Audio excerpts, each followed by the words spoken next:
We are live one more time.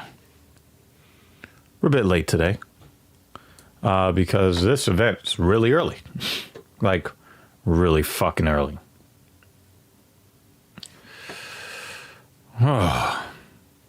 Thankfully, this is a pay-per-view that you don't have to pay to view. Because UFC 267 is just going to be on ESPN Plus. And I'm not mad about it.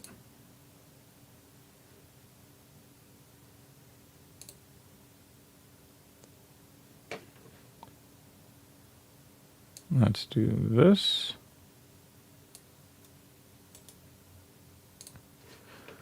Because I'm not even going to bother trying to spell these guys' names. Fuck that.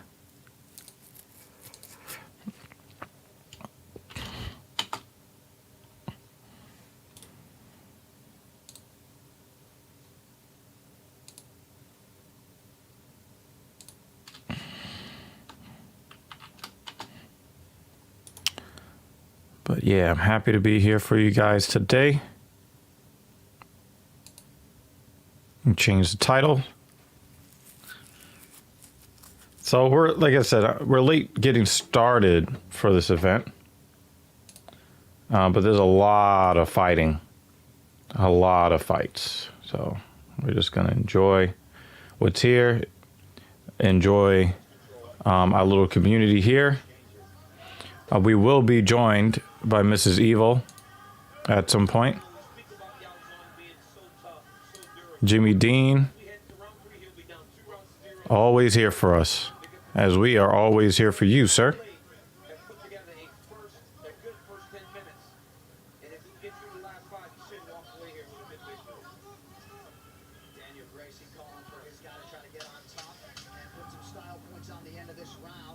And Deadman is here on the Twitch side.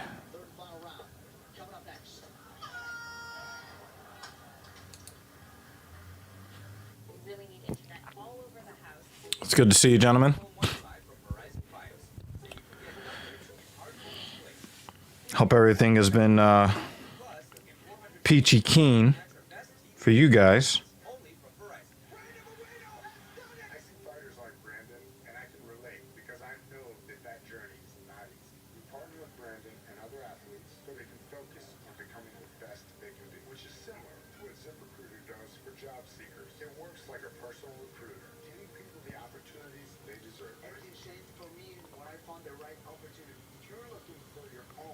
Wow, LOL. There's still they still got the sanctioned competitions. Okay.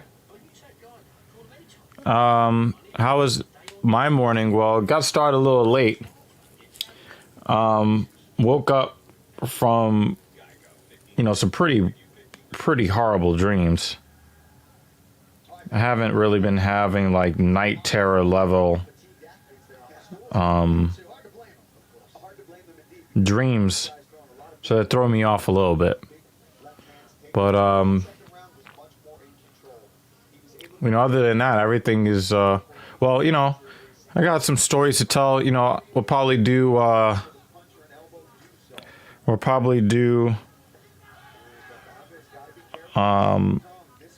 TSP this weekend, perhaps maybe tomorrow.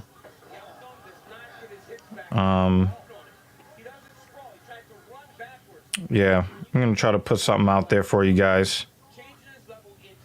Because there have been some pretty new stuff happening. Been a lot of stuff happening in my life. So.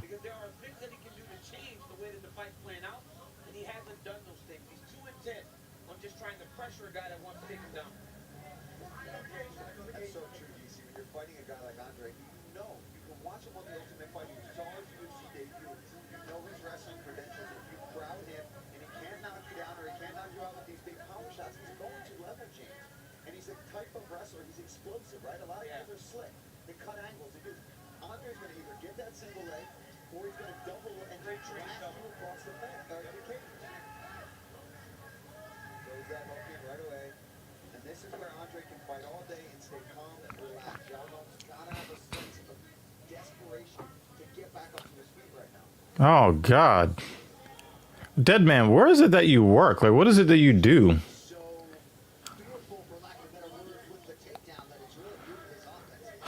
You're working on Sunday night. The fuck? So we basically just walked into a fight that was 2/3 complete. U versus Petrosky. I had to give it that little Petrosky.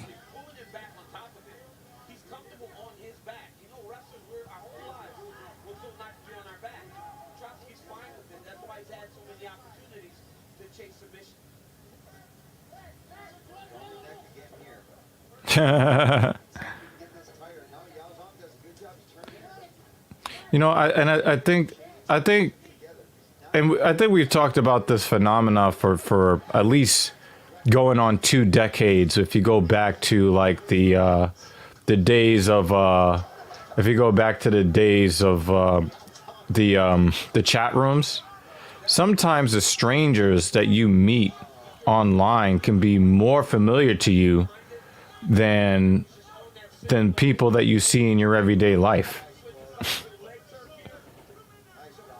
Yeah, I think Hu is done. He was in a dominant position. He ended up giving up mount from after being in a dominant position. He's done. Dead man, you're in college, right?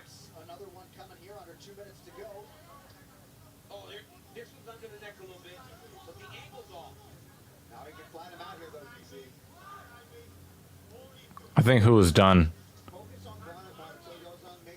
He let a guy that was on the bottom basically just flip him.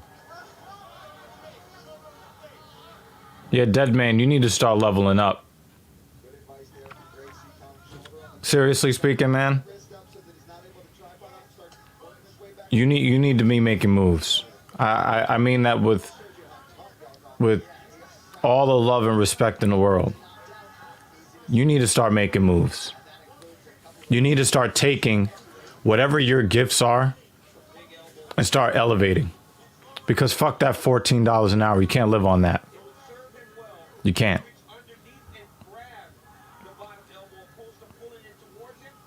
And if you want to make sure that you are taking care of the lady that you love, that loves you,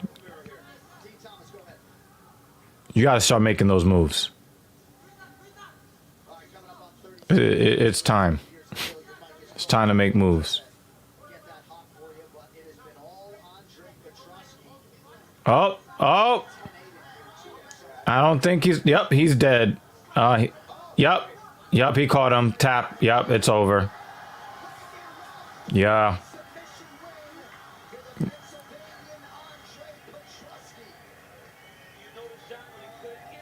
Yeah, I knew he was on tap.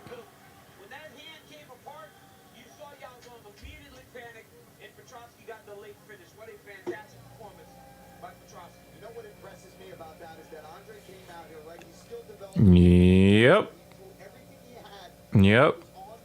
No excuses. None.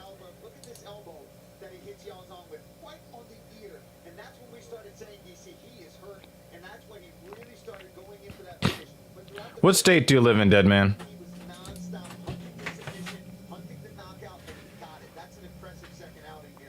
Oh, breakfast.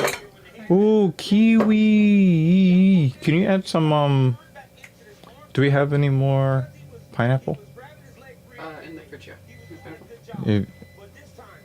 Many thanks.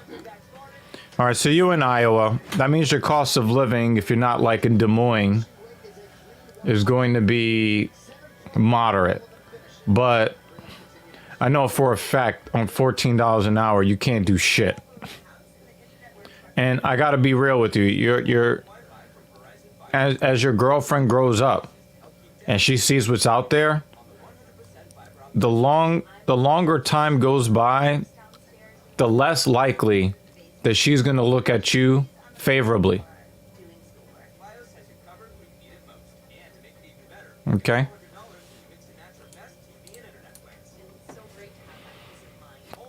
In fact, if you want to have this conversation, Dead Man, you should probably switch over to YouTube, where Jimmy Dean is at. But you know, of course, leave the stream open on Twitch. You know what I'm saying? But you need to start leveling up, because you know you really don't want to be in a situation where you know your woman sees the efforts other men are making, and she looks at you and you're doing fast food. Especially in the socioeconomic climate where people are encouraged to show disrespect to people who work in your industry. Even though you deserve all the respect in the world, they're not going to give it to you because rich people told them that you're low skill. Rich people told them that you're not deserving of dignity and fair compensation. That's, you know, and the thing is, poor people love to eat up whatever rich people tell them. Rich people will be lying to their goddamn face.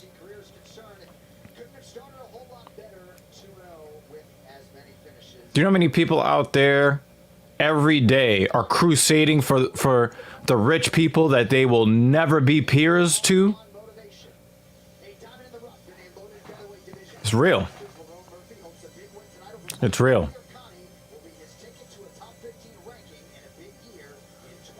Makwan Amirkhani is fighting today.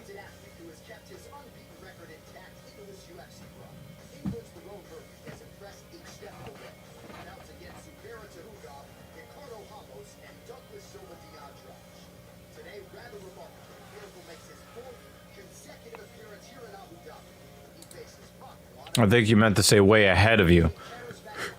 And Dead Man, I'm really hoping that you're taking what I'm saying under advisement. Because being a train driver is actually cool.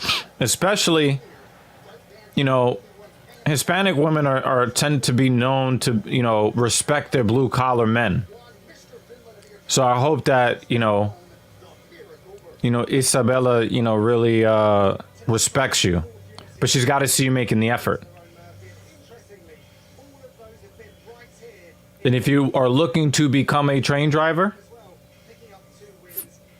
put that shit in the drive. Not only that, put that shit in the overdrive where the lady can see it, because it's important.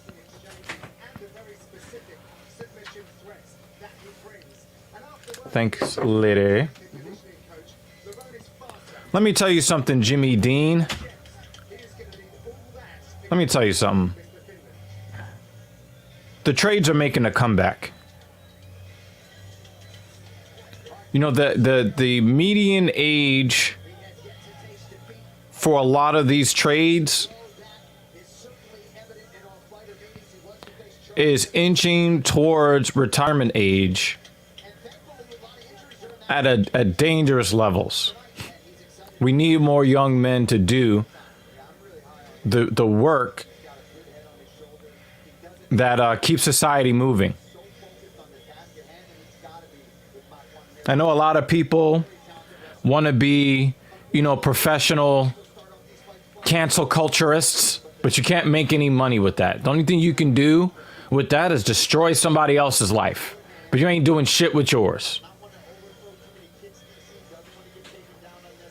But we need guys that are going to, you know, get in there, drive the trains, do the electrical work, the plumbing, the carpentry, the pipe fitting, all that shit.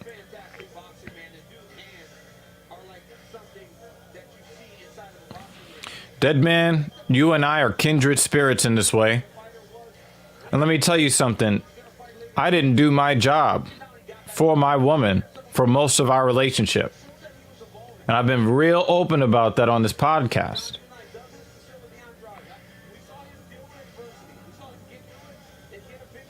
But when I woke the fuck up, I now have a perspective and I've got results to support my position. I think that you'll, you know, like when I met, so I'm 38 and my lady, she's 34. Okay. When we met, I was 22 and she was 18.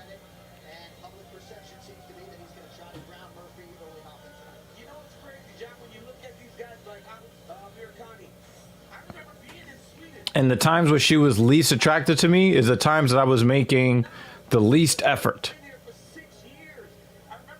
And the times that she really responded to me were the times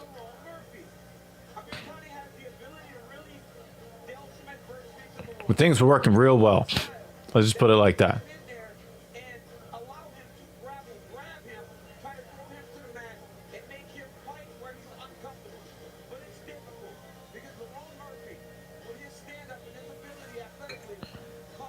But I'm speaking to you as a person who is where I lived most of my adult life. Dead man. And I'm hoping that this kind of gives you the fuel. I don't want you to feel guilty. I don't want you to feel like you're under duress. I want you to be galvanized. I want you to look upon your life with more hope, more aggression, more assertiveness. Because those are the qualities that make real women real moist when they see that in a man.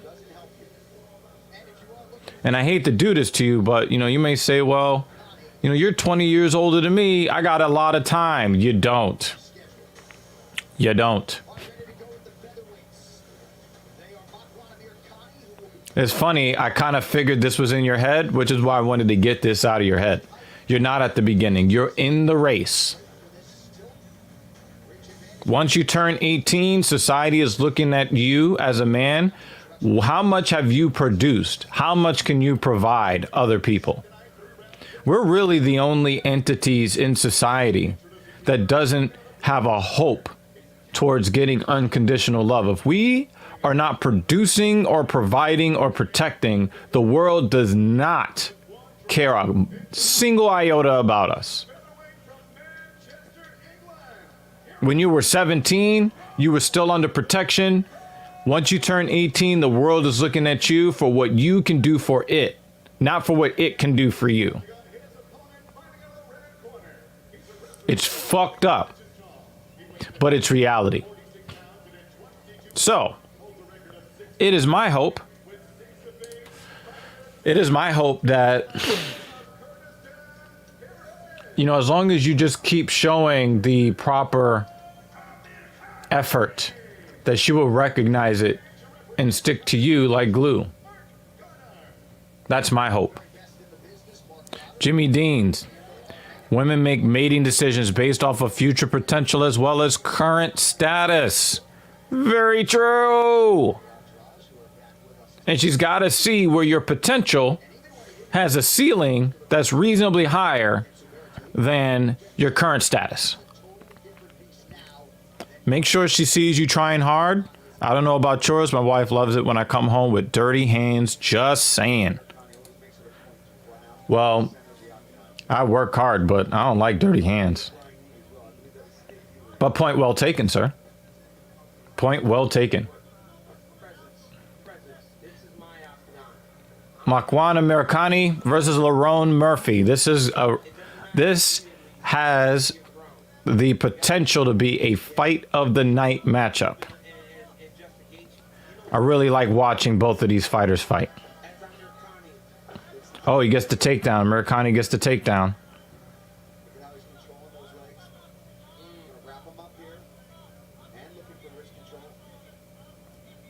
It's weird. It looks like Lerone Murphy is kind of watching Americani work on him.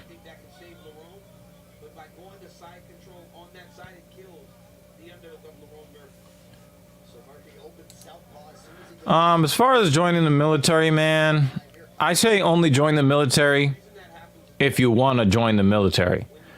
joining the military for, any kind of perceived benefit, I really don't think that's wise. I think that they do a lot to try to psychologically trap people into it. And then the damage that is done to your psyche and to your body, even if you never see the battlefield, a lot of guys have a lot of problems coming out of that. A lot of these guys can't really deal in relationships. And if you end up getting deployed and you have a woman stateside and you're out 6 months, 12 months, a year and a half, 2 years, 3 years, you really think that she's out? You really think that she's going to be at home, fine, getting no penis, having no warm touch? 'Cause that's really what it is. It's not that women love the penis so much, but it is that human touch, that affection. Do you think she wants to go years without that? I don't know. I have friends that are veterans, and their memes are what they are for a reason, because the shit's real. And, here's another thing. A lot of people will say, well, we support our troops, but what do they really do? You know what they do? They run their fucking mouth.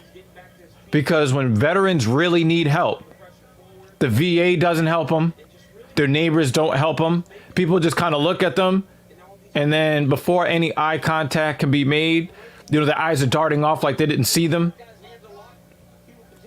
But then, when somebody goes to protest police brutality, all of a sudden, everybody cares about the military members. Right?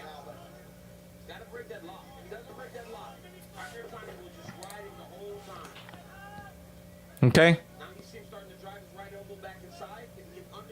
So if you're not a MAGA guy, if you're not like this, big lover of the military, if that is not something that you dreamed of as a kid, I'm probably going to advise against it. As I would advise against any life-changing decision that's not made based upon the desire to make that decision. But if you are a guy that is just like, ooh-rah, oh-rah, whatever, the battle call is, and you're all about that, go ahead and do that. But if that is not you, don't force it.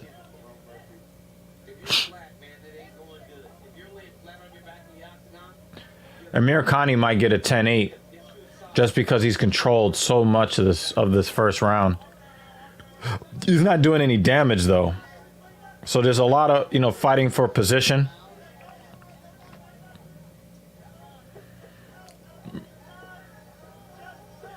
Can Murphy turn in on him to get on top?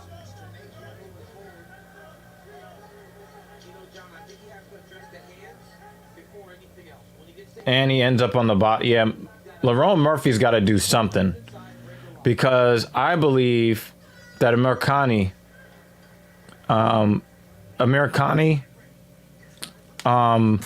senses that he doesn't have any grappling whatsoever. Shit. Be right back. Be right back. Make sure this extra water is gone off the eggs.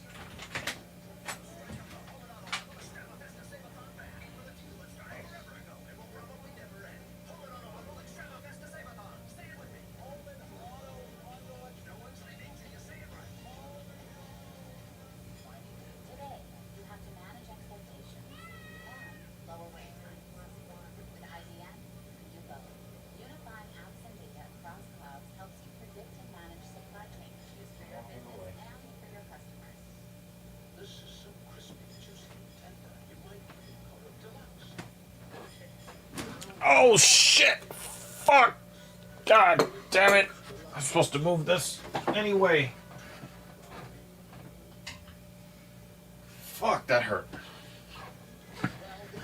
I deserve that.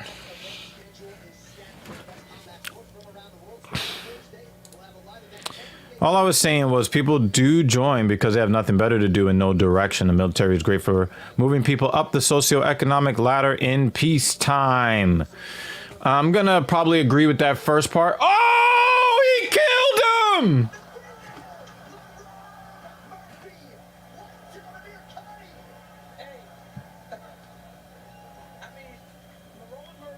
Amir Khani went to shoot in for the takedown and caught a knee up the middle. Why don't more strikers do that?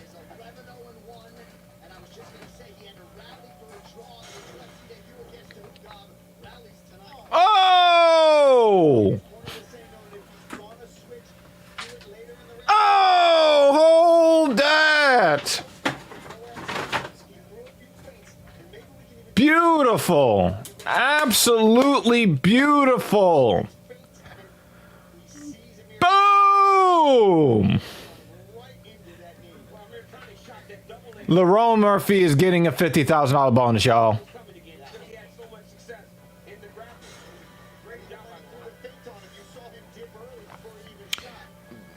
Back to what Jimmy Dean was saying. The thing is, like, I get it. I understand where you're coming from, Jimmy. Because they have nothing better to do in no direction. But the thing is, that's a failure of their parents, particularly the father. There really shouldn't be too many people in society with nothing better to do in no direction. So that's my pushback on that. As far as well, I don't really have pushback. I do agree with you on that, but I think that's a problem. The second half I don't really agree with because most people are left. I mean, you know how many homeless veterans are out there? Do you know how many people are struggling with mental health issues? You know, I think there's a psychological trap that is laid for them by the military. Hey, we can, GI Bill this, and you can get a Dodge Charger that.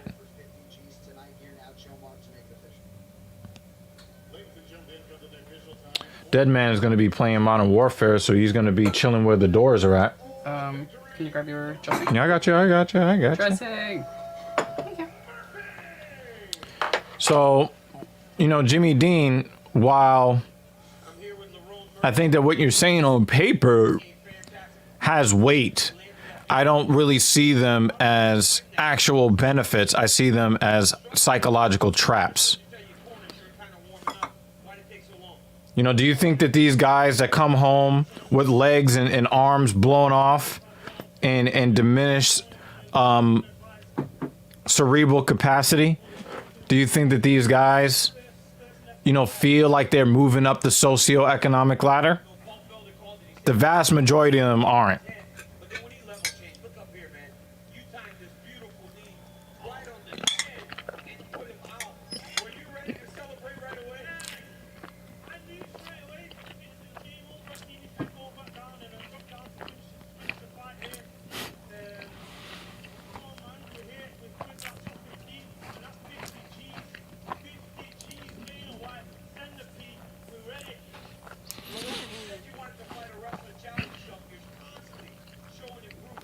Here's another thing to consider too, Jimmy Dean.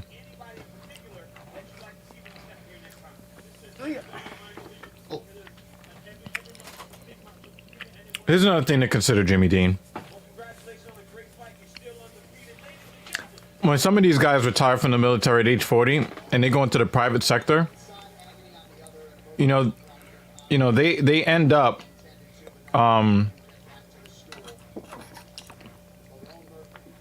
end up having a lot of trouble. They end up having a lot of trouble. Hi, Jimmy Dean.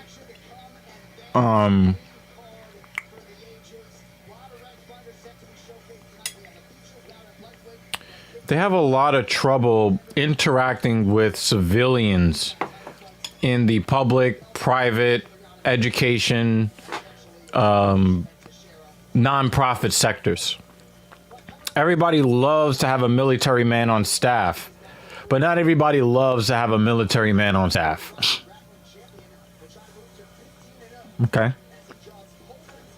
Now, I don't know if the VA has really gotten better, Jimmy Dean, but I will tell you that I have friends of mine in my age group, under 40, who, whenever they have any kind of problems from injuries and maladies caused by their military service, when they get evaluated for these injuries and maladies, they're being told that it has nothing to do with their military service. Consistently. They're carrying 100-pound packs on their back, and when they end up with chronic back issues, they're saying it has nothing to do. You did not injure your back in the military when all the damage was done in the military. So, I wish I could agree with you here, but I just can't. This is a message for Mrs. Evil. A full pot of Bustelo? You nuts? I mean, it sounds delicious. Are you crazy, man? Did you already drink some? How jittery are you right now? I want to know. Are you able to hear colors? Are you able to thread a needle of a sewing machine as it's running? Is that Oh no. Is that how you are right now? That's how I feel when I am uber caffeinated, and full potting Bustelo is some hardcore shit. Or Wanted, where you're shooting the wings off of flies. Yes, you're shooting wings off of flies. I'm doing a red eye, so regular coffee with 1 shot of espresso. So full pot, normal coffee, 1 shot of espresso. Was that trip from Miami, was that considered a red eye? I don't know. It was considered just fucking get home.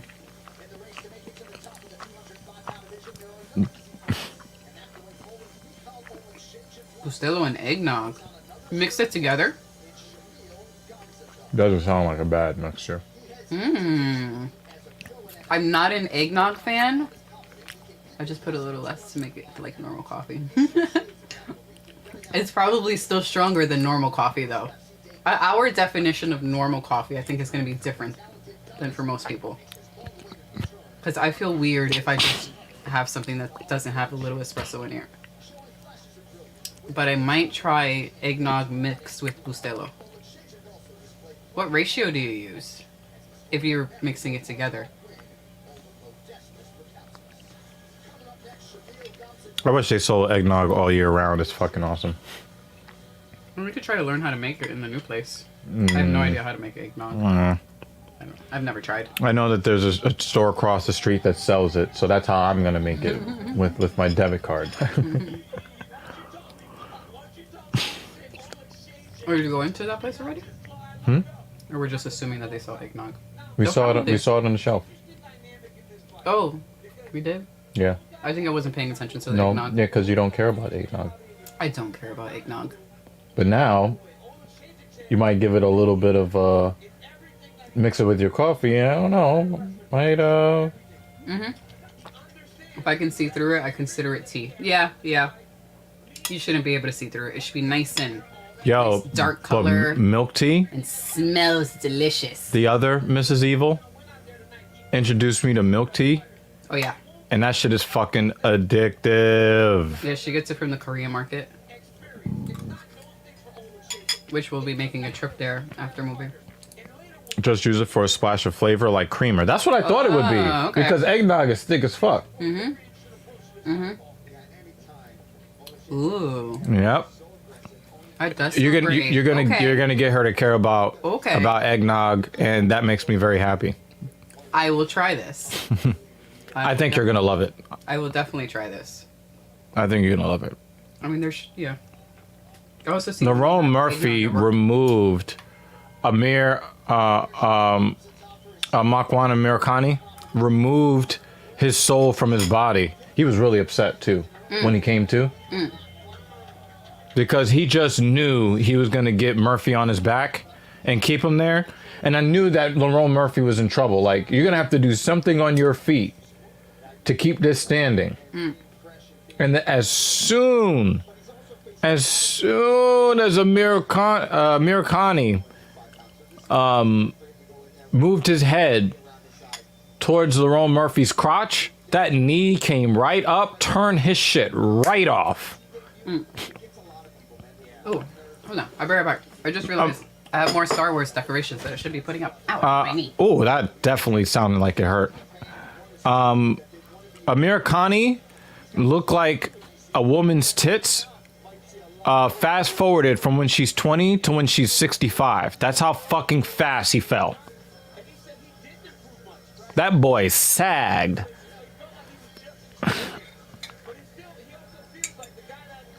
That was he's definitely getting a performance bonus. I thought that fight might have like fight of the night vibes, but Lerone Murphy's getting 50,000 after that. All right. There goes Baby Yoda there. Oh my God, what the fuck just happened? Hold on, I gotta put them both up. I'm not repeating that, Jimmy Dean. I'm just gonna say pause. Wait, I don't want them to fall. Maybe I went a little too crazy. I didn't think this through. No, you didn't. Wait, it kind of works. It doesn't. Stay. There we go. And the decorations are done. Now I'm blocking Baby Yoda. Oh well. Okay. I'm good now. Makes up for hitting my knee. I like a little creamer in mine. Just a little. Well, I'm not going to tip my cup because then I'm going to spill it. A little half and half. And some brown sugar. Creamer. Delish. I did. The force is what's holding this up. I also like how you flushed everybody my crazy socks. Thanks, babe. I was trying to hide those.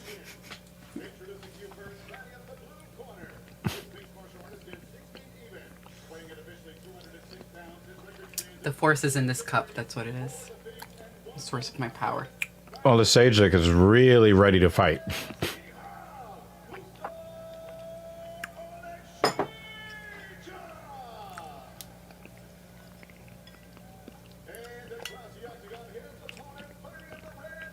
Was it minus 110? Minus 120. What? Oh my God.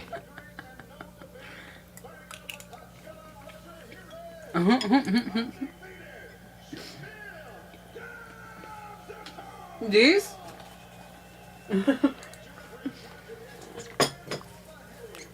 Hold on. I was just trying to do it quick. I'm sorry. Oh, Not Jimmy working. Dean just went for your fucking jugular. Oh, shit.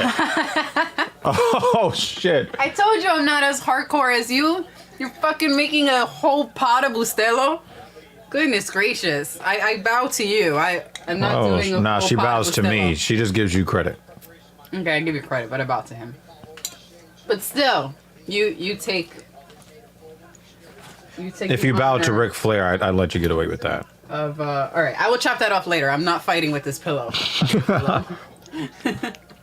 All right, I'll take the tags off later. Yeah, you're number one in the coffee department. I will take second place.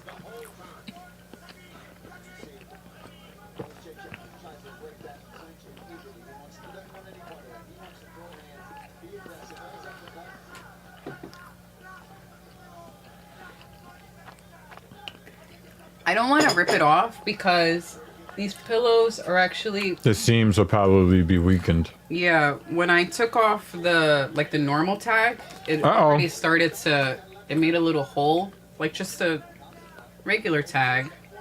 So I need to stuff that. So I'm actually afraid to tear these off because it might tear the pillow open, as what happened here when I took off the normal tag because they were put together. Gamzatov, his striking is not very good. So that just needs a little needle and thread, which I will deal with later. Baby Yoda's gonna fall. Don't fall, Baby Yoda. Yeah, I'll cut him later.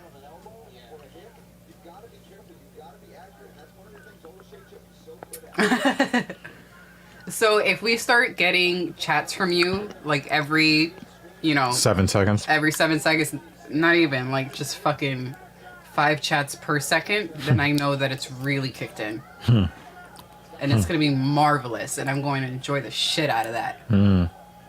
It's going to be great. I'm waiting for it. Low leg kick. But Oleszejczyk, he really is, he doesn't really respect what Gamzatov has for him.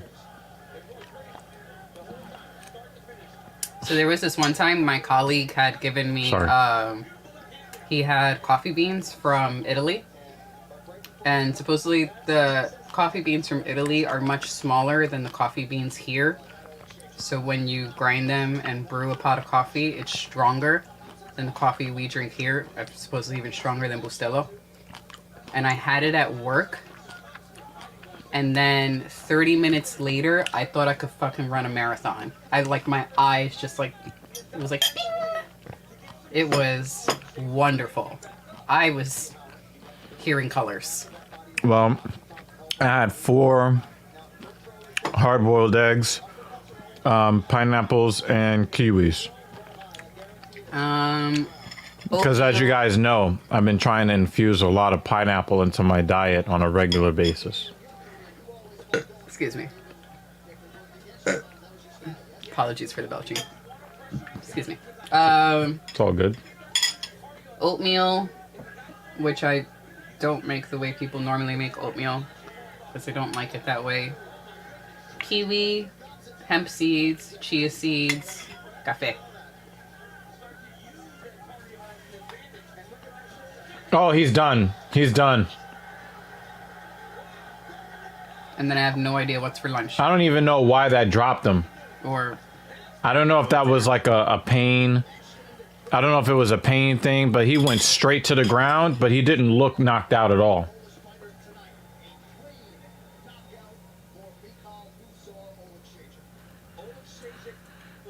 she's like, eat that shit. You won't even taste it.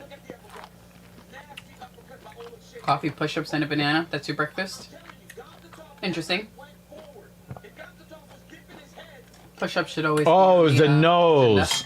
The uppercut to the nose. I think that's what did it for him. He tapped that snot box. Yep. And then That was a pain thing. That wasn't like an issue where like he was like knocked out or anything like that.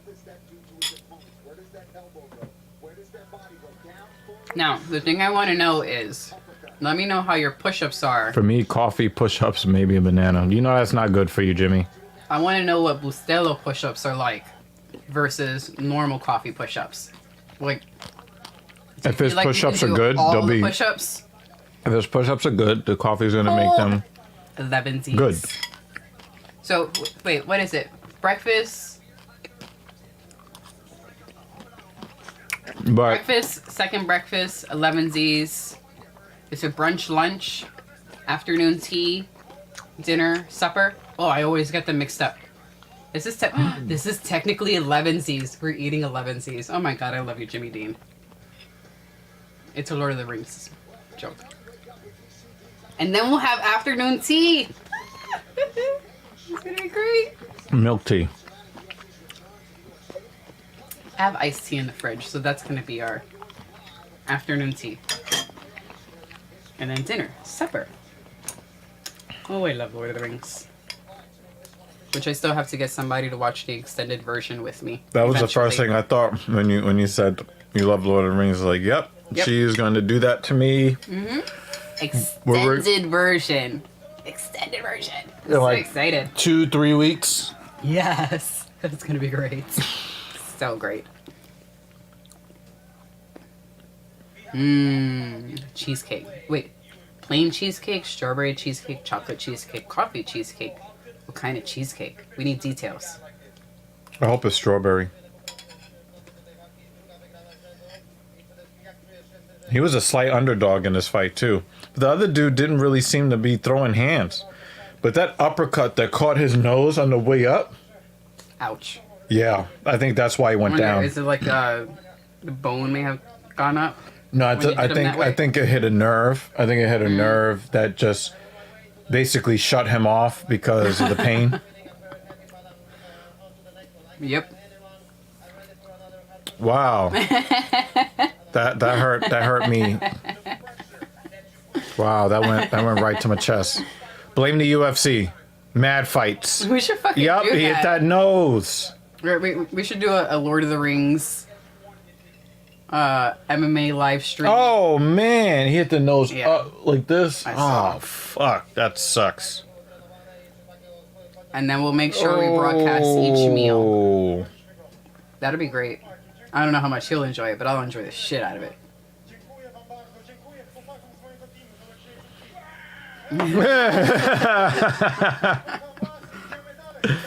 Actually, sometimes when we finish our live stream, nah, this is not regular cheesecake. If you've got several sauces, you're doing good. You're doing good. what sauces? Are we gonna do that juniors thing? Yes. Okay. What are we doing? Remember, I looked at the juniors cheesecake in the supermarket, and you were like, no, not really. When do you want to do it?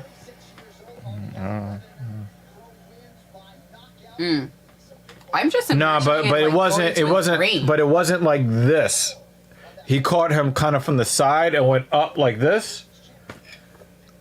Yo, my guy, yo, you fucking had me confused last night. I really thought that there was some CWL shit going on.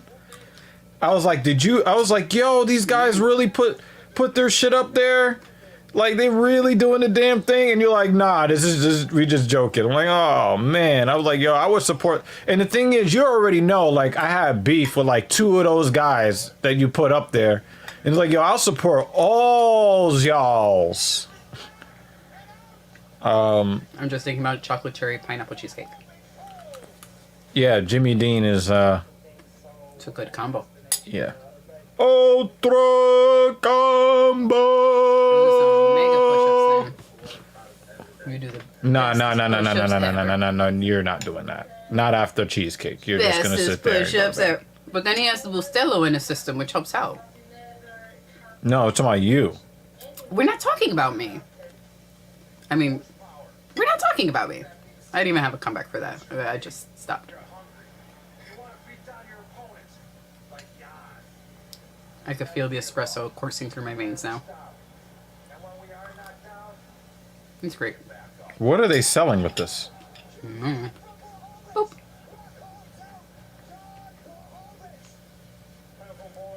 It's not impressive to knock him out. Everybody knocks him out.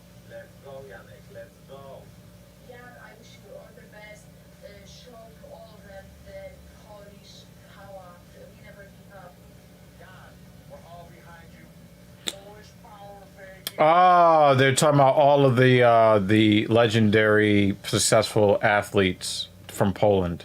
Ah, okay. Apparently, Karl Jastrzębski from Poland.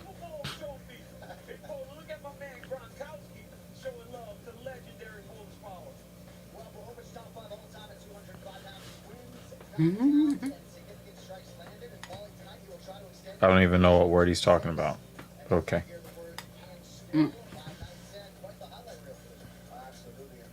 Oh, now you gotta understand, I'm black. So, y'all's.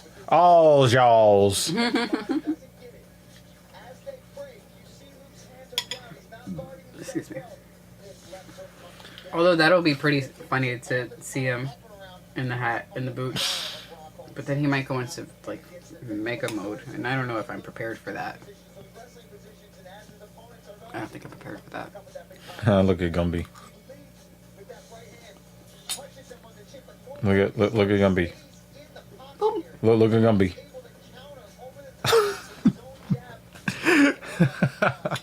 It's messed up because I like him, but you know I love that chicken dance shit. Wobbly legs. Yeah, you know I love that shit. Even if it was my favorite fighter, he gets caught like that, I'm laughing. I'm fucking laughing.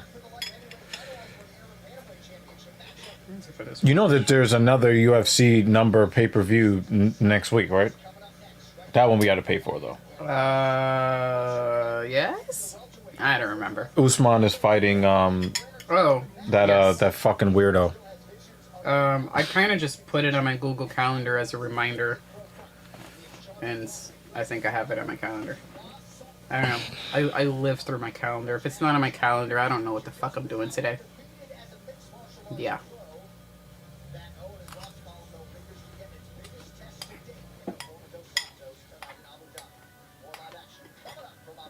Yeah, well, we got some good things coming up. Yeah, I don't do Halloween, so you'd have to ask her. I do Halloween, but not this year. My sister was trying to get me to go to her job, because they're doing a little thing. I may or may not, but we have some packing to do. Oh, we're gonna hold off. We have some things to do. Fudge packing. Fudge packing. What?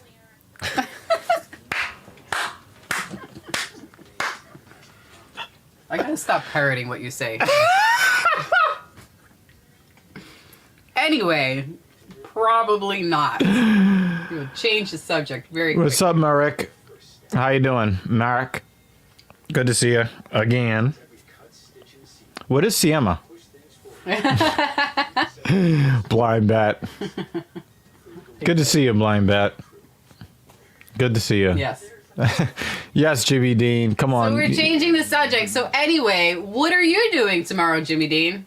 Do you have any Halloween plans? Let's quickly change it to everyone's Halloween plans, if you have any. Or just your Sunday plans, if it's just Yeah, we were Sunday supposed to be on vacation, but I'll talk to you guys about that during the actual podcast.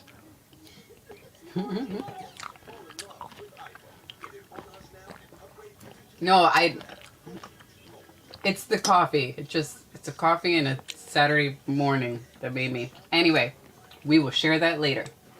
To be continued. In a few weeks. My favorite to be continued?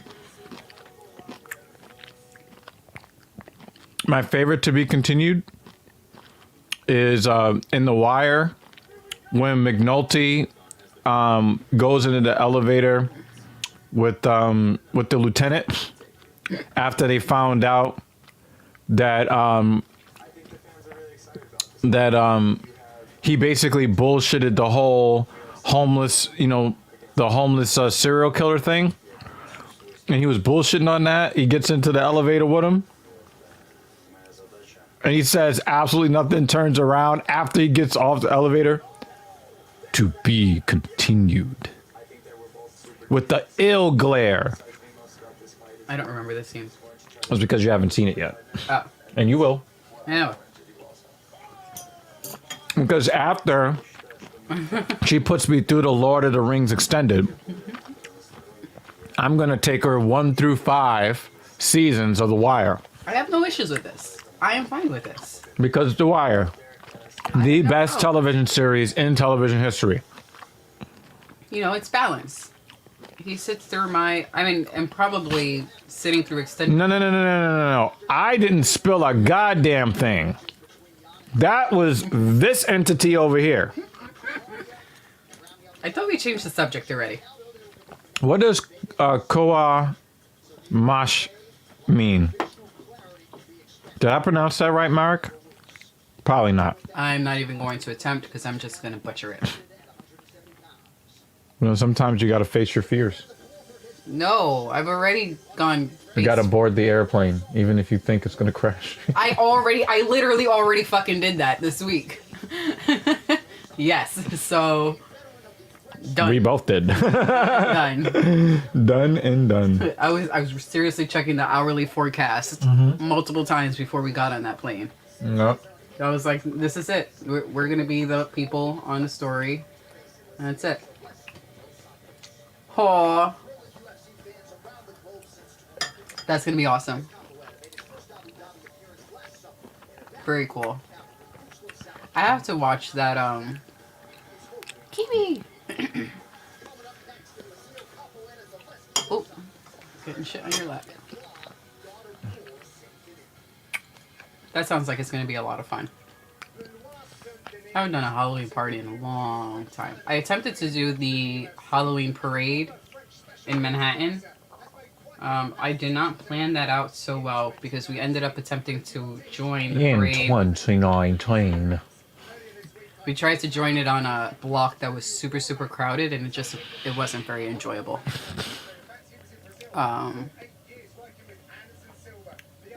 So yeah. But that sounds awesome. Take photos and... Ooh, are you dressing up the doggy? I haven't been on Instagram today. Is Doggy getting a costume? I'd like to see that. Because I know only Doggy has social media.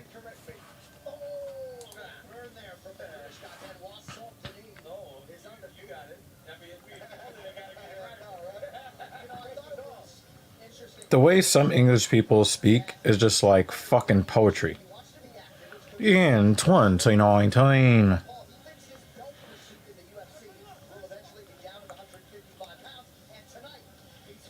Oh yeah, you're talking about LOL before. Isn't that like an offshoot of some Defense of the Ancients or some shit? I don't know. Dota? Or is Dota like an offshoot of League of Legends? I don't know.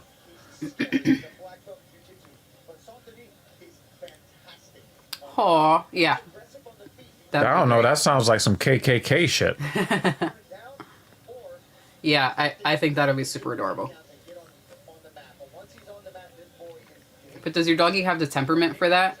Like, would they actually wear it or try to take it off immediately?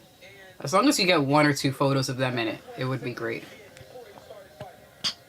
I mean, your dog would basically be, I forget the name of the dog in Nightmare Before Christmas. Shit, what is that dog's name? You know, the one with the really long snout and his nose lights up almost like a Rudolph reference. Shit, I feel like the name is on the tip of my tongue. But he'd be the most played video game in the world for almost 10 years. That's crazy. And then people want to roast me because I still play Infinite Warfare that's like 6 years old.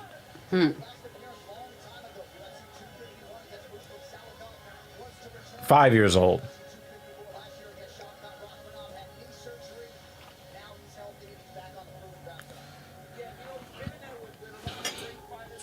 Shit, I don't remember that dog's name.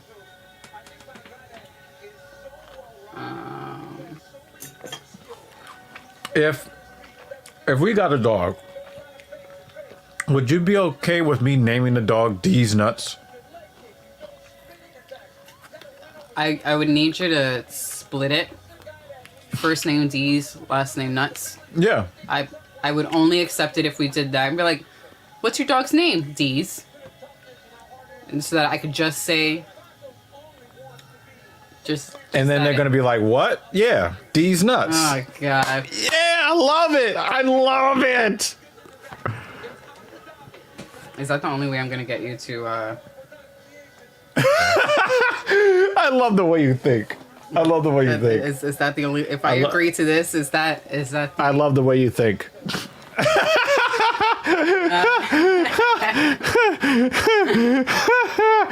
Woo! Woo!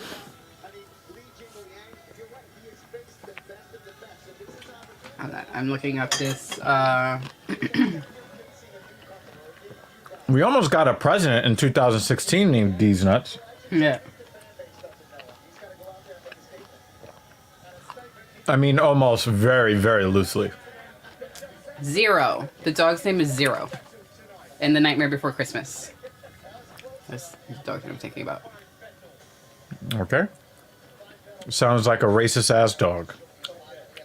Okay, so if you're gonna have your doggy be Zero. Wow, look at their stats. Exactly the same, except for the age. Except for the age, yeah. Make sure that you have an extra piece of cloth as the ears, or like sew it beneath his ears, because Zero has like these Saint Denis. Saint Denis, ears. He looks like he's much more than 170 pounds in a cage.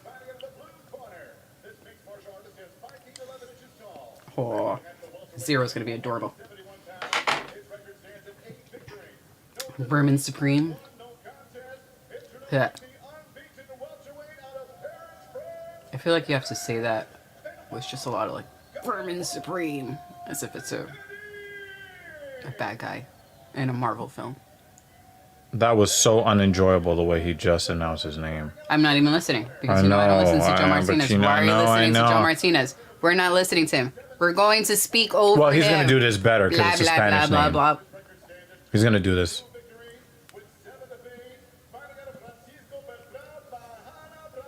Yeah, he does that well.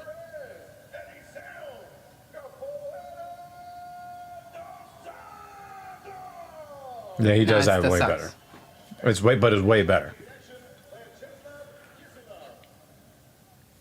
Yo. At least it's not referees that we know. Oh, this is true. And that guy looks like Yo, somebody up. Bruce Buffer, we know you're not watching our watch party, but we miss you. we definitely miss you.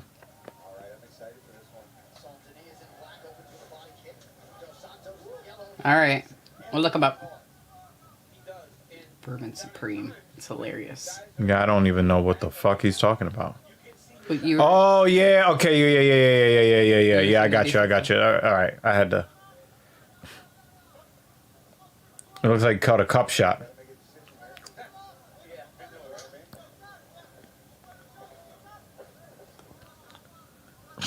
So there is a marked age difference between the two. Other than that, these guys look very even. They were thinking the same thing at the same time. Nice looping right hand connects for Dos Santos. Is he underneath the chin? Nah, he's just trying to keep him from digging his head in. And he gets dumped. Nice.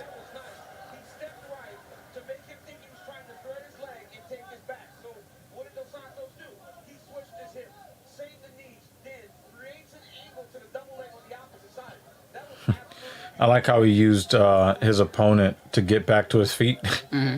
He kind of like, hey, I'm just going to lean on your back right quick to stand back up.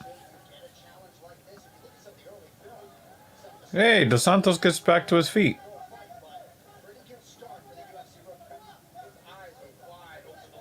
Nice body kick, Saint Denis. You know how you know it was effective? Because Dos Santos tried to come back with the same kick. So when somebody's looking for payback, you know that the original shot was effective.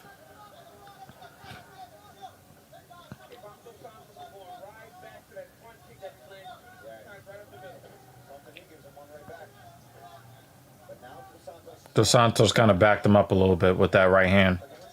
I look like I hurt him. Almost like he hit him like very low in the calf. Yeah.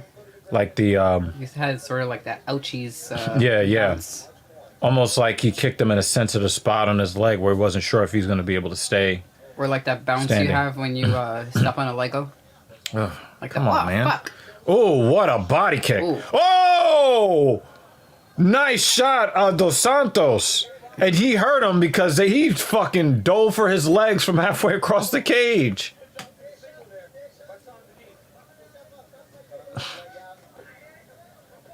Yo, Dos Santos, I know he smells it. Look at how flat Saint Denis' face, his feet are now. Yeah, he's flat now. Yep. And he telegraphed that kick, knowing that Saint Denis was not going to do shit about it. So I think he knows that he's hurt.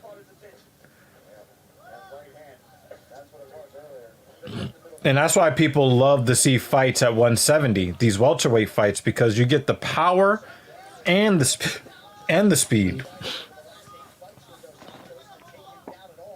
Oh, nice slip. That was a nice slip.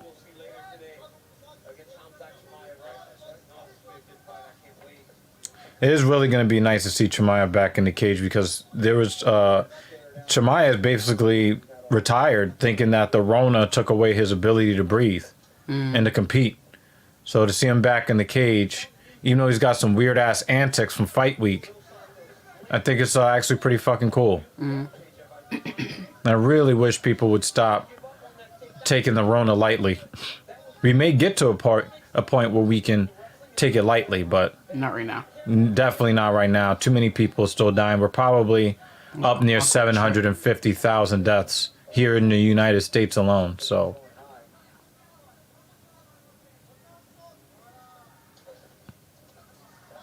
oh, he was close. He was close to landing an effective combination there. And by him, I mean Saint Denis.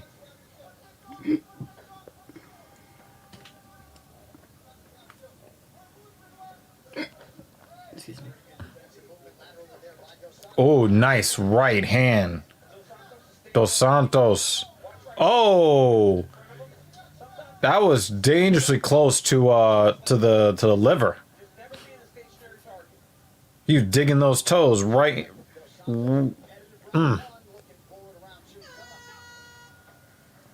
That was a very violent. Yeah, that was a very violent first round. That was an awkward sounding horn.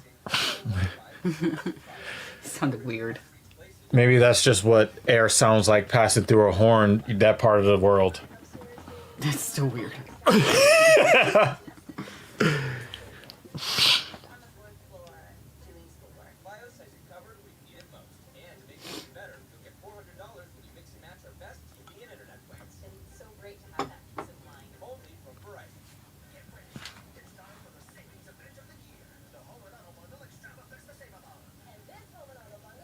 Hello. What up, Jay Daniel? How you doing? Thank you for coming through. Talking Shit Podcast. Filthy Casual MMA Watch Party. Popping is people getting booked up. Yo, yeah, this has been a very violent card to this point. Booked up. Very, very violent card to this point. Our favorite. We just had round one with Eliezer Dos Santos versus Benoit Saint Denis. First round, very violent. Yeah, I agree with you. This is actually a very, very, very good card. And to see that we're getting it for kind of sort of free, I'm with it. I am with it. There's a chance we may see a KO here in the second round. That almost just happened. Yep, it almost happened. Look at them in the phone booth. Yo, Dos Santos is loading up that right hand. Oh, he got hit right behind the ear.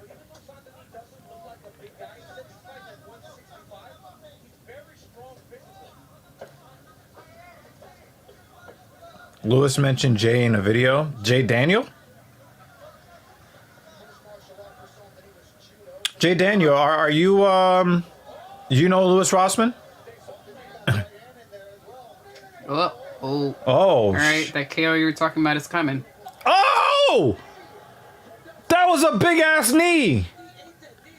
No, he didn't eat that knee. He's in trouble.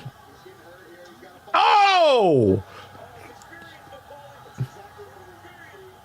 He's done. He's set on his feet. He's out on his feet, yeah.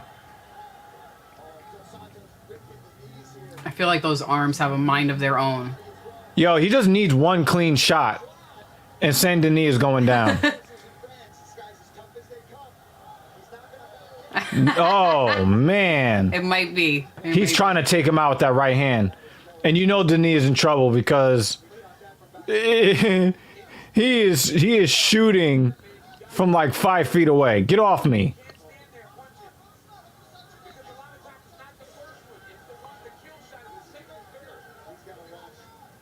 And he's taking it off the jaw, too. Yo, let's give some credit to Saint Denis. Let's do that, because I thought he would have dropped by now. And he's fight. Oh! Oh! That's it. He's done. He's not even trying to punch back. He's so finished. Why hasn't this been stopped yet? Oh! I don't understand. What is this referee doing? Why hasn't he stopped it? He wasn't even... No, don't knee him. Don't knee him. Oh, you need him in the body. Nice. This should have been stopped. Stop the fight! He's not. I hope he's not reffing other fights. It should have been finished already. Stop the fight! It's over! He's running from his opponent!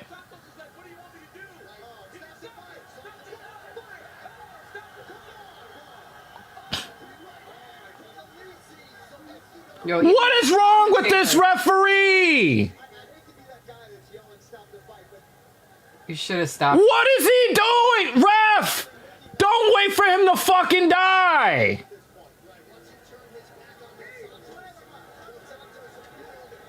The fight's over! Hello? This is crazy. Ref, hello? The fight's over!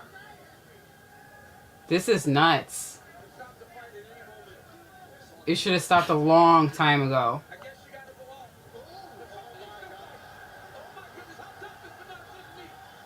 Wow, this is dumb. This is really dumb. The fight's... It should have been over already. I hope they pull him. He should not be reffing. How the fuck did he just get that takedown? Yeah, I don't want to see this referee again. I don't... No, he's not exhausted. He's taking brain damage. No. But you said, how did he get that takedown? Like, this is, yeah.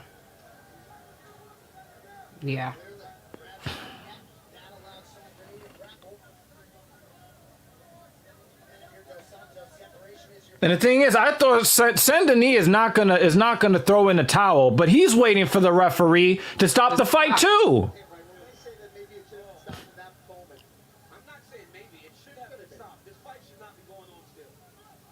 This is horrible. But major credit to Saint-Denis. Wow. Major credit to this guy. But if this guy ends up dying after this, that referee should be brought up on charges. Because we've seen combat athletes survive fights. See, he doesn't even want to hit him anymore. Wow. That's nuts. That's horrible. So where's Dana? It seems like we see this. It seems like we see this like at least once a year. I mean, is Dana not able to walk in and be like, No, what the fuck? Nope. Wow. Nope. He's not allowed to do that. But you already know. Throw the fucking towel in.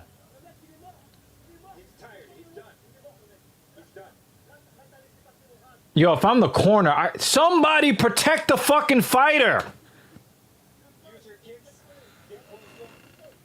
That's nuts. Look at his body language. Yo, the corner's got to protect them. The referee's got to protect them. Somebody's got to protect the fighter.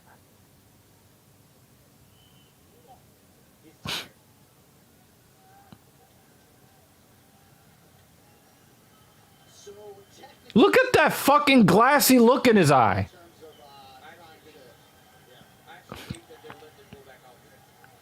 I don't like this at all. I don't like this at all.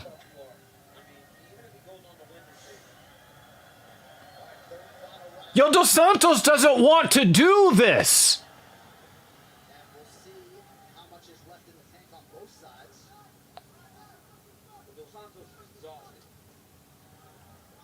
Yo, Dos Santos doesn't want to do this anymore. But Benoit is going to force him to put him out. And that was a 10-8, possibly even a 10-7 round.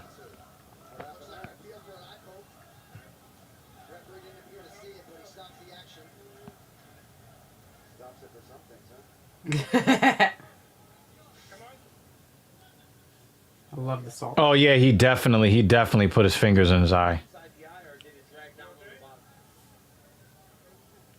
Oh, the pinky went right. Oh my god.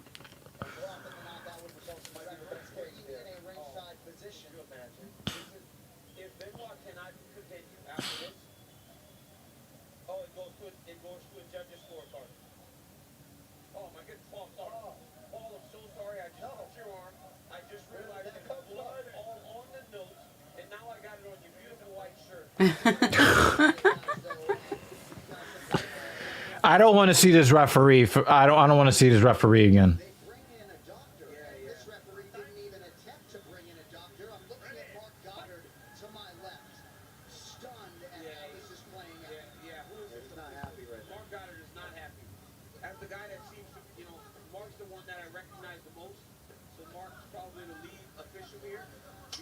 Oh, what a body kick.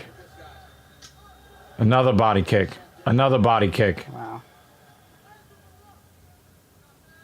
I don't like this.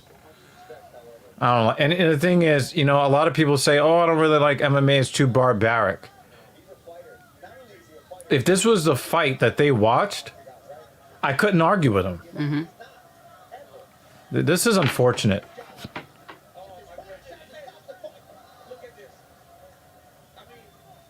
Felder is Felder is one of those fighters that wants to go out on his shield, and you can hear the anger.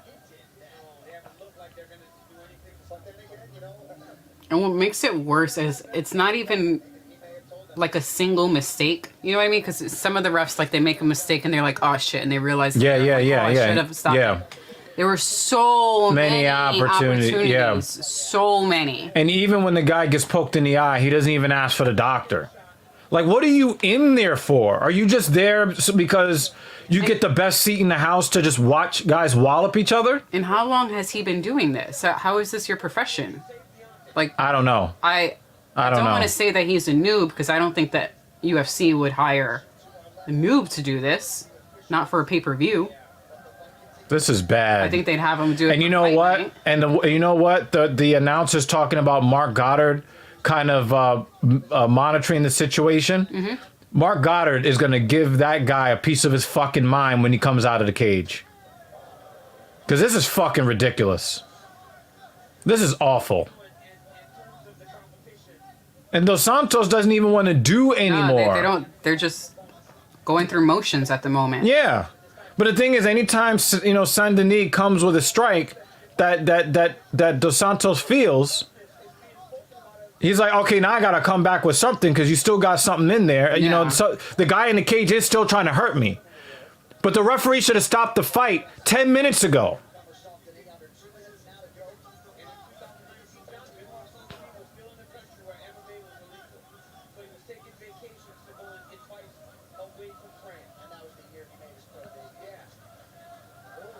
Nice left from Denis. And then a knee to the body from Dos Santos. We've seen a lot of tough fighters. This is one of those moments I wouldn't mind if someone just laid on the other one and just just the next 90 seconds, yeah. I won't even be upset. But this asshole would stand them up after 30 seconds.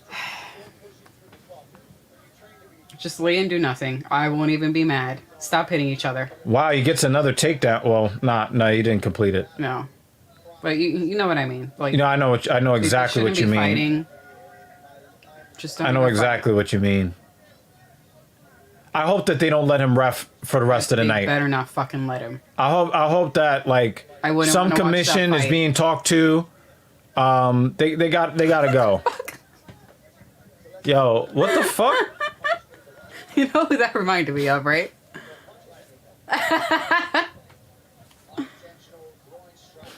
Yeah, because they shouldn't be in there. If this guy ends up in a coma after this, I'm going to be really, really angry.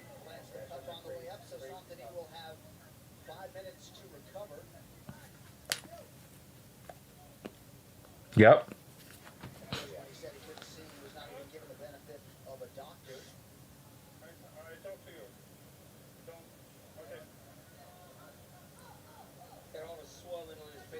Really? He's giving a point. What is wrong with this guy?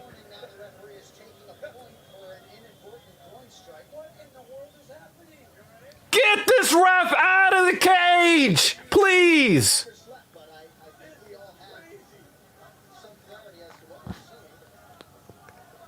Get this ref the fuck out of the cage, please.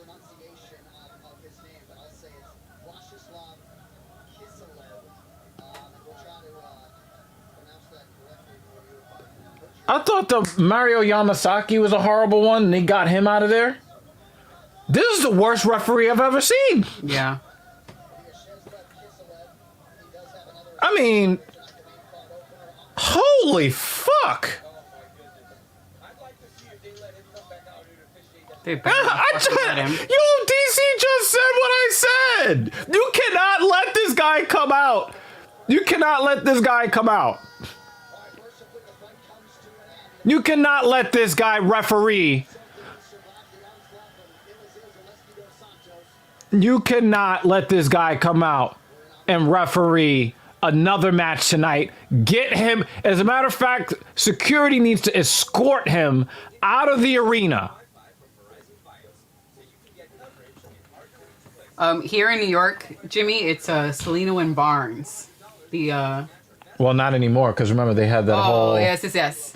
Yeah. Yours is Attorney Tom. Ours is Salino and Barnes. Well, it was Salino and Barnes, and it had a really, really, really, really fucking bad jingle, which is now in my head now that I'm thinking about it, and it sucks.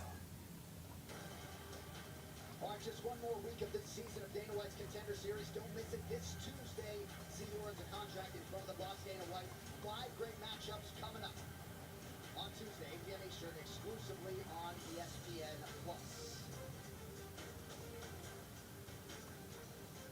All right, there's Cristiano Marcelo draping the Brazilian colors on his pupil, Eliseo Zaleski dos Santos.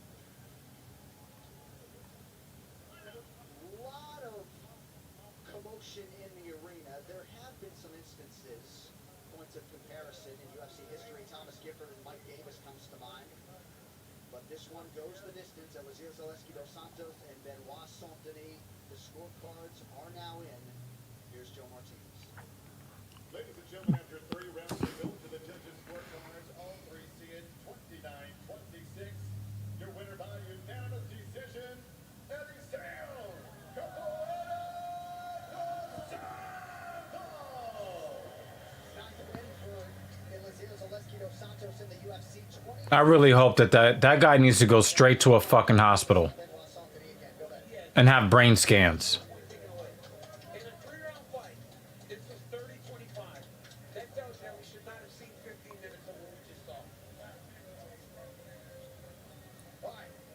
We must move on. And coming up next, Legal. I've never heard of Legal Eagle. I don't even want to start to look that up because then that's just going to end up on my feed. I That don't even want to trigger that. that was terrible. Do not let that referee come out again. You know what I noticed also? The and I don't know if they were. One moment. I got yeah. I got to take this call. Okay. Yes, ma'am. He's taking a phone call real quick. I was just noticing that they didn't have the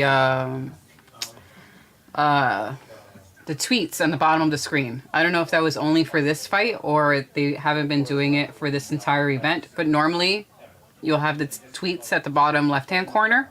We didn't see that at all for this fight. Or at least at the point where it should have been stopped. Because I'm sure that there were tweets coming in like, what the fuck is going on? And they didn't want that up on the screen. That's crazy. And very upsetting. Very, very upsetting. Like, yeah, that sucks. But I am not looking up Legal Eagle, like I said.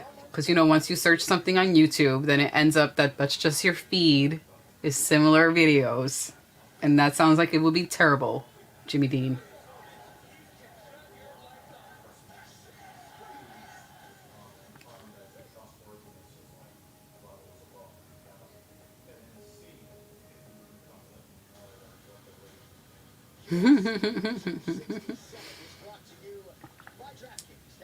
Or I'll search it while I'm not logged in. I'll log off, then do it, because I don't want it coming up on mine. So this matchup is going under the radar a little bit this week, just given the overall depth of the card, but now it is here. Let us see how it shakes out. Impressing fans and pundits. That's a good idea. That's a really good idea. I do not. My feed is log off. Oh god. My feed is fucking cooking videos. Such a noob. And what else? What else do I fucking watch? A lot of cooking videos. Such a lady. Recipes. Lots of recipes. Good shit. Oh, no worries, Jay. We will be here for another few hours. Because these streams tend to be long. I think we'll be here at least for another 3-4 hours. We're not going anywhere. So, pop back in when you can and say howdy. Or hello. I don't know if Jimmy Dean will allow me to say howdy.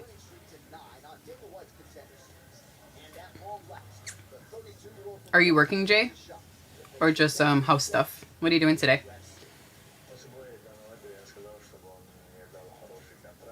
When you're able to chat. I know you're busy. That last fight made me need another cup of coffee. But I think this time, I'm going to do a latte.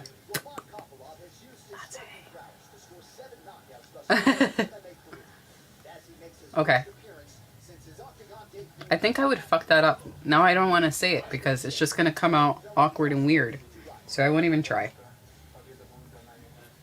As with most of the things I say. Kind of awkward and weird.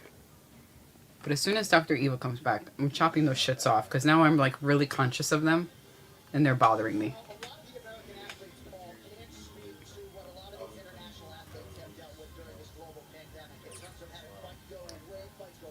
This dude has a very awkward shaped nose.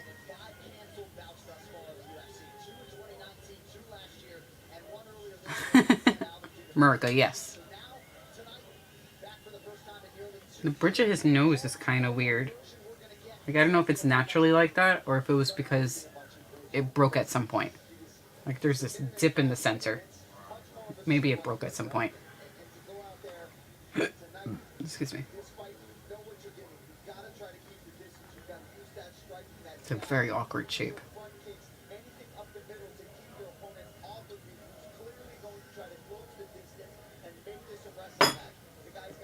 Yeah, when he comes back, getting more coffee. I probably should drink water too. The coffee. You know, that's one of the things that I know about Kopylov is that he's a fantastic striker. He's got multiple awards and Russian hand-to-hand combat. He's got a great left hand. He uses a lot of fakes and he sets up the shot, his strikes. He never just attempts attacks blindly. But when you get some... Oh, thank you, Jay. We appreciate ya. I'm happy you find it cool. We try to be cool as much as we can. True. This is my argument with most people when they're like, you should drink more water.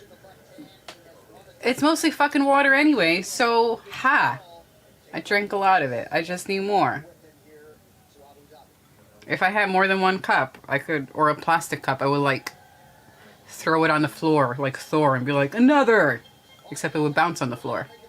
Ooh, I should do that. I'm gonna get a silicone cup and like, when I'm ready for my next cup, just like punch it on the floor and yell, another! Like Thor. Yes. Yes, it is. But, you know, I'm okay with that.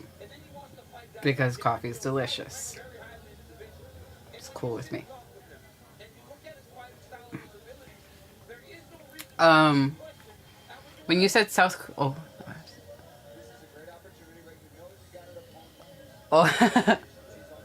Ooh, silicone cup. We need to replace a bunch of our cups anyway. Like, I have a mix of glass and plastic ones because I am the klutz of the house. And if any dishes break, it's probably because I dropped it. I break a lot of shit. So we have to have plastic cups or kitty cups for me because I break them all the time. I might look into some silicone cups in addition to the glass cups we have. You were saying South Korea beat China. What sport were you talking about? I'm not familiar with that, or with the match that's happening.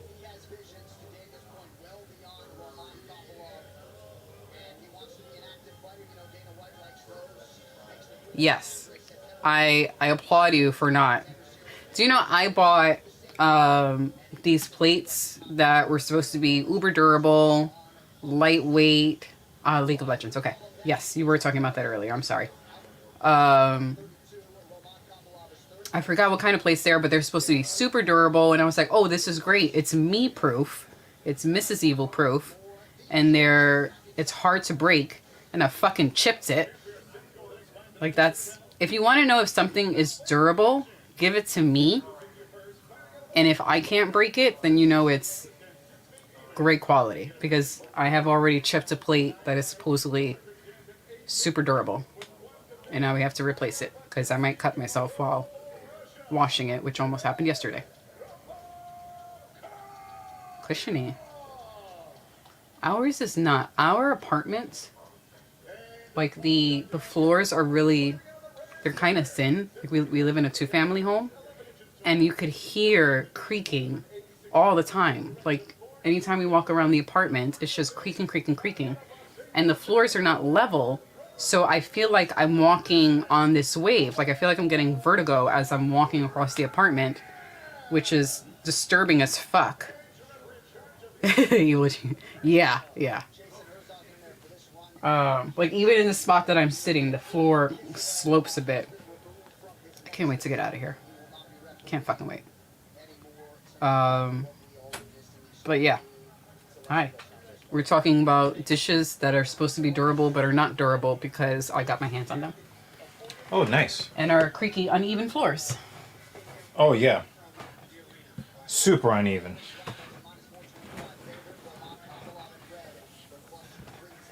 You know, we're super bougie now. So I was talking to a client about the housekeeper that she has. You done with this? Oh yes, I thought you grabbed this bowl. I'm not done. I'll be back. I'm gonna seriously go get that other coffee. Honestly, New York sounds like humans should not inhabit it.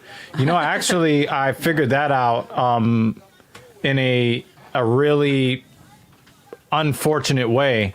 It is really not an environment that human beings should inhabit. You know, the first time I ever flew on an airplane, we went to South Beach.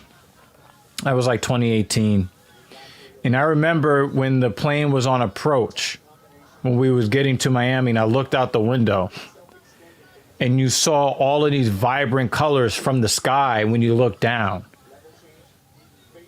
But when on the way home, the flight on the way home on the approach to New York, and you fly over it, and it looks like a bomb went off. I'm talking about the kind of bomb that wipes out all life. That's what it looks like from the sky when you look at New York from an airplane. And you can see why people are in perpetual states of stress. 24 hours a day, 7 days a week. Because this way of living, it just really isn't conducive for life, except for the rats. The rats flourish here because of all of the wasted food that we have, and the way that we handle refuge.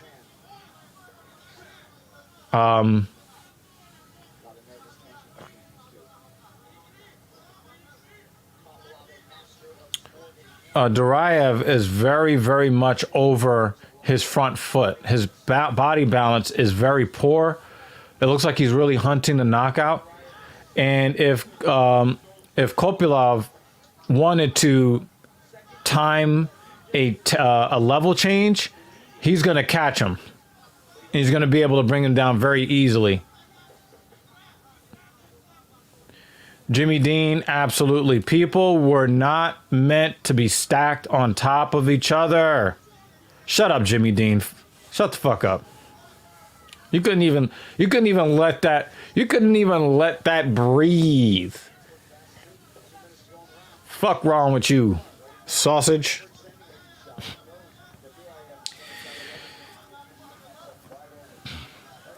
Kopylov looks like a fucking child. He has a very young look to him. It looks like a child's head was placed on an adult's body.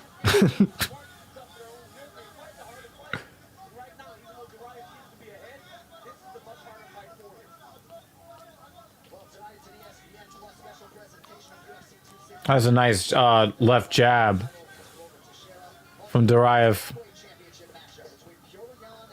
He is really throwing that left hand out there. If he continues with this pattern, he is going to basically freeze Kopylov.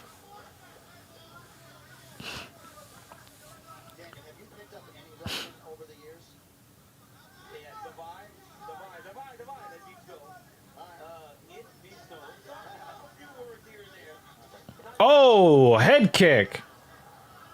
Caught.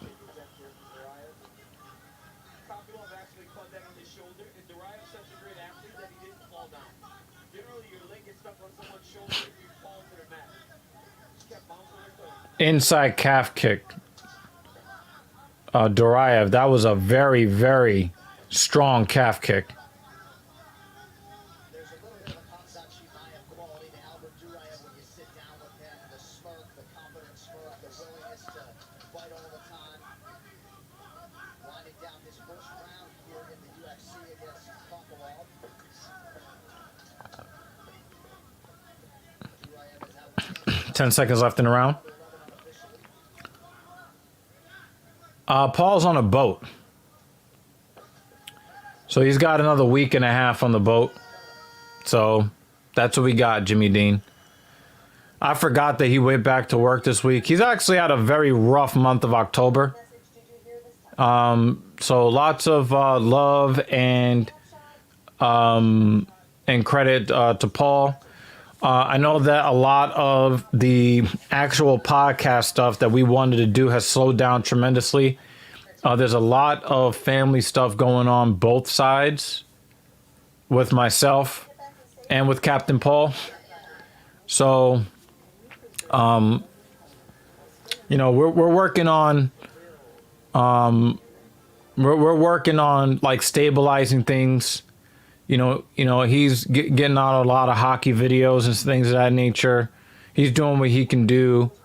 But, you know, with a death in the family and some, you know, some other not so happy things going on associated with that, you know, he's having a little bit of a rough time. So, you know, try to give some support to my guy, Captain Paul.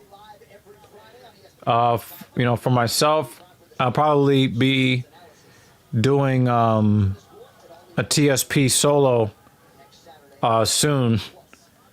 We'll be talking a little bit about some of my experiences over. Oh shit! Yo, Kopylov, one shot, put him right on the ground.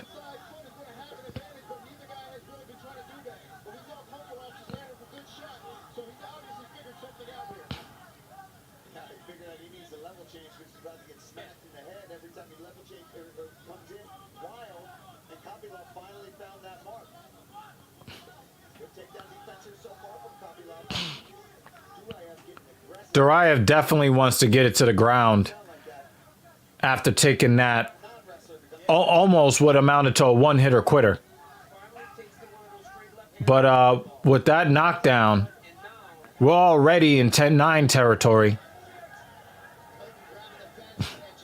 Oh, Kopylov grabbed the fence.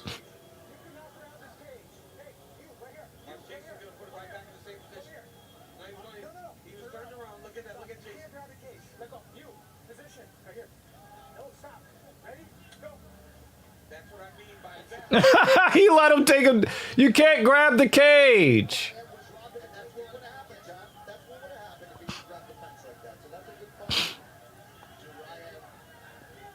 It is nice to have a competent referee in the cage. Oh, he's in mount.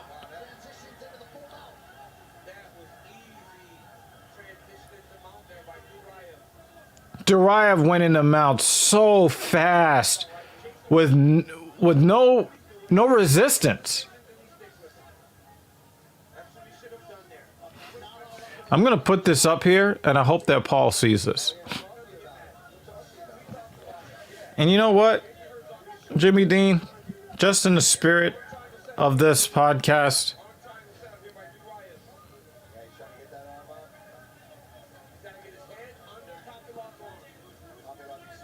I will make sure that he gets the message. Because that's how we do here.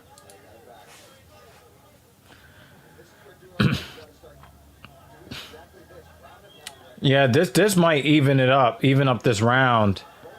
That's a big elbow. That's a big elbow. And now he's kind of got him pinned up a little bit against the side of the cage.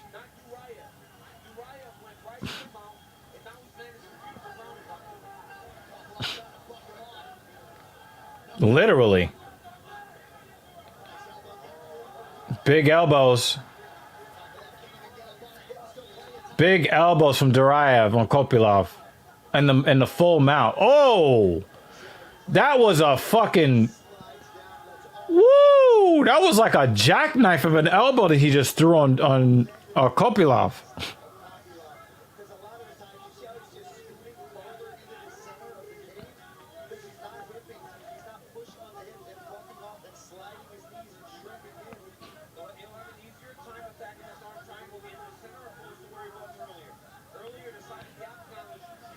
He's dropping the elbows.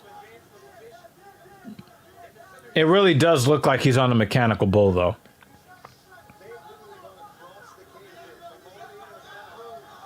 Oh, these are big elbows.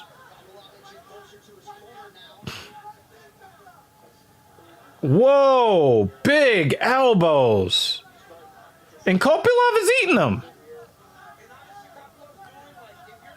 I don't really love Duraev's ground and pound. Oh, he's trying to get the arm triangle. Will he get on the proper side? Oh, no, he got off of it.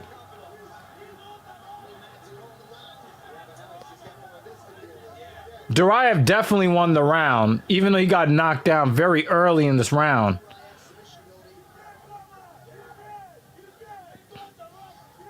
Yeah, this is all smash. It doesn't even really look like he wants the submission. It looks like he just wants to get more strikes on. Oh my God, his elbow game from the top is nasty. 30 seconds left. Kopylov turns over. Is he going for the rear naked? Flatten him out. Yo, credit to Kopylov. He's not just giving in, but he's been mounted. He's been mounted for a long time. 10 seconds. Oh, he's under the neck. 5, 4, 3, 2, 1. And he survives. Wow, he survived. Wow. Yo, we're seeing some toughness today, son. Damn. That might be the first time you'll ever see a guy land a knockdown and lose the round 10-8.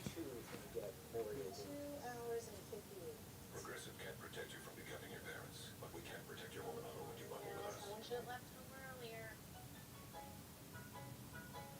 Yo, these are fucking...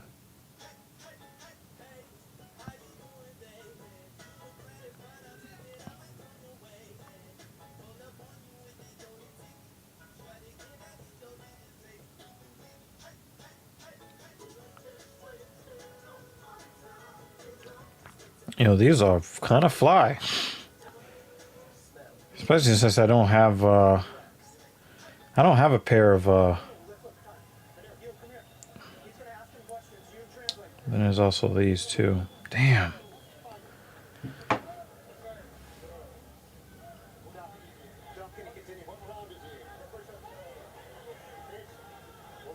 Yeah, Jimmy Dean, man. The loss of a parent man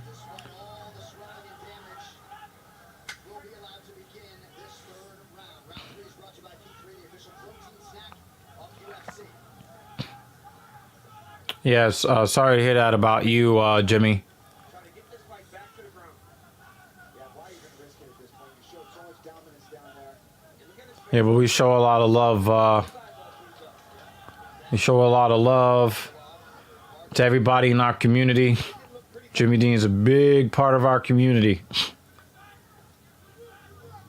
tough. He's exhausted though. That was just constant pressure. Yo, he's got the massive knot on his forehead, too. I think he's going to the ground. He's going to the ground right now. Look how tall he is. Pavlov's got to know if he gives up one takedown, probably I think that if Kopylov gives up the takedown, the referee should just come in and stop it, because it'll just be over at that point. Kopylov is doing a good job not giving up. experience accrued in this type of fight for He's exhausted though. His nose is completely busted. Yep, now he's doing wild, reckless shit. Duraev significantly swollen. Oh, yeah, these guys are battered in there. Oh my god. Serious damage. I think the fight should be close to being stopped. Kopylov's is pawing at that nose. His nose is fucking shattered.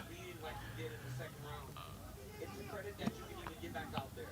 And to see a guy Kopylov I might be overreacting a little bit though to what we saw a fight ago. survive against Duraev and come back out there and defending takedowns, trying to land punches, it just speaks to the heart of this young man. He's leaking though. That nose is open. Oh my god. Mrs. Evil, you gotta see how open this man's nose is.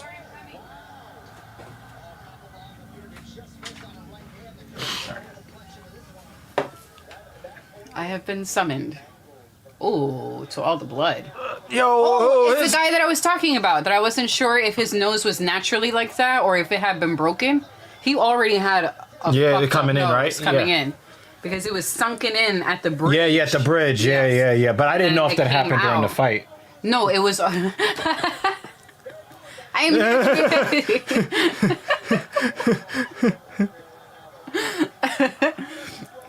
That should be my bat signal. It's just like red in the sky, and I'll come running.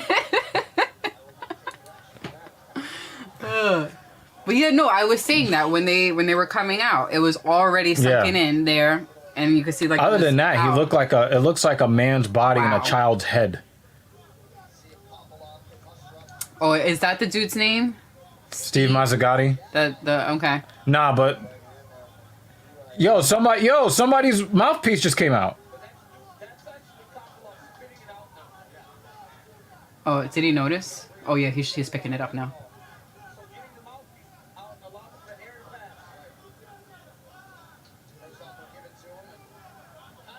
pass. See, look, a ref doesn't who wanna knows what put- the fuck he's doing. Yeah, he doesn't want to, but he doesn't want to put. He can't breathe. Nice double He doesn't jab. put it in. That's his choice. Because Duraev, his left eye is compromised. Yeah. Oh man.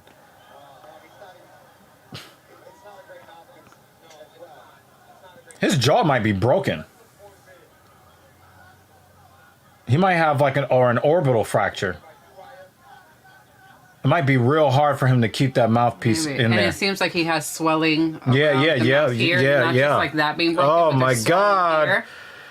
He's I'm gonna going have to point to. out all the spots where there's He's gonna swelling need his face and blood coming reconstructed. out.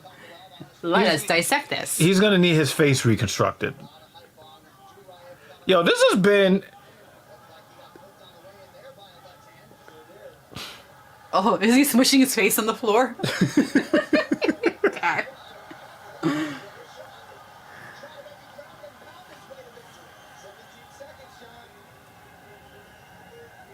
Is this fight of the night in the weirdest of ways? Well, we needed it after the last one. Oi. This was not an MMA match. This was a war of attrition. Oi. Oh, and it looks like it's just like Yeah. his whole face is just like shifted over. The way the swelling is happening on his forehead gives the illusion that like his face is just shifted. That's fucking nuts. Yo. Love it. Twisted faces and caffeine. It's a good Saturday. Oh. Yes. Those are nice. Yeah, I looked at these and I'm just like, Pine green is nice. I gotta look you in the face. I don't have a pair of Air Jordan 3s. And they're not really marking them up that much, so I could probably just find them at MSRP. Yeah, I like that green. Yeah, I might have to cop. I like green in general, but that's a very nice green. Yeah. Ah, the elbow right at the. Oh. She's like, oh yeah, I like it. Oh, Look, I can't look away. It's like a train wreck. oh my God. His Wait, stand back up. face. Let me see. And this guy looks like he's got the, you know how they do the they do the Look at special that effects. shit. They do the special effects makeup. Uh-huh. And the other side of his face looks fine. 29-27 and 29-27. All for your winner by unanimous decision. Alpha Duran! Yeah, because I think that the Kopylov won round 3. Like the swelling on his face makes him look like he has a villain face. Yeah. Has made an impression here. I think that's fight of the night, yo. Oi. That's fight of the night. Either this is swollen or he has an overbite that I didn't notice before. The guy with the sunken in nose. No, I think that his face was beaten into that. That's why he kept spitting out the mouth guard. Holy crap. Oh, that looks beautiful. The hammocks on the water. I don't know. Should we spend money to go there? We're going to spend money to go somewhere. It doesn't have to be there. Oh, I already started looking at Caribbean things. So. We'll save that for TSP. Oh, okay. I was going to get ideas. Next fine. week. Next week. We will have wonderful conversations next week. Yeah. But yeah, I did start pricing and looking. Featherweight standouts Ricardo Ramos and Zubaira Taruga finally collide today. That's okay. Next week. Today it's about broken faces and Yo, it's been a very violent card. Because you're not seeing really that many, if any, American fighters. Because that's one of the reasons why they needed to go to Abu Dhabi for the fighters that can't get into the United States, you know? yeah. The UFC still has to fulfill their contractual obligations to offer fights, you know, a certain amount of fights per year to these fighters. I think it's really smart to have multiple locations around the world. And they're going to have that Yeah. going forward. And, I think you know, that's great. the Rona definitely, I think, is going to make the UFC business model, is going to make it more stable so that they know what they can do in a pinch, but they also know what they can do when they expand out. Yeah. It's kind of like with my business, right? Like, I've been an in-person trainer my entire fitness career, but then the Rona makes you think about things outside the box, and now I can expand my offerings. If Jimmy Dean, if Jimmy Dean wanted to train with me, he now can do so because of technology. You know, the Rona forced me to reimagine how I look at personal training. Yeah, Jimmy Dean, we got to do stuff in order, sir. I just got excited, that's all. Yeah, we got to do stuff in order. Shucks. Hey, Ron, what's up, man? It's good to see you. Definitely not. Thank you for coming. You know, but the thing is, they say that like people who've been together for a long time, you start to pick up physical similarities. I think it's also probably little mannerisms Yeah. in Yeah. the way we speak and do things. Yeah. Yeah. Because the other missus has started. Oh, there's yeah, these she- little things that yeah. does where I'm like, oh wow, that's me. Or, Yeah. oh wow, that's Dr. Evil. Yeah. Yeah. Yep. But nope. Yeah, we have another partner who is like still has a strong Korean accent and all of that, and she still picks up on some of our But she's mannerisms. been in New York long enough where she'll say certain things, and I'm like, there it goes. The Brooklyn just came out. Ron said Jimmy Dean, the sausage dude. Yeah, he is the sausage dude. Definitely. If you want to go see the kind of shit he's talking, please go subscribe to our YouTube channel, the bit.ly/capital TALKIN_SHT. Please. Talking Yep. Please show some support to the platform. that way you And, could come chat with the sausage dude too. Yeah, so you can chat with the sausage man. Pause. That was pause worthy. You paused too much before that pause. Gotta be quicker than that. And for the comment of the stream. Yeah, we've gotten this many times, unfortunately. It's weird through our relationship. Oh, we really picked up our mannerisms fast, though. Because they said that shit within the first year. No, I think that one time was a middle-aged black woman that was attracted to me and was hoping that was one of those fishing. She was fishing for an answer. Gotcha. So she was Should I gonna, just, like, grabbed your crotch at that moment? Yeah. Like, thinking back at it, I should have just been like, nope. And grabbed your crotch. Lois Griffin. Yeah. These Oh, are yeah, where yeah, my babies come I from. should have Lois Griffin. Before I even saw that episode. Yeah, Ron, man, we need to get up for some IW or some shit at some point on my regular channel. But we are watching UFC. We're watching UFC 267. It is not a pay-per-view, so if you have ESPN Plus, please go on over. Please go on over. If you've got ESPN Plus, turn it on so we can all watch these fights together. That would be fucking awesome. Fucking awesome. Look. A ref who knows what the fuck he's doing. And here goes Blind Bat. Steve Mark. Like we saw King of Porks. Oh my goodness gracious. Oh, Blind Bat.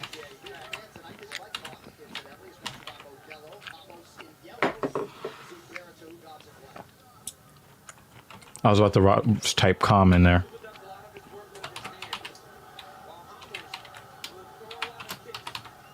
I think I got that right. Uh-huh.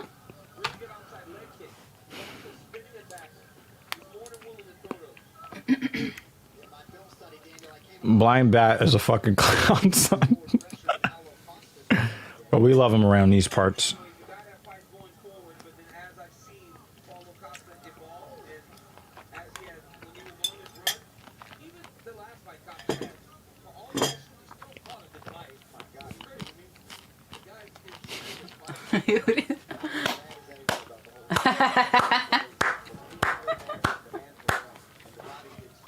Oh boy.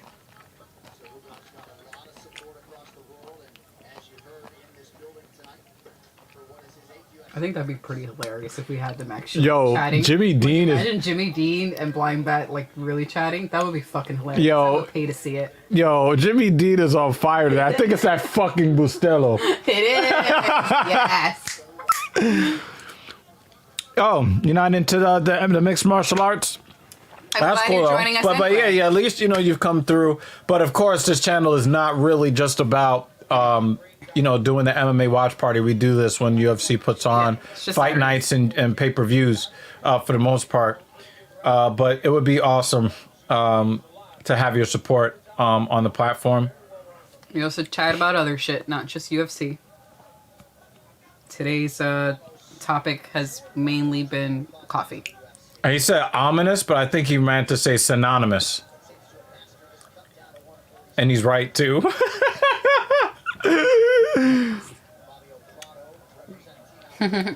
It's synonymous, not ominous.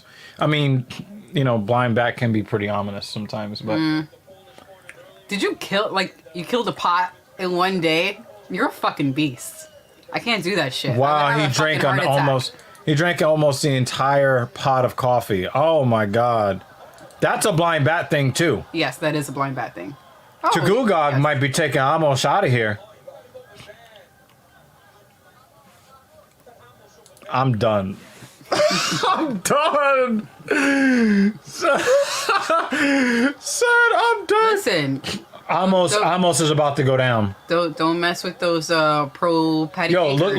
look at Goddard showing the referees how it's done. Don't fuck with. Yo, those pro I think patty Amos makers. is going down before round one ends. Trying to find the ESPN login. Damn, son. What you need to do is get a password. One of those password managers. I'm a big proponent of password managers. Amos, I think he's done.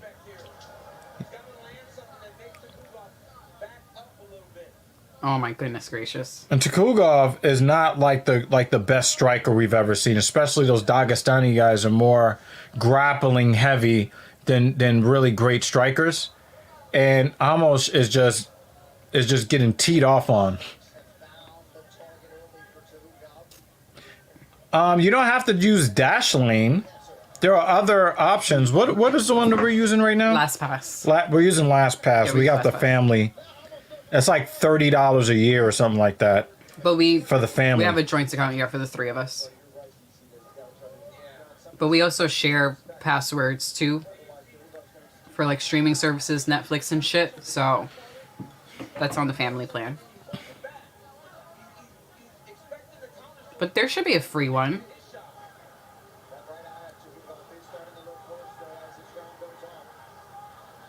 Oh! What a spinning elbow from Amos!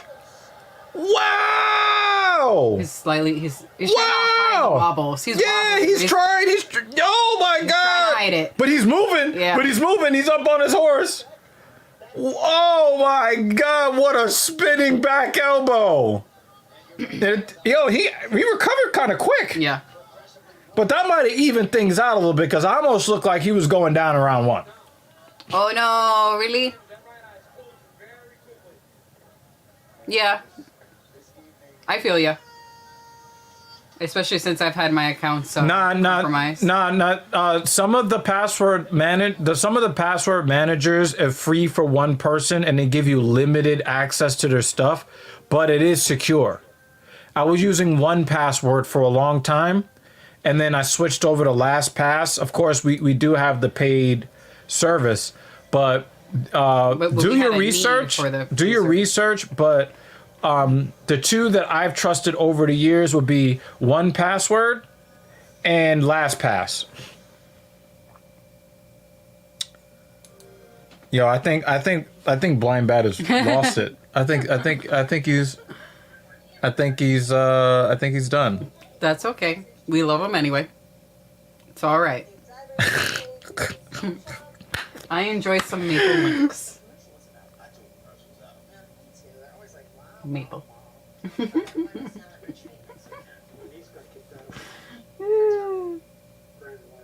Grand larceny. This is a great commercial. Patties. Maple patties? Ooh.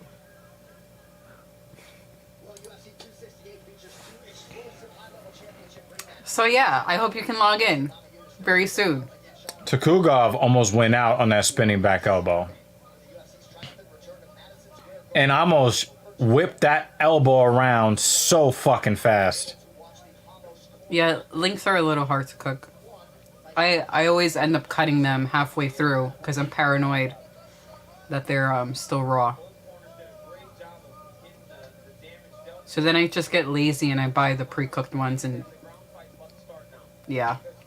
I know the raw ones are better, but I just get Wow, that was ones. a fucking windmill of a right hand from Tukugov.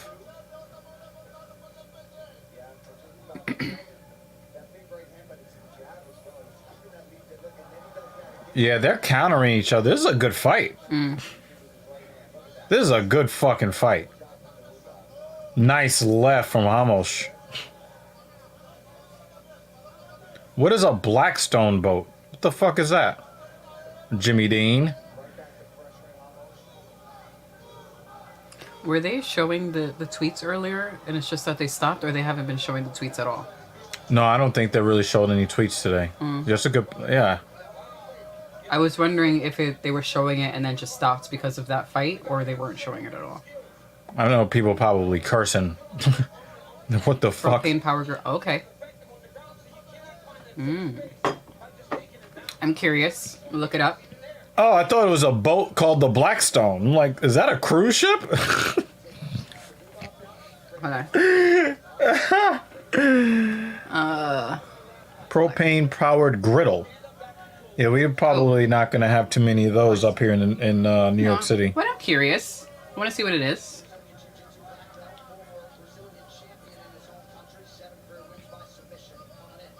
No, Ryan Fry, the prelims are still going on. Good to see you again, sir. Yeah, they would never let us have that.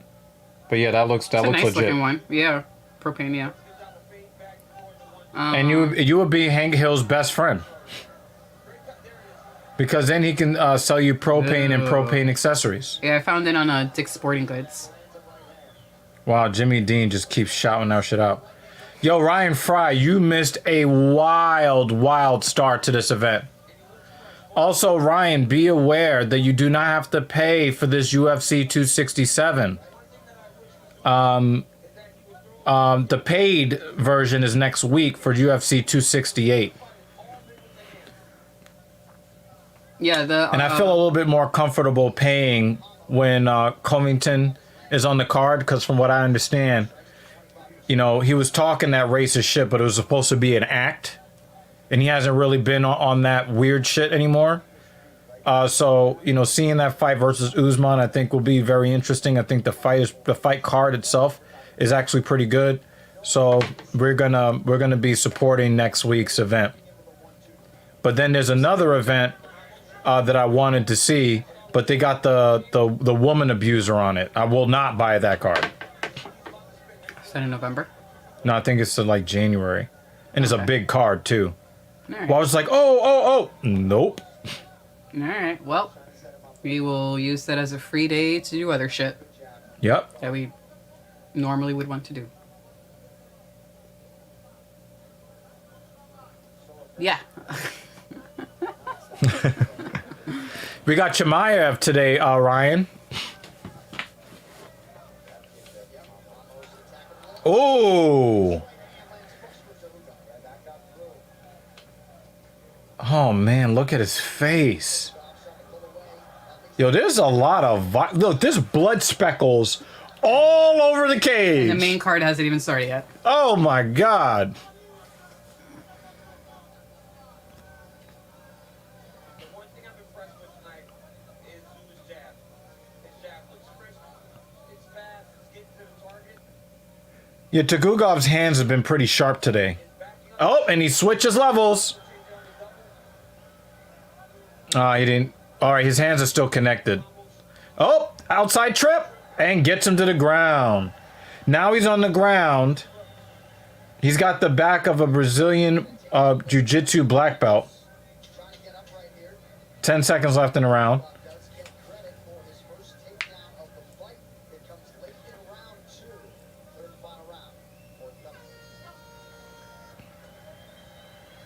But it's nice to see you here, Ryan.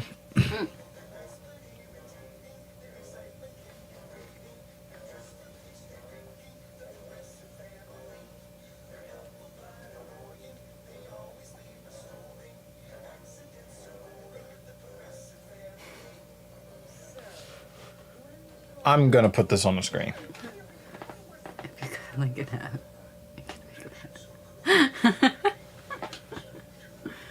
think Blind Bat is enjoying their. I think their Blind Saturday. Bat drank the rest of that coffee that Jimmy Dean made.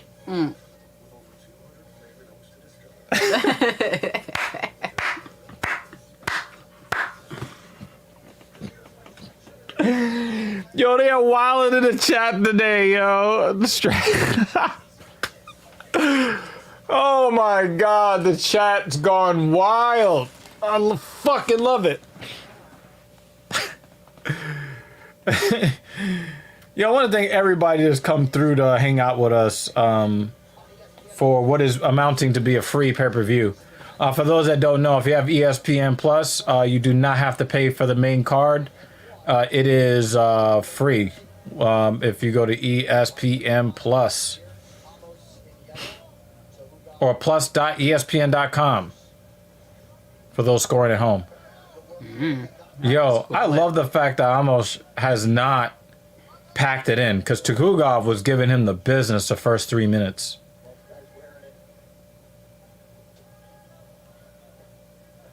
It's been a really good fight. Kuba's done a good job of backing up Amos. Keeping him on his heels. Yeah, Ryan, you can hang out with us the entire time. Nice. Nice spinning back kick. And you see the spinning attack lands to Hugov immediately right back into range, taking the center. Oh, nice right from Amos. And maybe Amos should make that read, right? Paul, knowing that you started Yeah, a long time ago, right? out there with Cuba Thomas, maybe you And now he's just kind of like a journeyman that puts on good fights. Third round, and Zuba's done a great job of countering back with his 1-2 or leading with his jab. So you've got to start trying to see Tugugov made his face look more like an ogre. jab. What can you put out there? How can you block the right hand to force him to use that jab and know Nice body Another one kick. where one half of the faces are right. Yeah. Two-Face. Two face.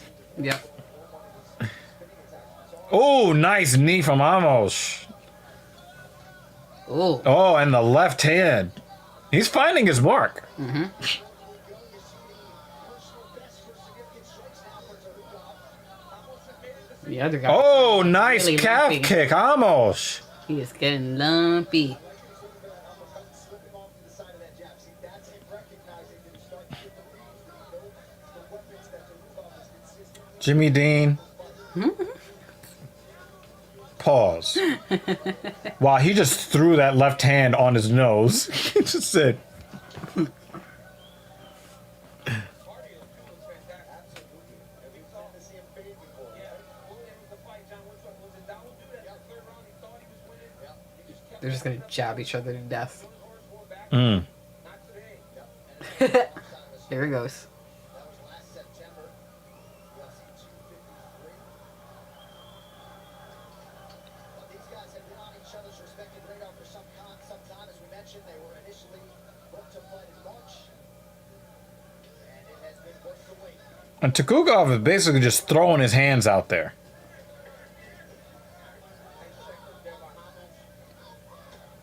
And I think every time he lands the jab, he slows Amos down just a little bit more. If Amos is really, really paying attention, that inside calf kick to Tugugov's lead leg is right there for him because he's planting really hard on that front leg. And you can see that he's beat it up on Yeah. both sides. Pause. But he really does need to hit that low calf kick more consistently because it's right there for him. He's not wasting time throwing shots that aren't hitting the target. He knows it's that jab, consistently moving forward, landing that jab. When he's got an opportunity, he throws it. That's pretty much all that Hugov Yeah, if Amos do some leg kicks out there, he could wobble. He wanted the head kick. I didn't know that. Tukugov was the asshole in the red jumpsuit that jumped the fence with Khabib and sucker punched Connor. Didn't he get a suspension after that too? Maybe. Yo, Amos's face is looking like, I don't know, a Jimmy Dean sausage right now. Raw. Yeah. Jimmy Yep. sausage. Delayed reaction on that one. Yeah.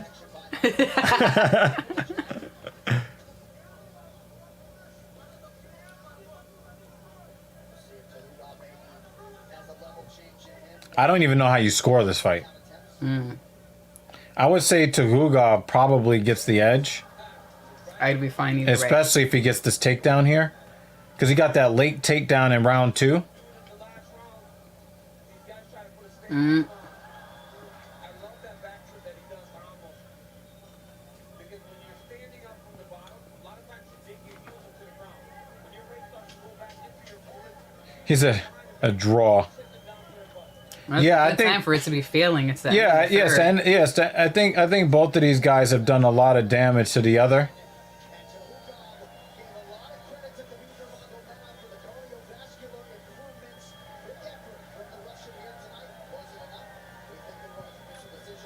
That was enjoyable. Yeah, there's a lot of good fights. A lot of good fights. They can't let that other referee come out though. Fuck no. I think you'd end up having a riot if you did. I think the fucking commentators would riot. Yeah, you'd be like, yo, get him out the Yeah. cage. That dude was horrible in every facet, yo. Yeah.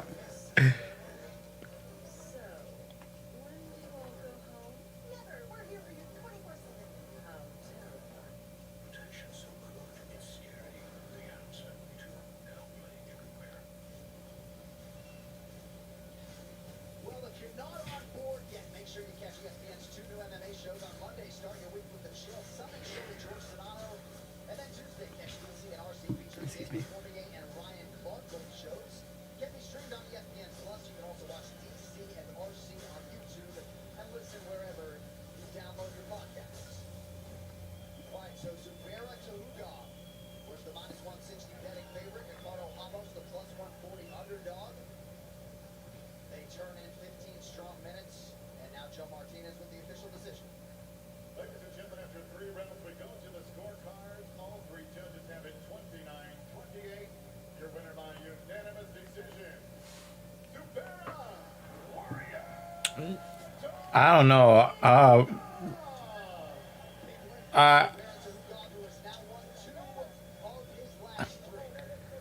I thought Tugugov definitely got a bit of the edge because he basically controlled the engagements in round 3 and he whooped almost his ass in round 1. Almost came back in the second round looking like a man's man. That was a good fucking fight. Yo, a lot of good fights Yes. to this point. Just one horrible referee. Yep. Please excuse me. Look at those calves. And socks that are too big on me on the foot, so the heel is at my ankle.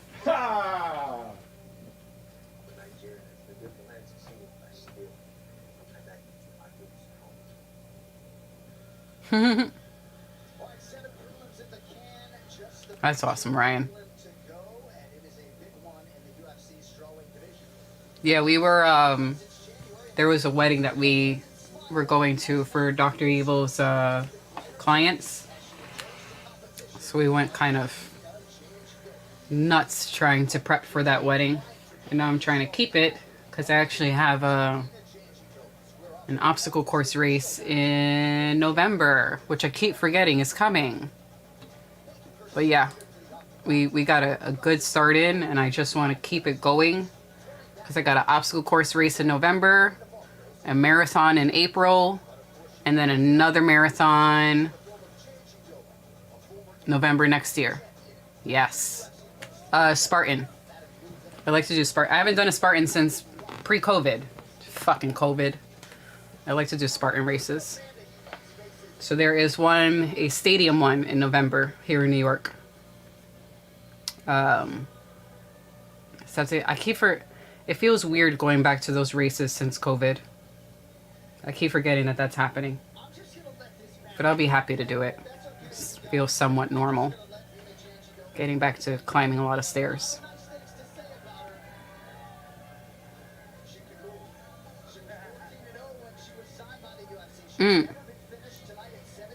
Have you ever competed in, well, not competed, but have you ever participated in one? I do the open wave, so I don't do it for competitive purposes. I just like to do it. You should try it out. I love it. I fucking love it. Yes. No, I don't want to hear fucking nah. Try it. Especially, so at least for your first one, if there is a stadium one around your neighborhood, so the stadium one for us, it's City Field, and you're literally just climbing a lot of stairs. It's very doable.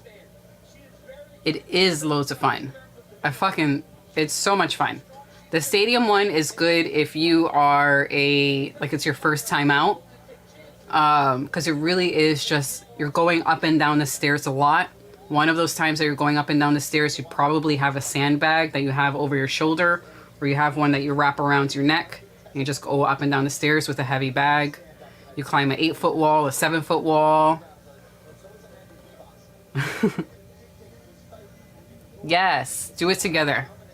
It's really fucking great. I have done one. It wasn't a Spartan. We did... Rugged Maniac. The other misses and I have done a Rugged Maniac together. And it's loads of fun. Then if you're able to do one, maybe it's not a stadium one, but it's a regular one, it's super, super muddy. And I think it's even more fun. And it's difficult. And as you're doing it, you're going to be thinking, why the fuck did I pay money for this shit? And screw Mrs. Evil for even suggesting this to me. And then when you get across the finish line, you're going to feel so fucking good. I love these things. You should do it. No ramps. You just got to fucking climb. Fucking climb that shit.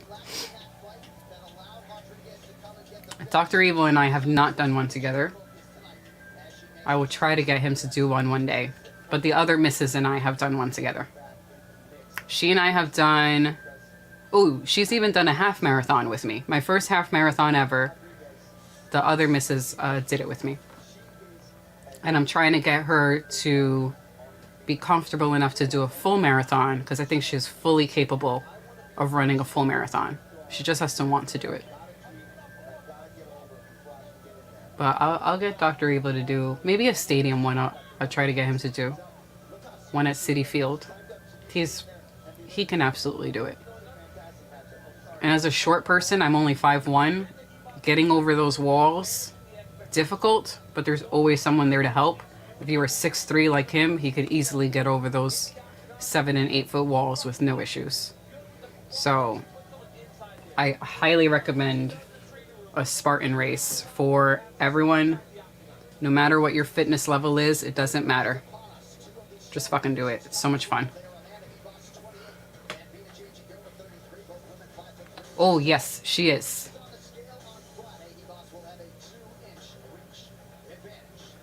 This should be fun. I hope it'll be fun. I hope they're as vicious as the last fights. Babe, it's about to start. Introducing you first, fighting out of the blue corner, a jiu-jitsu practitioner standing 5 feet 3 inches tall, weighing in officially 116 pounds in 19 fights for record 17 victories, with 2 of the feet, fighting out of Teixeira, Santana, Brazil. Here is Irna Carcara Jandirova.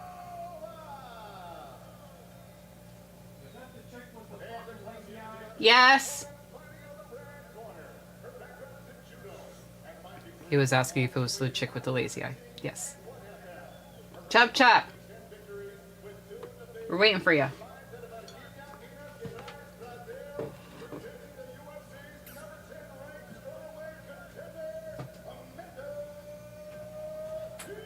think I added 1 Got him. hour of battery time. Oh, you're Why? charging it? Yeah, I was charging my phone. You want me to bring the block? Nah.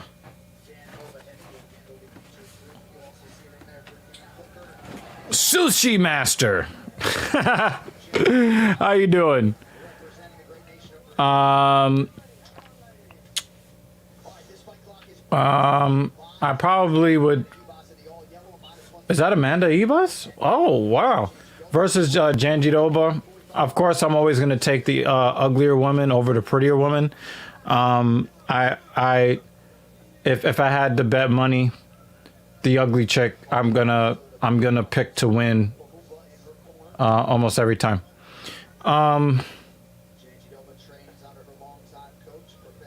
The only ring girls that are great are the ones that fight in the cage. But yeah, we've got the light heavyweight championship today, Sushi Master, and we have the interim bantam. Is it a bantamweight? Yes, we have an interim bantamweight championship. So we got, we've already had 5 or 6 really good fights already. We've got one really horrible referee. Hopefully they don't have him in the cage again for the rest of the day.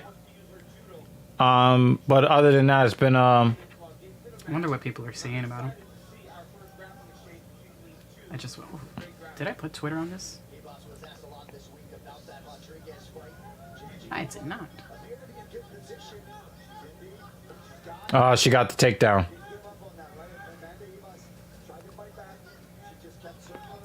Oh, Yeah, sorry, I forgot to answer your question earlier. You did ask that before. Some referee we've never seen before. Yeah, it's some new dude that I think they got just for this. So the ref was bad Horrible. because what was the guy's name that was He had getting torched? multiple instances in that fight in both rounds 2 and 3 to stop the match, and he did not. It was obvious that it should It have was been stopped bad. multiple times, like not even 2 or 3, like since round 2 it should have been stopped, where the guys were even standing there looking at him like, why Yeah. are we still fighting? Yeah, it was the Eliezer Zaleski dos Santos fight. What is up with this? Versus Benoit Saint-Denis. Saint-Denis was beat up very, very badly to the point where he was not defending himself. He started turning and running. And the referee just refused to stop the fight. And then when there was one of those cup checks where the guy barely grazed the cup, he took a point from the guy. Horrible. I know a lot of people hated Mario Yamasaki. This guy was on he made Mario Yamasaki look like the Japanese Brazilian version of Herb Dean. It was not on Herb Dean early stoppage. Like, I'd rather Herb Dean early stop that match compared to what we saw on a totally different level. I would. Yeah. What we saw, Not even I close. actually feared, and I still kind of fear for Saint Denis and his long-term health. That was really bad.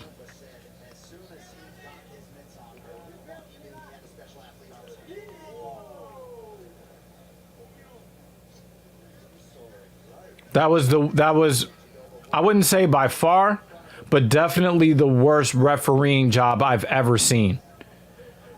I mean, if Paul Felder is screaming, "Stop the fight," Paul fucking Felder. DC, I questioned whether he should be allowed to work the rest of the event, and then 2 minutes later, DC said the same thing.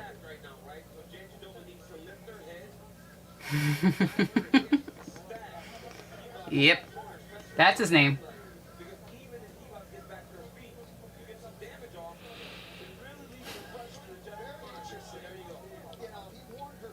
Oh, look. A ref doing Yeah, his job. yo. It's going to be the dig the whole fucking night. Because of one guy. Oh! She was surprised that she hit her with that shit. Ebos lost that round. But again, you get the pretty girl in there with a butterface or an ugly girl. Pretty girls don't come out very well in those fights. Unless your name is Valentina. But even then, when she went up against a woman that we think that is way less attracted than her, and Amanda Nunes. Only the one. She lost. Only the one. Yeah. She's also much bigger as well. Some people think that think that Bullet won the second fight. I didn't see it, so I can't really I say. didn't see it either. Which UFC is this? Oh, 267. I just want to see what people are saying on Twitter. I can't sip my tea because I drank it all.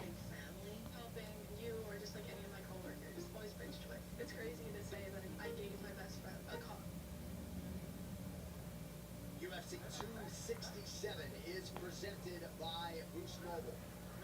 Well, pretty pointed advice there from Barukla. He does not want her on her bed. No, gotta get up.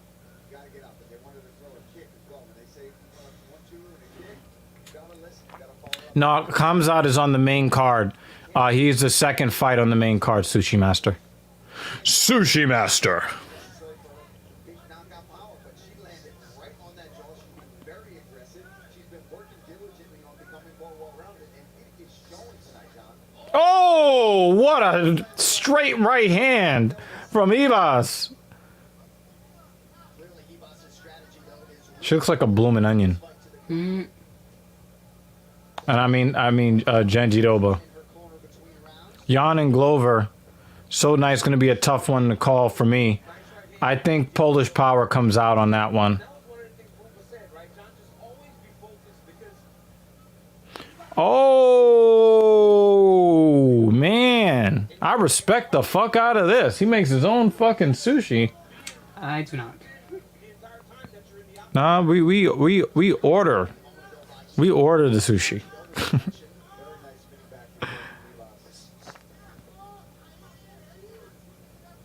Have you ever worked with blowfish by any chance? Blowfish. Very deadly.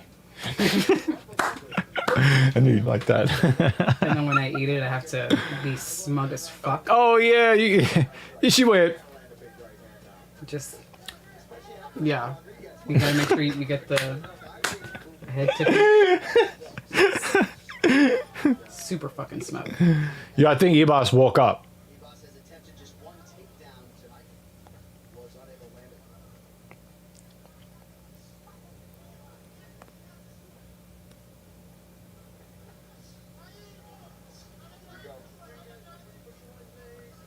So they're gonna have a nice clinch situation there.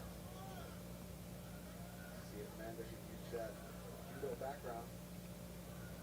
But the last time she turned her hips to try to kick through, that allowed for Janjiroba to really get to her legs and circle her down to the mat. So you gotta understand and believe that she's gonna be much more careful in her attempts at taking her down. Sushi Master does sound like a character in Mortal Kombat, right? Sushi Master. Or on a Or in what's that other game I used to like to play? Samurai Showdown. Again, why do people keep asking this fucking awesome ass question that don't have a fucking answer for?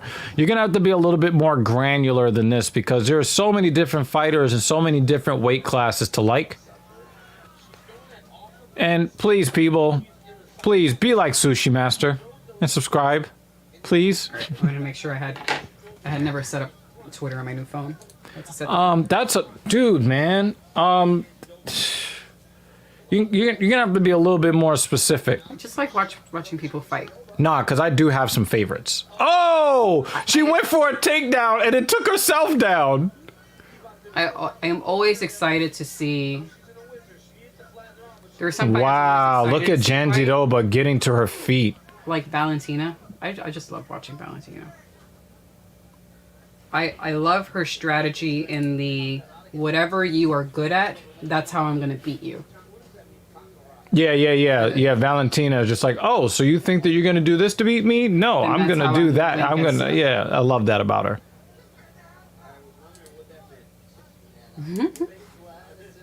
Absolutely. Everything's in your notes, John. 1 minute here in the second round. May sound trite, but there's no margin for error in this UFC strawweight division. Don't pull up the time. Deepest win division. I felt like such a troll. Oh, magic. Yeah, so the software that we use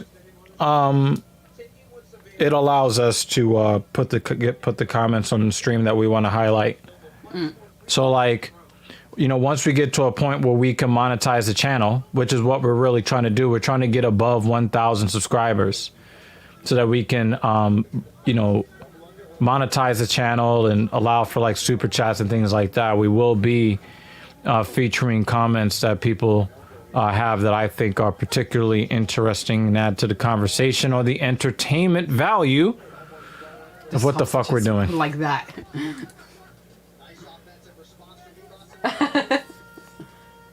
And the sausage has spoken. Where's Blind Bat? Has cracked the code. He created the code. He did, actually. Or you could just say, I have spoken. We can Mandalorian this. I have spoken. Come on, that goes well before that series. Come on, man. I have spoken. How about we get back to saving?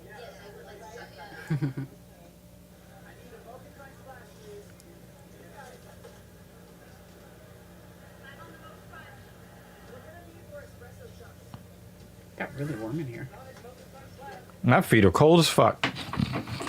Getting sweaty now. I mean, you got them big ass calf socks on. That's because I was cold. Which, you know, you displayed to everybody earlier. You're like, hey, look at this. Your long ass socks.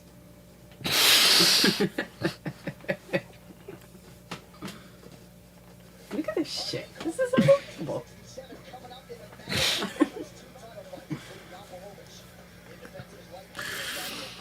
Yeah, who's up I next? don't know. Let me get that information for you. Next up.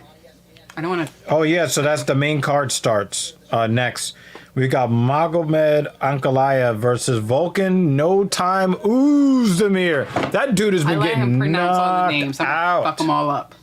I just. Oh, look, she just trashed her calf with that combo. Nice combo, Amanda Ibas. Like in our She's got a look. Look description. at that mean ass look on her face. like your job description will include pronouncing all the fighters' names. Yo, Ibas's hands have gotten very sharp. She was sharp in round 2, even sharper here to start round 3. And she's finishing with the. Oh, is there a cut on her face? Mm-hmm. Coming from where though? This has also been a great fight. Ibas is on fire right now. And now she's getting that calf torched on the outside, too. Amanda Ibas is targeting her lateral gastrocnemius.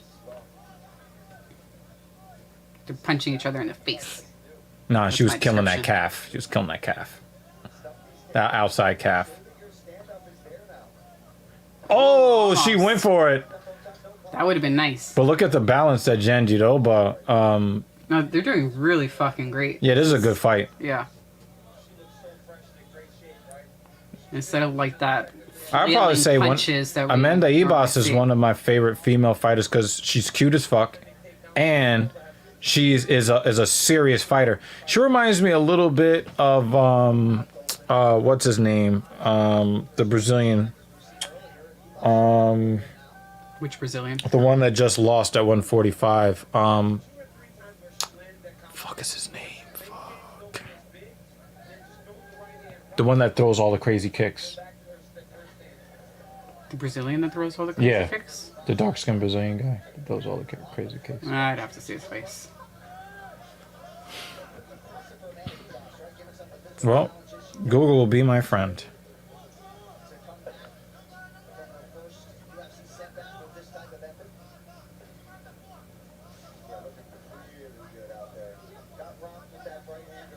Damn, that was nice too. Every failed takedown just makes Jen feel more and more fatigued. Her hands are a little bit lower now. She's not Ooh, oh. Head kick. Oh, she's Got her hurt. with a head kick. She tried to punt her head off Yeah. her shoulders with that one. Oi. Edson Barbosa. Yes. Okay. She has that Edson Barbosa type of she's got like that meanness Yes. and that intention Look to at this damage ref, with strikes. who's ready to stop the fight when appropriate.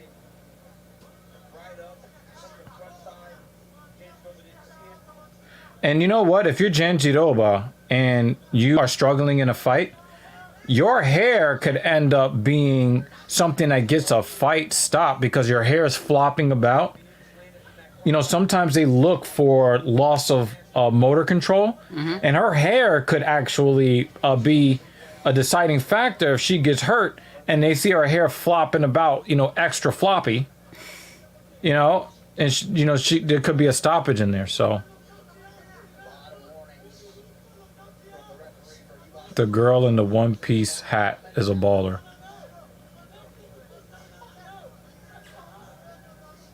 Damn, they are already talking about that ref. He was like Russian, right? Something like that. Something like that. I really hope that they don't bring him back. I don't want to see him in the cage again. Yeah, I'll be taking digs at that ref. Probably saying he will never ref for UFC again. Who said that, Ryan? Who said that? I want to know. And I hope that's true. Yeah, like, I mean, if it was Mark Goddard saying that, I'd be like, yo, I support you, brother. Mm-hmm. Maybe it was no nonsense Keith Peterson, because he's no nonsense. Keith Peterson would have punched that referee in the face. Oh, Yahoo article. Okay, damn, that shit. Oh, they're already really writing fucking articles. fast. Yeah, hell yeah. Hold on, let me see. Yo, get him out of I here. don't like picking up my phone too much, but let me see. Yo, I give it 29-28 Ibas. I thought Janjiroba got round 1. And I think Ibas got round 2, although I thought round 2 was closer than round 3. Matt Erickson article. I guess you can type in Matt Erickson Yahoo.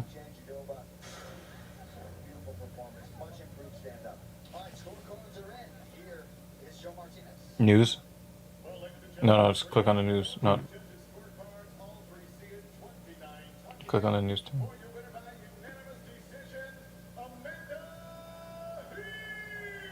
That's 266.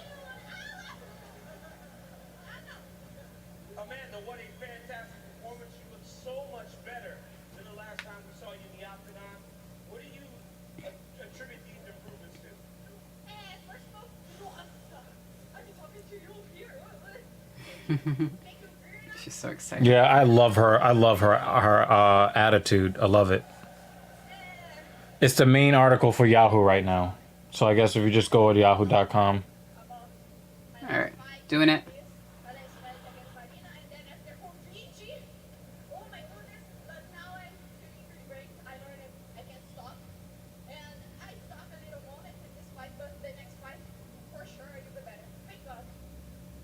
You send this in a while, good chase.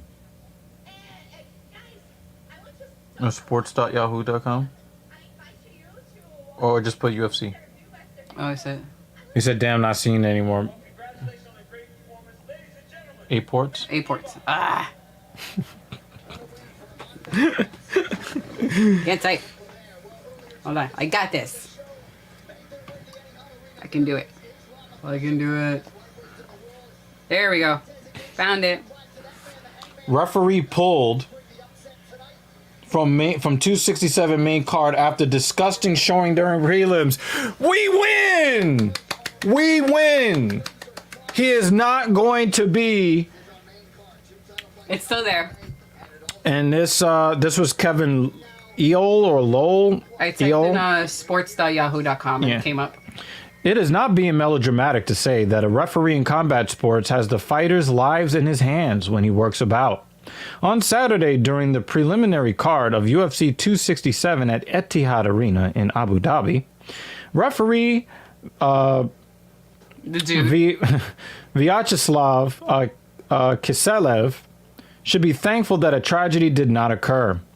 Kiselev handled a bout between Eliezu Zaleski dos Santos and Benoit Saint-Denis about as poorly as a referee at the highest levels of mixed martial arts has ever handled a bout.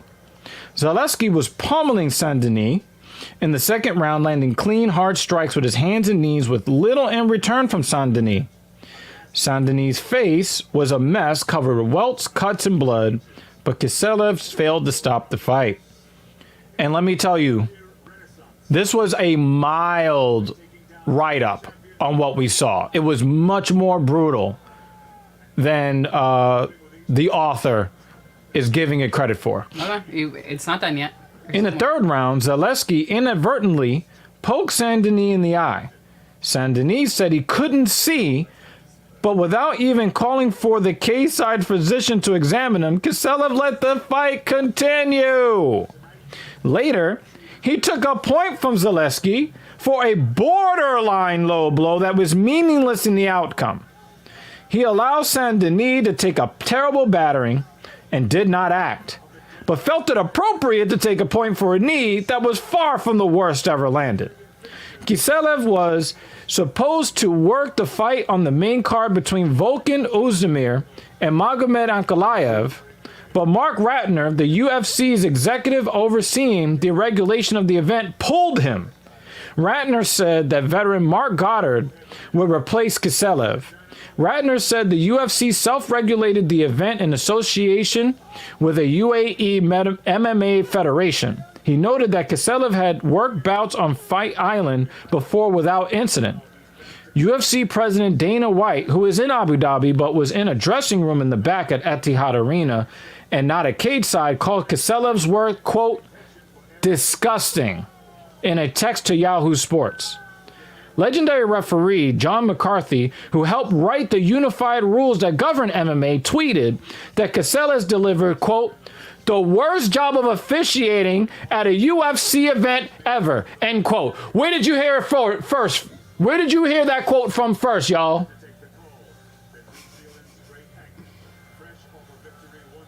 Is that the end of the article? Oh. But wait, there's more. The risk to the safety of the fighters is too high for Kiselev to ever be allowed to officiate again. And it's not just at the highest level. Fighters at lower levels who aspire to make the UFC also deserve to be protected, and Kiselev showed Saturday he is incapable of using proper judgment to do so. Mm-hmm. Translation. Fuck that guy. Get him the fuck out of here. That's why I'd rather take Herb Dean doing a bad stoppage than this shit. At least they could fight again, and it'll be alright. That really pissed me the fuck off. But anyway, main card now. And he's not... And the thing is, every time they brought a referee out, every single time they brought a referee out, I was hoping it wasn't going to be that guy. Trying to cheer it up now. Main card now. No, we are. Yo, this is cause for celebration. They got him the fuck out of here. You're still mad riled up. Trying to celebrate now. You're still like, rawr. Yeah, like, fuck that guy. That guy can end up with brain damage. That guy is not out of the woods yet. He needs to go to a hospital to have his head checked. Yosemite Sam is a good ref. Wait, are you talking about Beltron? I think he's talking about Beltron. Yes, because of Beltron. I will never unsee that now. He's my favorite ref because of the facial hair. He also just seems like a really sweet dude. I really like want to know. No nonsense, but sweet dude. Yeah. I really want to know. I love that if he guy. calls people varmint. I love that dude. Yo, So I will never I fucking unsee love that. his facial hair. I'm upset that he's not allowed to wear it out. I understand why, like, he has it, why they have him have it tucked in. I just still love seeing it. He is 70 Sam. He is a good rat. I'm not going to be able to unsee that. We have to see if he ever dressed up It would have been as that character for Halloween. It would have been even better if he was like a dwarf. Oh God, that would be hilarious. Oh shit! Like Gimli. Oh Rings. shit! Oh my man. god!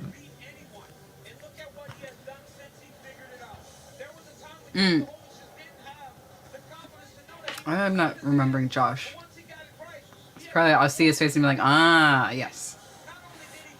Josh. Rosenthal. He went back and he stood and beat Israel Adesanya, one of the greatest strikers in the UFC. For beating him on the feet. Images. Blachowicz is the absolute man at light heavyweight. I'm not familiar. Yeah, not as familiar with this guy. We've probably seen him a few times and just Yeah, but you know, we don't pay attention to all of them. as long as he knows how to do his job. But yes. What do you guys Yosemite think of the Sam's my chances favorite. that Glover Teixeira ends up winning this fight? I'm gonna bring it back to YouTube. The YouTubes.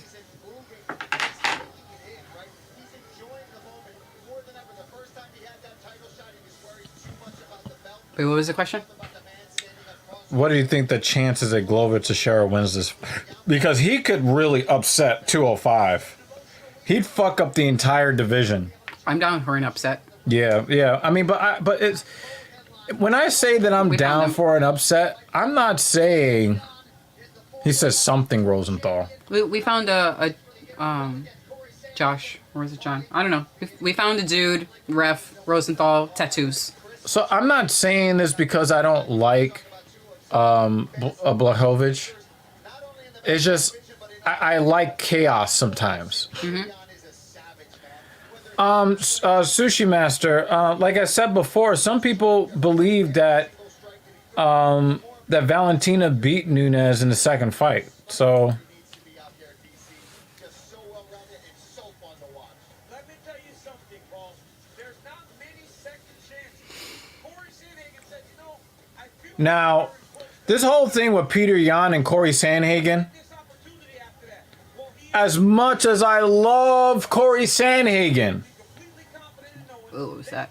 I need Peter Yan or Piotr Yan to win this fight. Why? That rematch. Because we cannot let Aljamain Sterling off the hook. We cannot let Aljamain Sterling off the hook. Aljamain Sterling got a very, very quick submission on Sterling, and I know Sterling wants to get that back. But Piotr Yan should still be holding the belt right now. This is a more recent picture of the calm, cool, collected top contender And if Corey Sandhagen ends up beating Piotr Yan, here tonight in Abu Dhabi. then Sterling gets to evade the ass whooping that's coming to him. Of the night, and it is this main card opener. And I'm not fine with that. 8 in the light heavyweight division. And you're talking to somebody who has rooted for Sterling until all of this bullshit after he did that Academy Award performance. I was firmly in because Sterling trains not far from where I live. And of course, I want to see another black man shine. That's just what it is. But after that, I'm rooting for Piotr Yan to bury him under the cage in round 2. Because of the way he's carried himself since. And I feel like he's ducking Piotr Yan. He knows that Corey Sandhagen is talented, but he has a win over Sandhagen already. So I believe that Sterling is hoping that Sandhagen wins this fight so that he can evade Piotr Yan. And I'm not with that. You need to fight him and take that ass whooping that's coming to you. Armed with the one-strike stop power that has earned him trademark wins over Misha Serkinov, Julie Manawa, and the Real Latifi. Local news here essentially has been among the 205-pound elite dating to his 2017 UFC debut. He intends on doing whatever it takes I don't know. to stay there with a big I don't know why they're trying to build. I know they need to sell the fight. They need to sell Volkan Oezdemir. But nah. That dude's granite chin turned into glass like that. It's actually pretty sad watching where his career has gone. Everything that I've heard says this as well. And Reyes also beat John Jones too. So, Everybody wants to say John Jones is the GOAT. Let's take away the criminal activity. Let's take away all of the steroid cheating. Take all that away. He's got at least 2 fights on his ledger where the majority of people believe that he lost. No time Ozdemir. Now he's got all the time. And that's true, man. Khabib or GSP as the GOAT?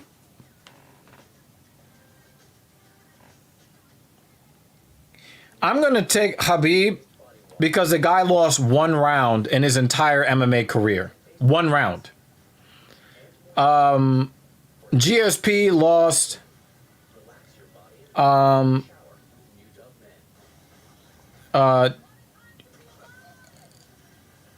GSP had, you know, he knows what it's like to be dominated.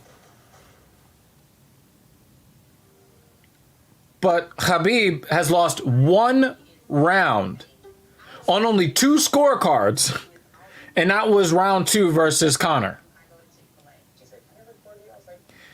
Him winning 1 round versus Khabib is something that Conor still talks about to this day because nobody's come close. So that's why I give the edge to Khabib.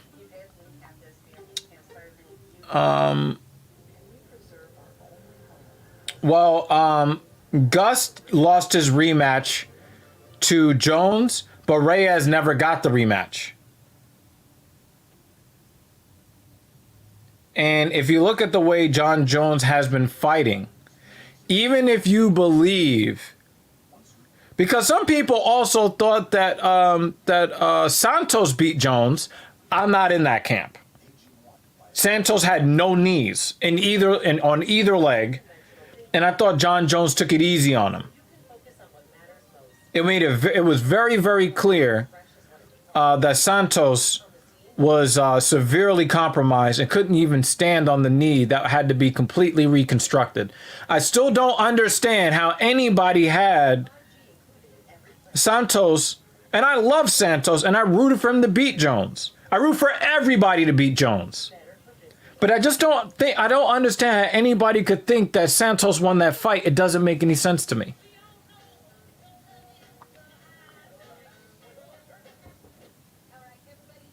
But Reyes definitely beat him. And I never saw the first Gustafsson fight. I saw the second one, and Jones whooped his ass.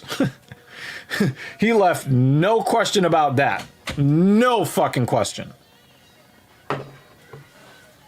Wow, my YouTube is so fucking far behind. I'm still sitting here. Goodness gracious. Come on, YouTube. Hold on. I gotta restart. Almost like I fucking left 5 minutes ago. Maybe it was showing you the future and it was super fast. I guess so. Okay, now it's up to date. Goodness gracious. That was weird. Yeah, from what I understand, John Jones is the pioneer of the acceptable amount of steroids in your blood. He was the pioneer of that. Her favorite announcer's in the cage. His tie isn't so bad. Yeah, Gustafsson's a good fighter. It's just that his reach is very short for somebody his height, and I think that puts him at a massive disadvantage. Ryan Fry, the vast majority of fighters aren't cheating. The vast majority.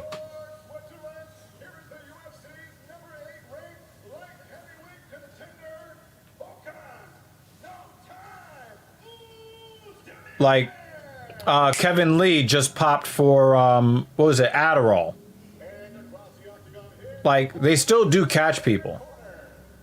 Brock was a cheater that's going to cost the UFC a lot of money because the UFC is being sued. But the thing is, the UFC knew that he was cheating. But you don't really see as much of that now. Most of these fighters aren't cheating. The fighters that are missing weight, they're cheating, no doubt. We're going to throw them in there with the steroid cheats, too.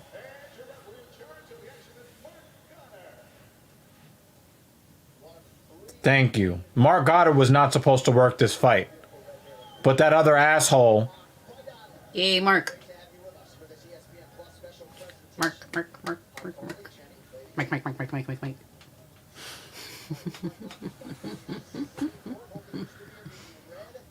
I think you almost knocked me out with that.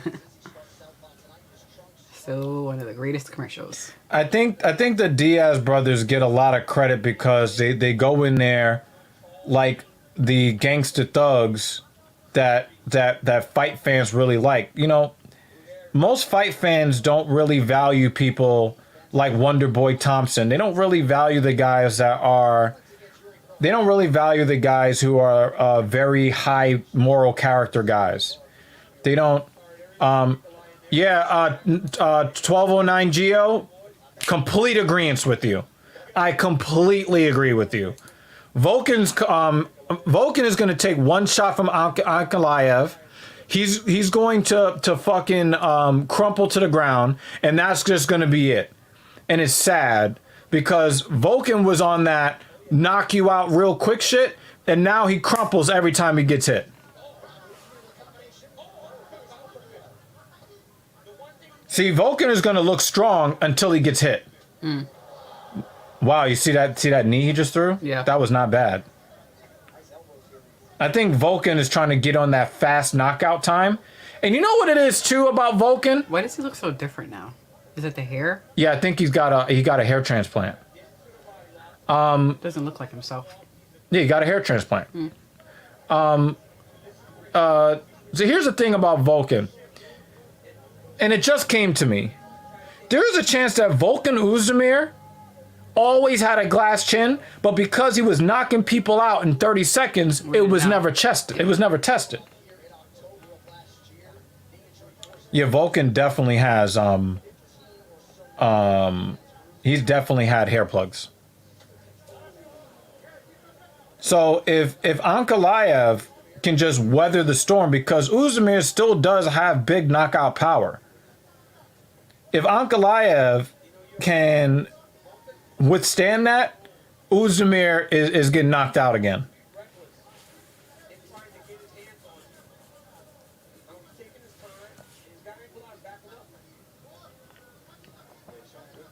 But as I was saying before, you know, most fight fans don't care for high character fighters, you know, not the kind of fighters that I like, right? So when you get these guys that are like, yeah, we smoke weed and we don't care and we're super thug and, you know, and there it is. You might have to refresh Ryan.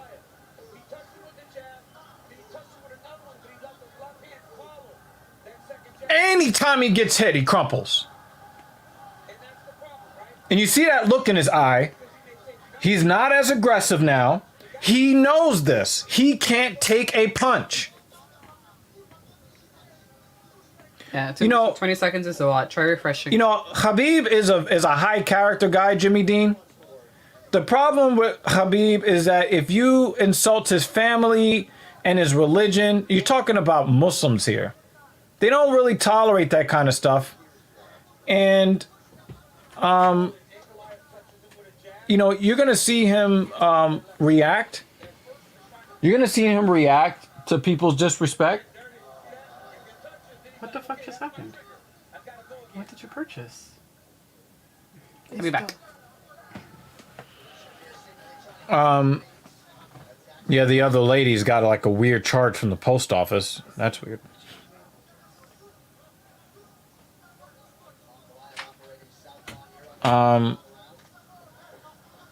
But I think Ozdemir knows he can't really take a lot of damage. But yeah, so you're gonna see the Diaz brothers get a lot of love because this is one of the few places in the world that people like, you know, the gangster thug, you know, kind of personality types. Also, these guys are willing to die in the cage. And they walk the walk and they talk the talk. So even when they lose in such a fashion where you feel as though they are in control, even when they're not in control. And you know, the only thing for me that I worry about is that with Nick Diaz specifically, I really do worry if he's got chronic traumatic encephalopathy, or better known as CTE. I think that he has brain damage that will really only show post-mortem in an autopsy. And, you know, I think that Nate Diaz, the scar tissue on his face makes it where he may be judged a little bit unfairly, but I've never gotten the feeling that Nate Diaz has brain damage. But with Nick Diaz, I fear that he has CTE. And, you know, I worry about him and his health. Yeah, Jimmy Dean, chronic traumatic encephalopathy, CTE. So, you know, that's really the issue with Nate Diaz. Nick Diaz. But you know, even though I like a lot of the high character guys like Dustin Poirier and Stephen Thompson, even I've got a soft spot for the Diaz brothers. Pause. I'm surprised that Volkan Oezdemir is still upright and it's the second round. But at any time he gets hit with a flush shot, Oezdemir is going out.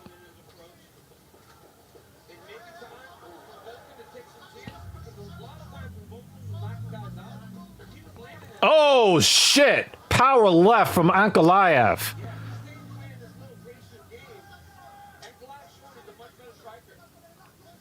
But Oezdemir kept his chin down.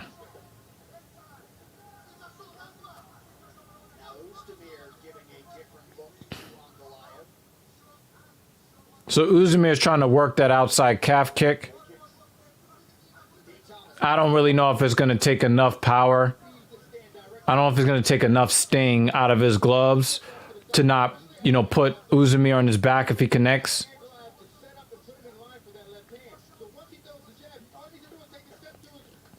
Ankalaev was trying to end the fight with that combo right there. Thank you, Dean. And from the sharp mind of you, Ankalaev suggested this week that exact thing, that he did not expect Oezdemir was going to be able to handle this speed on the feet at all. About 3.5 here to go, round two. Certainly at the heart of the messaging in the Oezdemir corner ball was to take more risks. All right, so Oezdemir right now is doing a good job employing the kicking game to try to take away the mobility and the power. Oh, shit. Wow, he opened up a cut over his left eye real quick. He just threw a jab out there. And Oezdemir's fucking eyebrow opened up like that.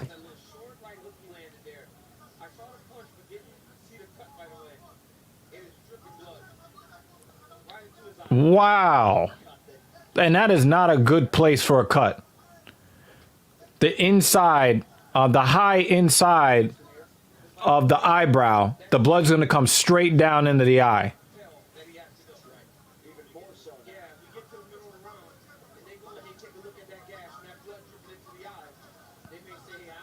It's kind of spurting a little bit, too. Hey, Mrs. Evil, we got some spurting blood over here.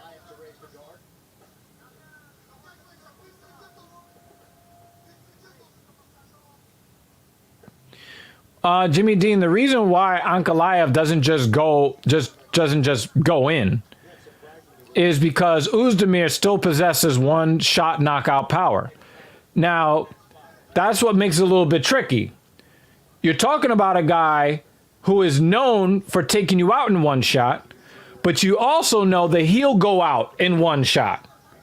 So that makes the fight even more interesting.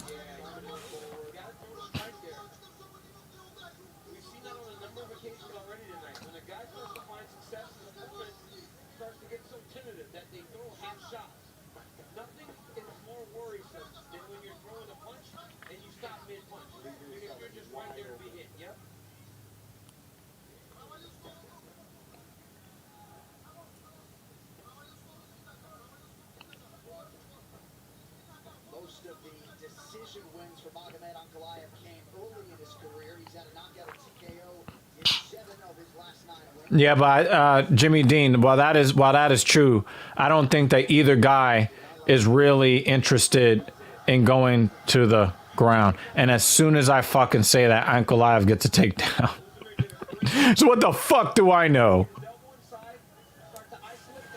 But I really don't think either of these guys really want this fight on the ground.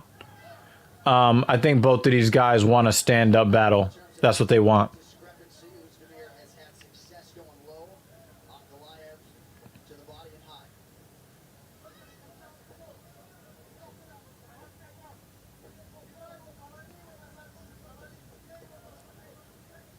you see the redness on the leg, Nikolai, from all those leg kicks that both of them landed. But right here, Nikolai just chopping away at it. He's got his back. But Uzdemir's got pretty good balance here. But then again, Ankalaev is not really working for good positioning on the takedown attempt. He's basically just trying to muscle him up. And Uzdemir probably is in the cage at what, 215, 220 pounds? You know, you're not just going to muscle him up when you've already gone through 10 minutes of combat. It doesn't even make a whole lot of sense.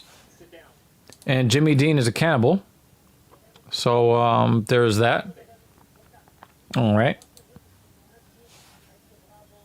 Yo, kudos to Uzdemir for surviving to the 3rd round. Because every time I look at him as the same way I look at him, Luke Shatterjaw. You know him as Luke Rockhold. I know him as Luke Shatterjaw.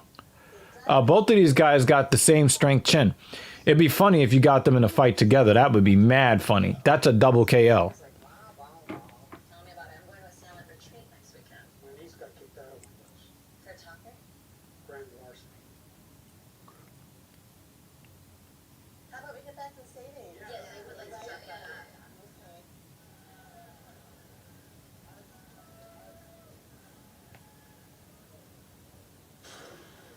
Big gash there on Uzdemir's eye, and it was from this little check right hook as Uzdemir was trying to close, and right away it opened up. Right along, that's a bad cut, right on the eyelid of Uzdemir. I'm actually surprised there's no doctor that he is looking at this thing. That's a souvenir for life. Yes. We'll see if the blood becomes a factor here in this 3rd and final round. And so the points that you guys have made repeatedly, the Uzdemir corner, they want him to believe in his strikes. Believe in his hands. Now would be the time. You see the power of his leg case. Look at that right leg of Ankalaev. It's all the way up. From the calf all the way up to the thigh. Yeah. Good body shape.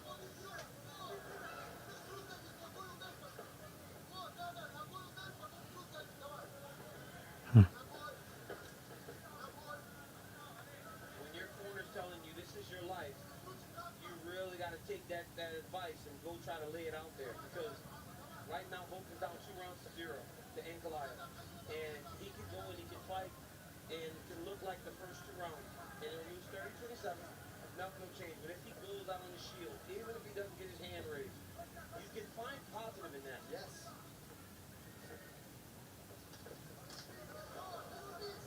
And you give yourself a chance. When you have that big type of power, you give yourself a chance, but you have to take chances. We'll see if Uzdemir can find an opening for a potentially fight-altering shot, but Ankalaev remains in control here late in the fight. Khamzat Chimaev and Li Jinliang happen to be waiting in the wings.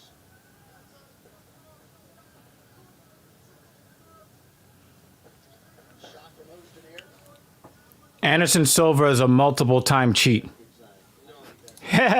LOL 1209 Geo. I used to be a big Spider fan, Sushi. He's a multiple-time cheater. He's out of the conversation, and I'm glad that he's out of the UFC. They can defend everything. I mean, Ankalaev is so talented, especially. Yo, kudos to Uzdemir for still being upright in round 3. He just took a head kick. I mean, anytime he gets hit and doesn't get knocked out, I'm in awe.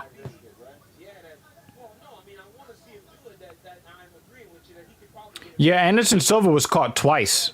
I'm a controlled fighter.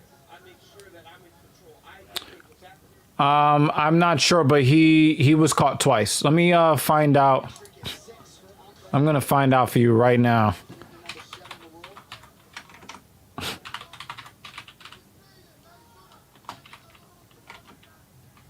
Some risk management, of course, I'm gonna find out right now. minutes to go, but really some inaction from Ozdemir when his corner was calling for anything going. And it's on you to deliver the message as a tournament, but it's on the athlete to go out there and do it.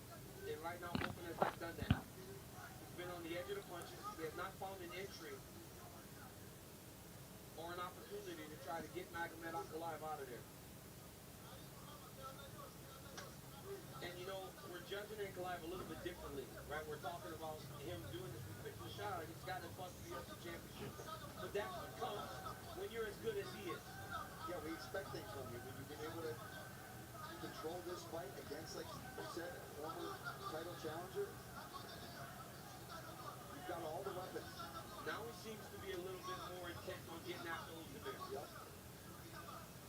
I mean, there's nothing coming back at him at the moment.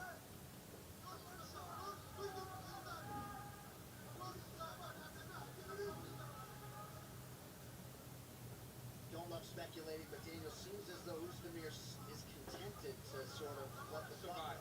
Well, I mean, it's not speculation, right, JJ? It's like we're watching it, right? We're watching it. We're watching him fight, but not necessarily fight to win, right? He's almost accepted that this is not going to go his way, but partly because of that.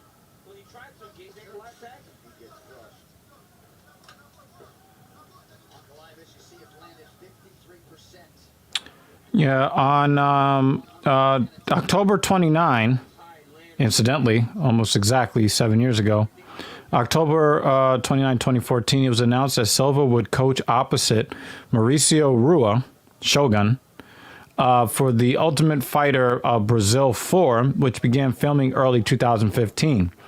Despite being coaches on the show, the two fighters will not face each other at the end of the season. Silva's continued participation was briefly in doubt during the filming after the announcement of his failed drug test. Initially, Dana White announced that Silva would remain on the show as a coach. Subsequently, Silva was pulled as one of the coaches and was replaced by Antonio Rodrigo Nogueira. So that was one time. Yeah. In his first fight post-injury, Silva faced Nick Diaz in the main event of UFC 183 on January 31st, 2015. He won the fight via unanimous decision. In the days after the fight, it was revealed that Silva tested possible for drostanolone and androstane, two anabolic steroids, in pre-fight drug screening on January 9, 2015. Nevada State Athletic Commission Chairman Francisco Aguilar confirmed that the fight has not yet been overturned and cannot be until a motion is passed by a majority of the commission. Any penalties, suspensions, or changes to the outcome of the fight have to be presented as a motion and then voted on by the commission to enact the order. On February 11th, 2015, it was reported that Silva tested positive for an additional unknown illegal substance in a separate test that was related to UFC 183. On February 17, 2015, Nevada State Athletic Commission Executive Director Bob Bennett confirmed to ESPN.com that Silva failed his post-fight urine test and that Silva had tested positive for the steroid drostanolone, the same substance in a separate test, the same banned substance he tested positive for during an out-of-competition test taken on January 9, 2015. Silva also tested positive for the anti-anxiety medication ozoxapam and temazepam, which is used to treat sleep deprivation. So, yeah. He was caught multiple times cheating. Have I watched Kung Fu Panda? You can ask this lady right here. I think I did. I just didn't commit it to memory. I've seen it. It's pretty good.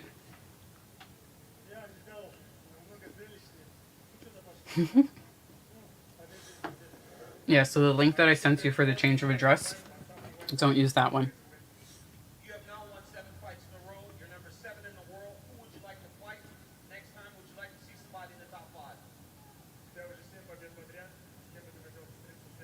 Okay.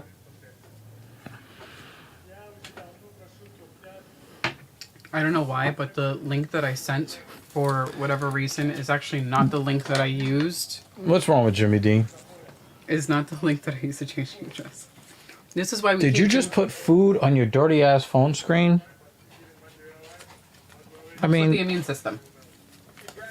you know the Rona's out here. I've been putting that shit on my face. Oh my god. I just use my phone as a plate for my cookie. Yeah, for whatever reason, the change of address link that I sent to you two was different than what I actually used. So for whatever reason, the other missus got charged almost $100. I don't know what the fuck happened. So don't use the link that I sent you, because I don't know what the fuck just happened. So she has to dispute the charge when it posts. I don't know how the fuck she. So ended up getting charged $100 to do something simple like that? You're only supposed to get charged $1. Now, I don't know.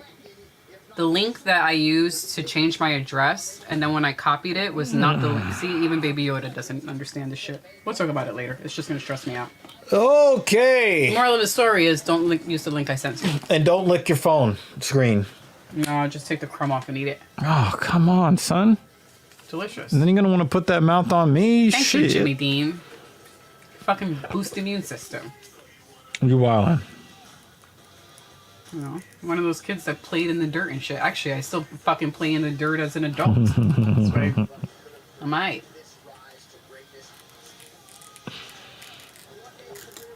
So, what I miss? I do gotta tell you guys, I cannot wait to show you. Me? It'll probably be me. Or we. I don't know what's happening right now. What are we showing? Before the end of December. Yeah, I think it ended up being a third-party site. I don't know how the fuck that happened. So annoying, because I did it on the USPS website, and then I sent them the link when I was done with mine, and I think I fucked up and ended up... I don't know what the fuck happened. Yeah, because it did not look like you sent the link. It did not look like you sent the link from the post office. But I sent as soon as I was done with mine, I sent it. Yeah, but I think I I don't think know. that there was probably like one of those. I don't know what the fuck happened. I think it was one of those. You know how they sell advertising on a web page, and then it was related. So you clicked on an ad.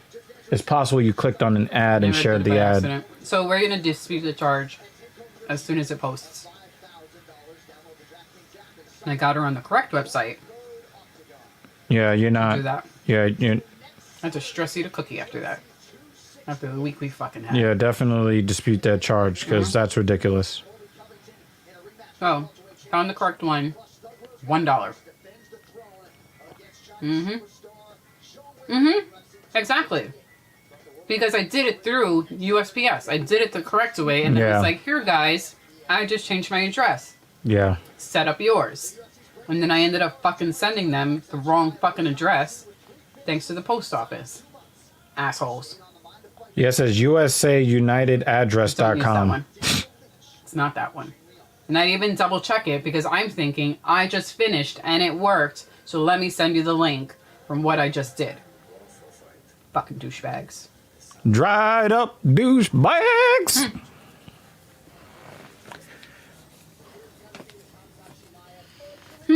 Well, this might be the main event for some of us. We get to see Chimaev in the cage, but he's in the cage with the leech, and I like the leech. Yulian Lee. To prevent suffocation. Well, we're hoping that this guy delivers some suffocation. I will keep this one on, the care instructions, so I know how to wash this shit. There's still a tag on the bottom. That's the care instructions. I want to keep that one. Don't put your receipt back because I am reaching behind you. Got it. I mean, you mean like this? Like this one I don't need. It's fucking huge. Who needs that? It's almost the size of the damn pillow. To lay on it. I think that's the drool tag. Yeah, I think me and Mr. Fry are in the same. And the thing is, I hope so. But you know, if he ends up going the distance here, I really want to see what his cardio is going to look like after, you know, because he got the long haul. You know, a lot of people talk about the death toll of the Rona, but nobody really talks very much about. Nobody really talks a whole lot about The effects if you survive it. yeah, Long-term effects. yeah, yeah.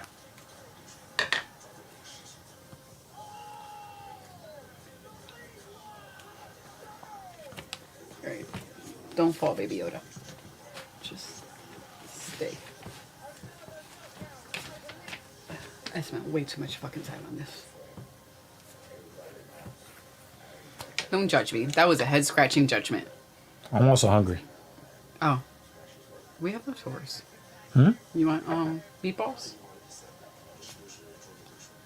Or the teriyaki meatballs and pasta.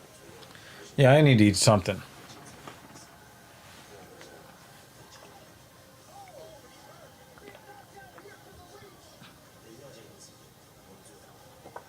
Yeah, I think there's meatballs for lunch, which was leftover dinner the other day. And we'll probably end up doing swordfish for dinner. Now, Ryan, you need to be prepared for the possibility that Khamzat Chimaev may end up being one of those what if. He could be a what if. Because if he can't deliver power, if his cardio isn't there because of the disease of COVID-19,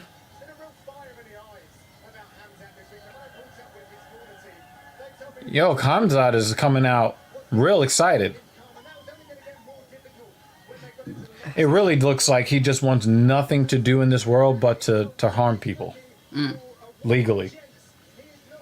But I hope, man, because he had that fucking 10-day stretch, man. Fighters who enjoy fight night as much as this man. I'm not sure there's a man or woman on the roster, Paul, that enjoys competing more than Khamzat Chimaev. We now look at the fighter description brought to you by Fitness. Yeah, fewest days between wins in modern UFC history, 10. That one girl last week, she could have beaten that record because she fought 2 weekends in a row. Yeah, I was just trying to think. I thought somebody had it shorter. Nah, but it would have been her if she would have won, but she lost the second fight.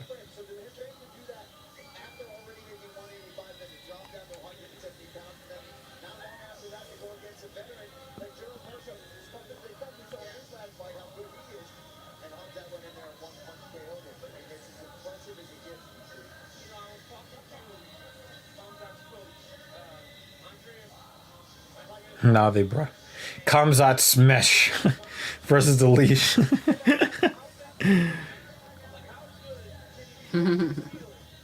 Yeah, I'm really excited for this. And the thing is, I've always liked the Leech. I've always liked watching him fight, but I'm not watching this fight for him. I'm watching this fight for Khamzat.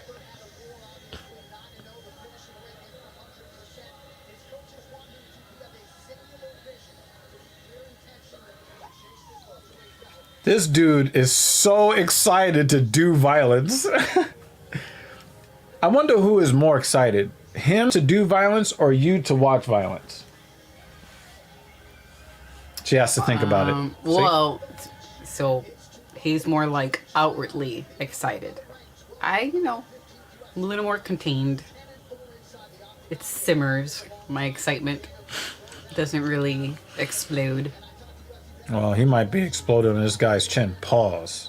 Pause. You said it. I didn't. Pause. You fucking said it. That was I ain't say questionable as shit, yo. You did that to yourself. I know. I You ran. opened the door. And then I walked ran in, into it. Let yourself in. Yeah. And then as I walked in, I smashed my head Willingly. on the door on the way in. Yeah, that was pretty Good bad. job. Yeah, that was bad. Yep. You're gonna leave that alone. And I wasn't going to stop you. I was like, ooh, I was eating my popcorn as you were doing it. Oh man. When he came into the fighter meeting, he spoke with this intensity about himself. The look on his face. The only time he smiled was when John asked about his family. It was the only time he showed emotion other than being intense and ready to go. He knew all the advantages in outside. He left that family behind. He goes and basically lives in the dorms near the PI in China. And this man is focused. And like you said, you see, there's just been a swagger and a confidence about him. A lot of guys that are going to be facing Hamza Chimaev have this fear about them. Even if they try to So I just showed Mrs. Evil an introduction that a woman on a dating app brought to me. She, I guess, instead of like doing a traditional introduction, she chose a question to answer that I guess, Bumble allows you to choose. And the question that she chose was, what are you thinking after a second glass of wine? Right? So you cannot see the person's response until you respond. So I said, trick question. I don't consume alcoholic beverages at all. And after I answered, the revealed response from her was having a third. Gentlemen, I have to make this very fucking clear to you. If you go out with a woman and she has more than 2 glasses of wine, you need to send her home alone. You need to send her home by herself. Because a woman... Well, also depending on her tolerance, you might have to send her home after one. Right, yeah, depending on, the kind of... Yeah, because we... Yes. But as a standard, if you're out with a woman and she's calling for a third drink, you need to call for the check. And you need to cut that off immediately. Because we don't live in a society where a woman is going to be held accountable for her own actions.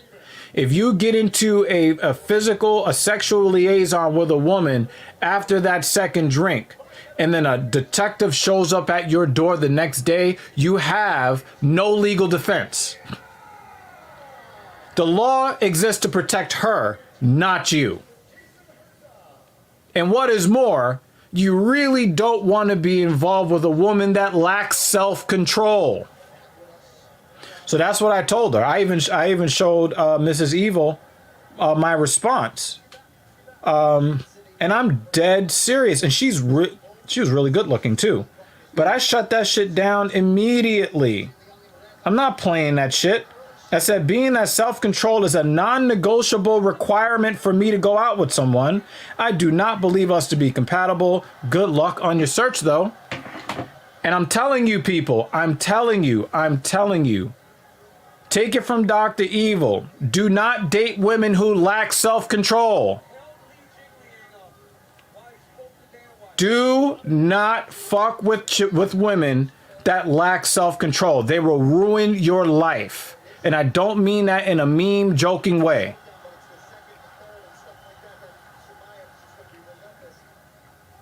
Be very intentional, even if you are looking for casual sex. Is that a little kid in the front row? It's Abu Dhabi. Oh no. That's little Khabib. That's a dwarf guy. He's like 19 years old or something like that. I thought that maybe because of his facial expression. Chimaev has dominated. He is not letting this guy breathe. Look, he's tried to get that Dagestani handcuff.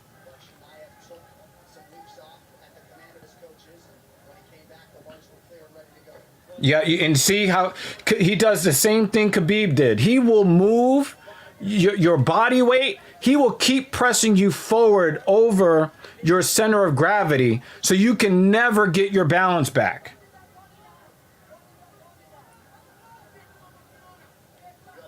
He is not giving Sushi Master's back. Sushi. He is not giving this guy any kind of space. And look at him. Position over submission. And Chimaev is doing that to perfection. And again, it's really difficult to dominate somebody like the Leech like this. It's very, very, very, very, very difficult. And he's flattened him out. He can't move. They're going to stop the fight right here.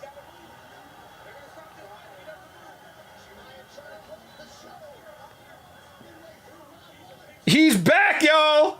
He's back. And then there's the rear naked. There's the rear naked. There's the rear naked. You're going to tap. Oh, he hit the hand. It's over. It's over. He's not going to tap, though.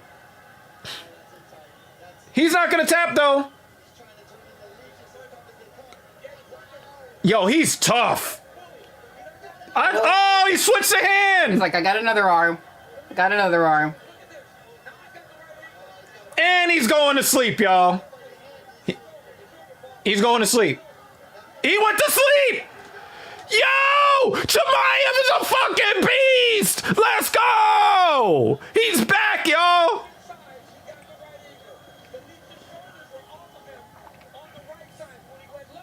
Yo, and that's why I love the Leech. I told you, I'm not here to watch him today.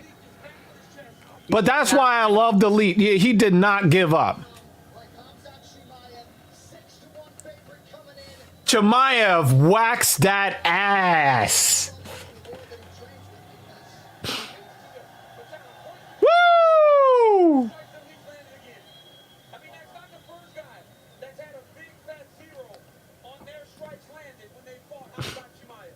There's been one strike left. And the look on his face as he's sitting on the floor, he's like, wow, I just got choked out. Oh, they gave the Leech credit for landing one strike in the fight, Yeah.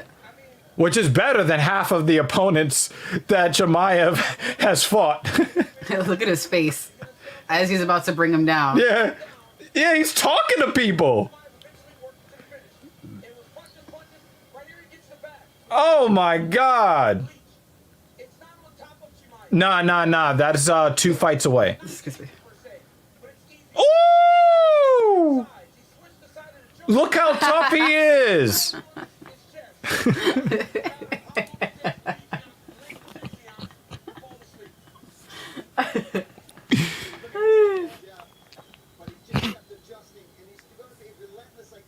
The dude Oh, tapping. he's like, nah, I ain't attacking. Yep, That was the only indication. yep. That's a real man, right? Well, I don't want to say that because we really shouldn't be putting our lives in danger like that. He should have tapped. But there is a special respect to people that you give that don't tap. And he didn't tap. Yo, he completely shut that man down. And let me tell you, the Leech is not, he is not a weak guy. He's not. He is not. That shit got me fucking hyped. Because that shit had me fucking scared. Like, did the Rona, like, completely ruin this man? Nope. Let's go.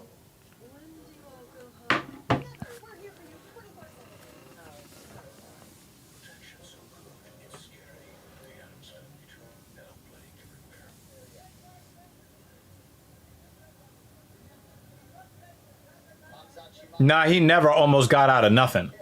He just fought. He just fought. There was never a question of how that was gonna happen. Well, he got out of the left arm. And right, ended up in the right arm. So technically, I felt like these two afterwards, you'd be like, so you want to Is go that grab the a beer longest later? fight of Chimaev's career? You'd be like, so, after I almost, after I choked you out, you want to go have some burgers? Like, let's go hang out. Yo, my God, he completely shut everything down. Kill everybody else, stay here. It's my home. Allahu Akbar. You picked him up and you I think he had a cleft palate. walked. What were you saying before you put him down and went to work? I said that I'm the king here. I was saying a long time I got gun for everybody. You believe me now? I told you I'm gonna kill me. He's sleep, bro. Tom Aspinall has a 4-fight finish streak. He sleep, bro. That is Tom Aspinall. I kind of slept on him a little bit. Understand, but you're walking here. You're carrying him. The takedown was available much earlier. I couldn't take him down there early, but I want to talk to Dana White. He was Brother, don't miss my fight. Don't look good on. It will happen all the I don't know. Usman? I don't know. Usman? knock him out. If he fights for the title, That'd be fun. oh my God. I might be shaking in the chair the whole time. Like stressed out. Yeah. Coming for everybody. Kill everybody. I'm the champ. I'm the king. Get everyone.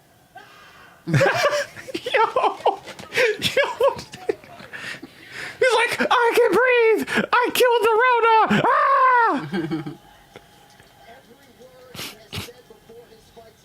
That's a perfect reaction. Just yell. When he got going, Khamzat Chimaev is the real deal, and you gotta think this is brutally put the welterweight That was exciting. Wow. Money well spent, right? All $0.00. returns to the Mecca, the very site That was awesome. That was fucking awesome. MMA trial. That first time of winning the belt in Madison Square Garden was so special. I thought to myself, if I could ever feel that good ever again in a fight, that would be amazing. Life is gonna throw curveballs at you no matter what, but you have the right attitude. That was fucking exciting. Let me get rid of this garbage. Yeah.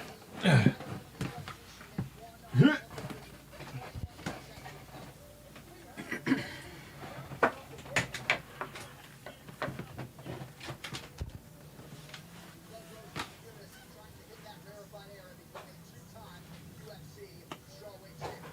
She rises to the occasion, but she knows that Shawn Wayne is the biggest challenge of her career.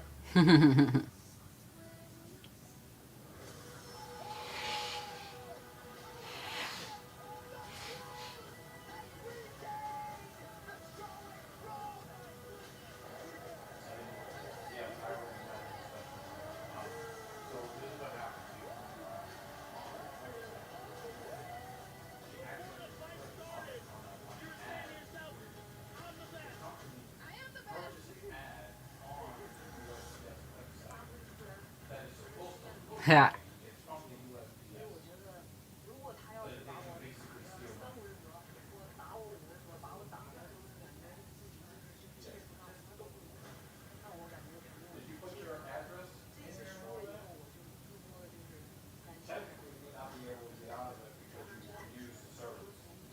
We're gonna try anyway.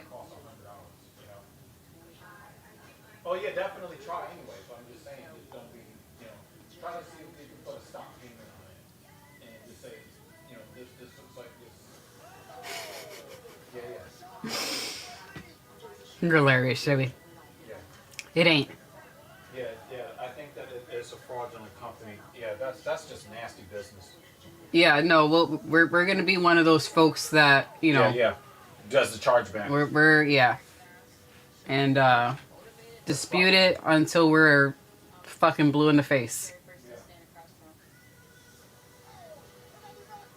I'm not worried about Whaley.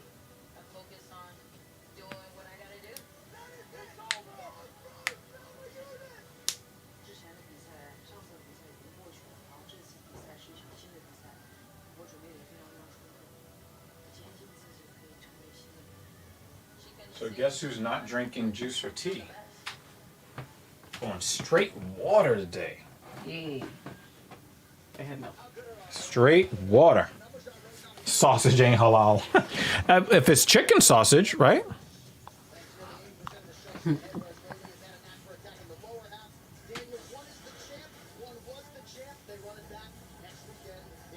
It feels right.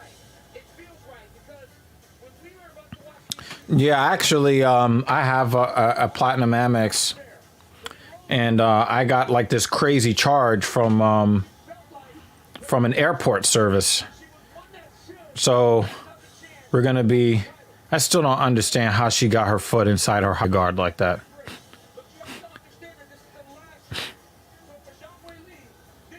You really think that Usman would just destroy him? I mean, Usman is probably number one pound for pound.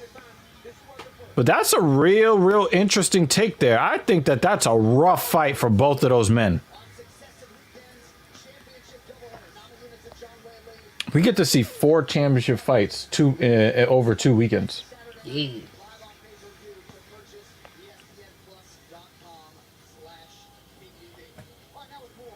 Yeah, he is ranked number 1. This is you're getting the comments updated before. Yeah, Usman. You know, Usman always had strong grappling and wrestling, and now he's added striking to it.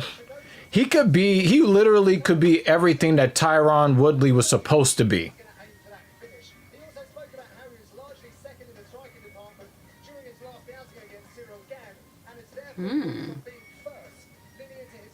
That is a good fucking question, Jimmy Dean.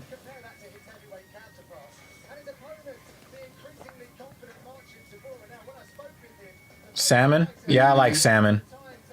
Well, doesn't it have to be raw to be sushi? If not, then it's just a regular roll. I think it's called something else. Sashimi? Sashimi is, yeah. If it's just Cooked. the raw pieces of fish. Okay.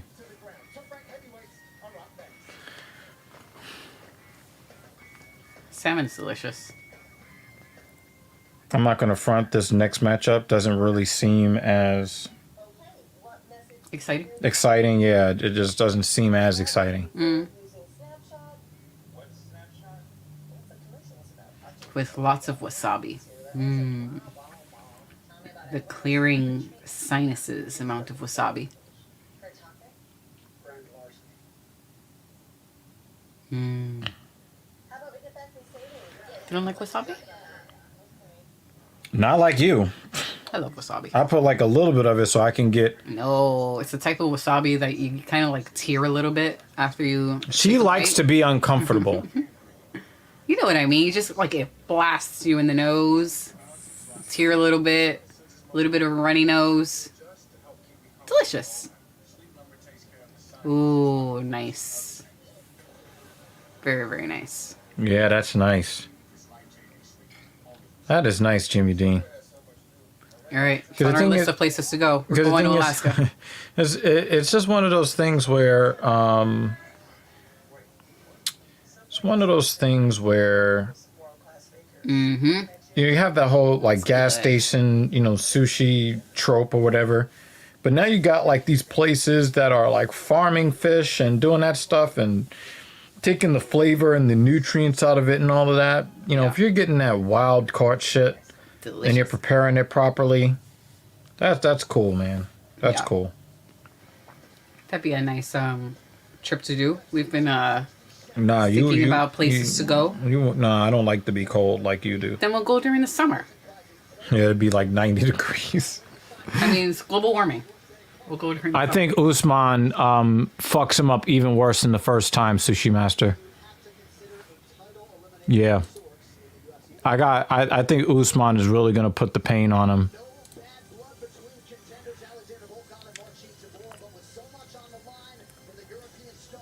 Volkanov looks scared in that photo. Or confused.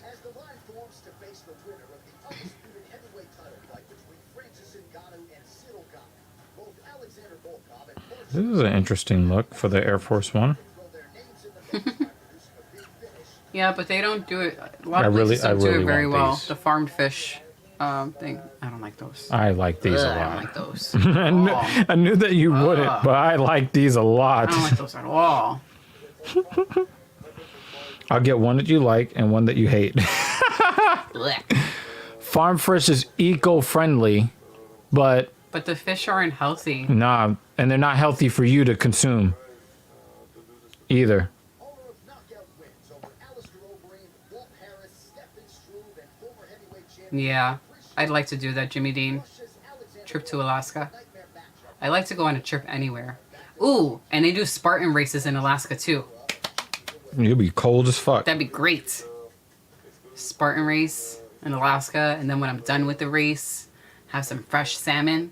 Yeah, but then That sounds like a great weekend. and there are those Those are pines. nice. I'll probably order them off of like one of these sneaker websites or what, like Foot Locker or whatever, Yeah. and then send it, away from here. Yes.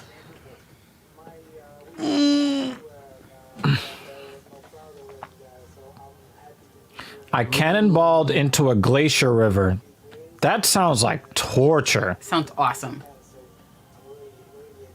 We're gonna get Dr. E to 3 hours of total darkness. Yeah, man, because I know that in the summertime, man, there are when you go towards the North Pole, you get like what is it like 1 hour or less of nighttime or some shit like that. That would be fucking crazy. Mm-hmm.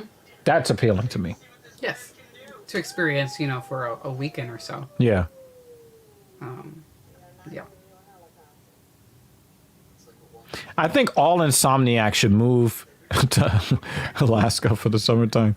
You get all the sunlight you could ever want since you're not sleeping anyway. You want to hear something nuts though? I was doing a project for school and I was looking up like happiness scores or suicide levels. And one of the countries, I think it was Greenland, had the highest suicide rates because there's so much sunlight. And it fucks with their sleep so much that it actually... You would think they'd be like, oh, I get more sunlight, I'd be happier. No, more people were committing suicide. Oh, wow. Yeah. That sucks. So it was very interesting. And then there's also the whole you're separated from most of the world. So Well, that's probably that's the biggest part of it. But the lack of or too much sunlight where it messes with their sleep. Yeah. It's a big factor. You know what I Suicide think? rates. You know what I think is also very interesting? There must be a person out there or a group of people that are Yes, circadian rhythm, yes. like professional pharmaceutical drug namers. Okay. You didn't see? Oh, I was my mind was I would love to see how much those Greenland people suicide rates. how much those people make. Yep.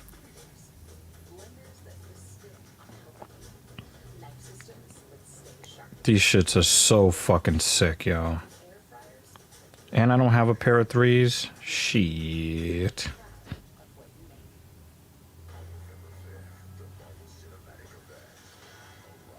Ooh, one thing I want to get. Oh, they're for at Penis Sporting Goods. The one near future. A dehydrator For meat? for whatever. I just want to dehydrate shit, Yeah, you're weird. and then we can have like dehydrated apples and oranges and pineapple. Not apples though. Why not? I'll tell you later. I I'll tell you later. like to Oh, put it in my man. oatmeal. Like apple chips. No. Oh no. I'll fill you in on that later. Oh man. Anyway, I want to dehydrate fruit. Ooh. You ever get that it almost feels like there's a brick in your chest when you like feel like throwing up? Yeah, That's what I feel right now, even thinking about it. Holy fuck. I've had it like for the past week or two, and I think it's delicious. Oh shit. Look at that. They got my size.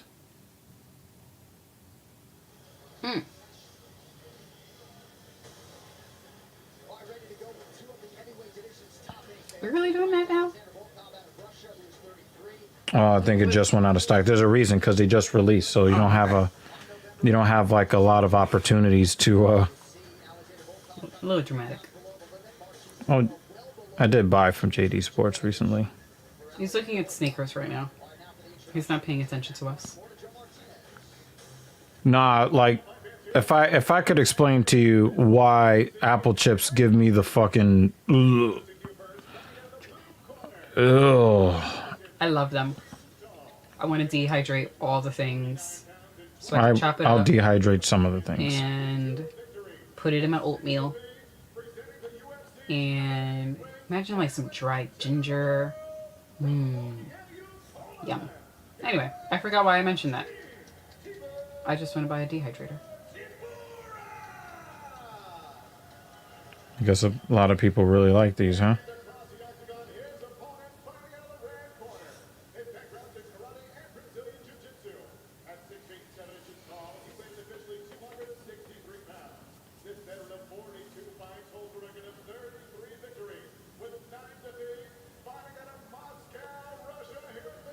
I don't like mushrooms. I like mushrooms a lot. He can have the mushrooms. The other misses can have the mushrooms. So I'll dehydrate it for them. I forgot we had this combo about mushrooms one of the other Saturdays. Blech. No, thank you. But I'll do it for them. I love mushrooms. Blech. Just not the kind of I don't like the magic mushrooms. I don't So fuck he'll with go that. blech for apples, and I'll do that for mushrooms. No, thank you.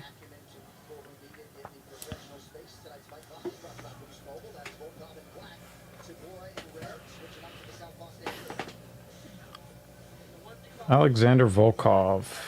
Isn't Tybura one of the dudes that was just laying on people? No. Oh, was another big guy? Yeah. Okay. They're trying to end the fight early.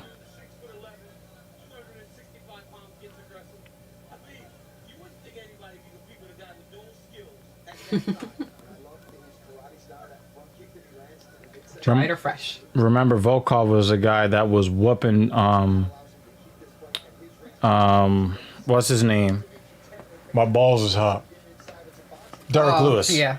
He was whooping his ass for like 24 minutes and 30 seconds. And then and it took a big L.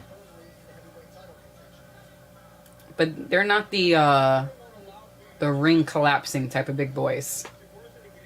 Big, but not ring collapsing big. Not WWE ring collapsing big. Yeah, that was cool when Brock Lesnar did that F5 on the Big Show. Yeah.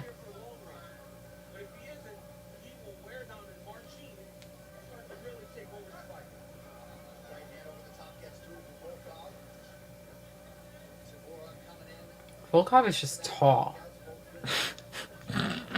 Not tall. I mean, like, we're the guys. One guy is, a big boy. Looks very short in comparison. But Oh, he tried Volkov to is switch just- levels on him, and Volkov was ready for it. He's just tall.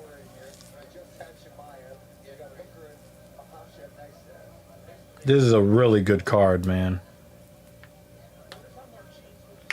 I just wish that Corey Sandhagen wasn't fighting Piotr Jan.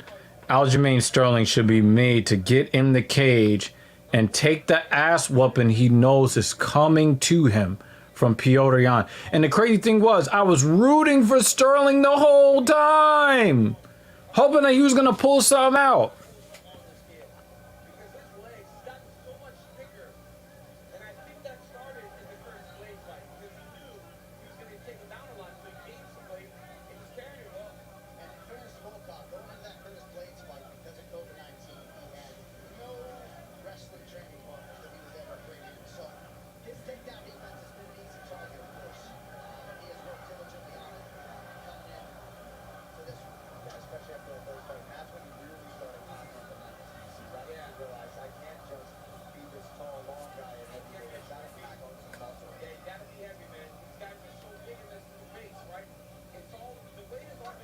Nice 1-2 from Volkov. I don't like his footwork though. He's too tall to have his feet so close together. But maybe you can get away with poor footwork at heavyweight. Unlike you know what you would. Wow. What is wrong with Tabura? That was dumb. That's weird. You're trying to take somebody down, and then he took himself. That's the second time today we've seen somebody take themselves down. Dumb.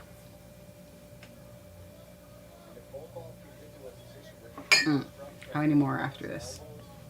I think 3. Or make marquee carriers. You know, we talked to Marquee on Thursday and we talked about all their breaking. But they broke with him on top. He has nothing to do with this. So you're still every time you see you're building your way back up your feet opposed to carrying, making someone carry you. You kind of just float on the top of them. Yeah, 3 more. Good fights too. Yep.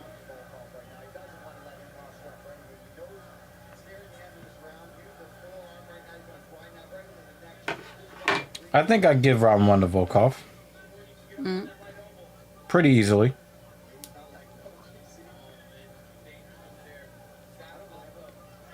Nice elbow, Volkov. It was more of a forearm than an elbow.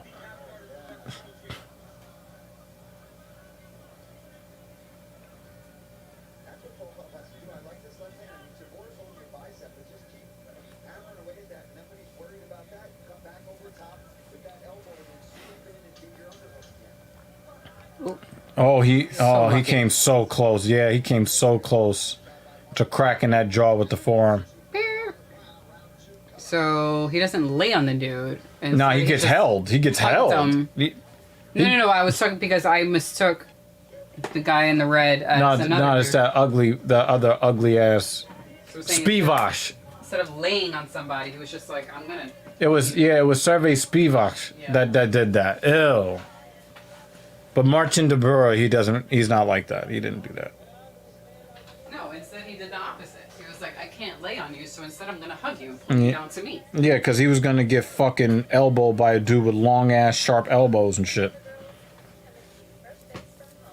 I'm not mad at him for it. Damn, I cannot believe these sold out like that.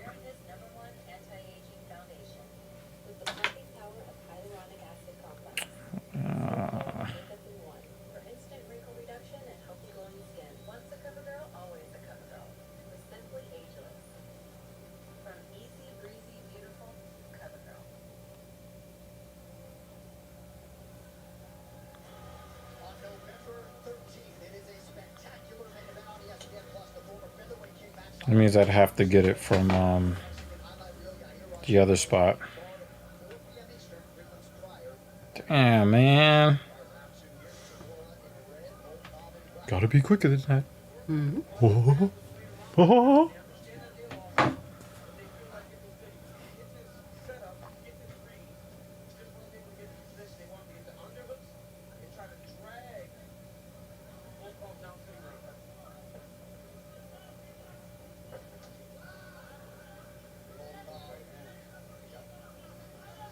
I was just going to say, Volkov and his wife welcomed their second son earlier this month.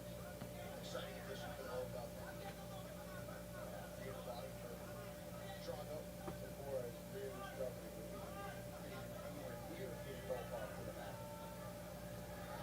Let's drop down. Oh, wow. Tabura is bringing the heat. Tabura knows that he lost round 1. Hey, Dean Thomas, what do you have on that?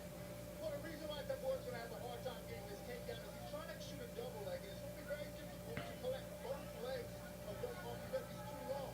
Mm-hmm. Start with a single leg, move up And those are tree trunks. to try to get Well, they've become more like tree trunks over the years. in the opposite direction. I think he's lost a little bit of the speed that he used to have. Volkov's got to set those right hands out to the jab. Excuse me.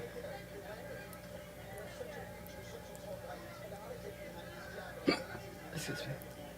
Well, that's the one thing about these tall guys, right? When they learn to fight long, they become very difficult. Now, Volkov has got a top body. So maybe Tabor pressed him like this is perfect. Big right hand there by Volkov.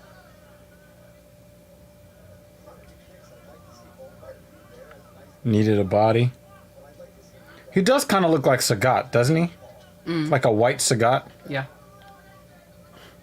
Tiger! I understand you don't want to be taken out because that's obviously the game plan to work was supposed to You thought I was going to say something else. I was waiting for it, but I'm okay that you did thought- not deliver. Nope, I'm totally fine you- with that. I'm nope. totally okay. See, I So I anyway. just sense you.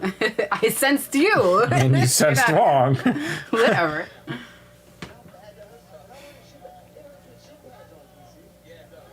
Okay, now we got a high crotch here. This is better for Teixeira. Volkov's scraping himself over the top of him.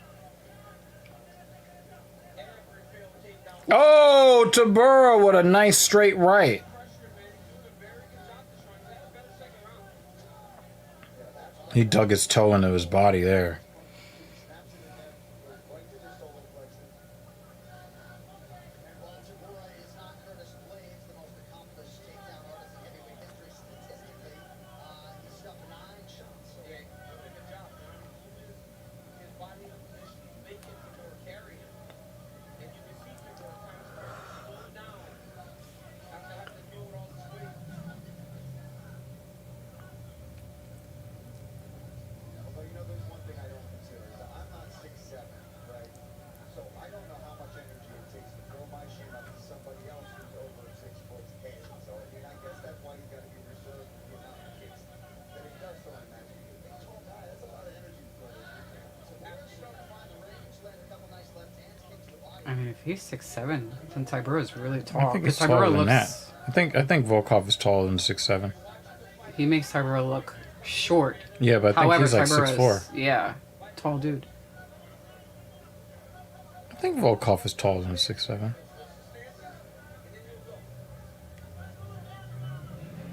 Then how tall is Mark?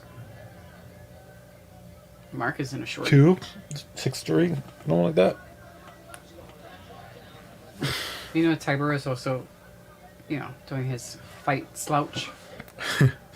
His fight slouch. You know what I mean? Like, you come in and you're a little slouchy. A little slouchy, a little grouchy. Well, yeah. Makes him look shorter. And it did off. He got that top position in round 1, finished the round strong on top, but seems like taking a lot out of him. Yeah, even that, the right call. I'm looking for some information. You say he's only 6'6". He looks a lot taller than that. Mm-hmm. And Tabura is 6'2". Okay. That's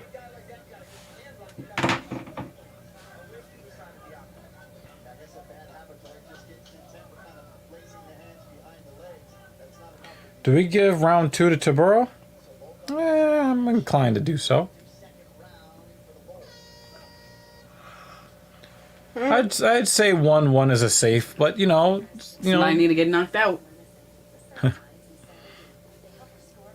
yeah. When you Don't look wanna at give it to the when you look, judges. if you look at how violent this card has been to this point, you don't want to be one of the few guys going the distance, Well, not unless just your name that. is Volkan Uzumir, because that is an accomplishment all on its own.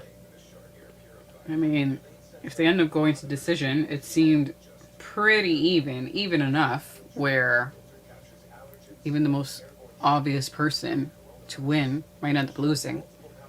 Somebody needs to get knocked out.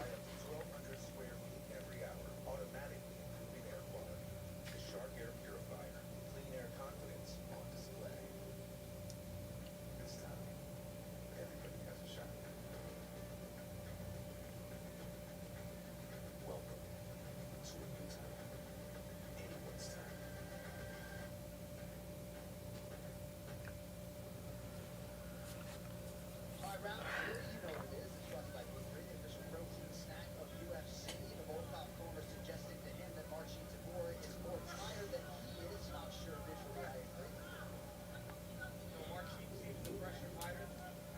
agree. Yeah, a lot of people think is one up round, so this is going to be the deciding round. I think Tabura definitely brought the action to Volkov in round 2. I think that if I am a fighter, I would much rather lose round 1 and have the momentum of winning round 2 than winning round 1 and then giving up 2, and then the other guy feels like he's got. Well, he almost got knocked out right there.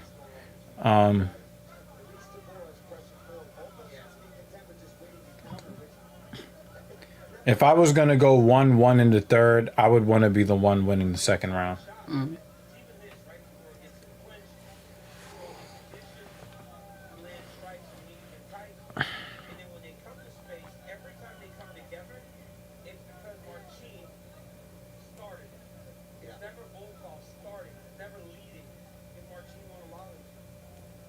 I think something that Tabor would benefit Nice right hook from Volkov. Very nice. Tabura didn't like that very much. either opponent, get them to cover up or counter, then you can level change again when they're not ready for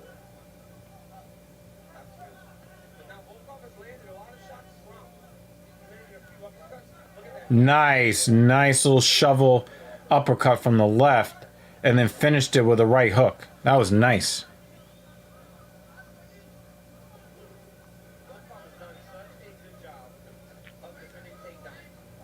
Nice way to turn Tabor here. Yeah, this will help that takedown defense percentage, right? 13. He got taken on so many times against Curtis Blades. And I know this is the Curtis Blades, like you said earlier. But to defend this many shots. All right, usually 3 minutes here. Let's see how it plays out. Tabor goes high. Nothing going on with that offering. Volkov lands to the body. Nice combination there from Volkov.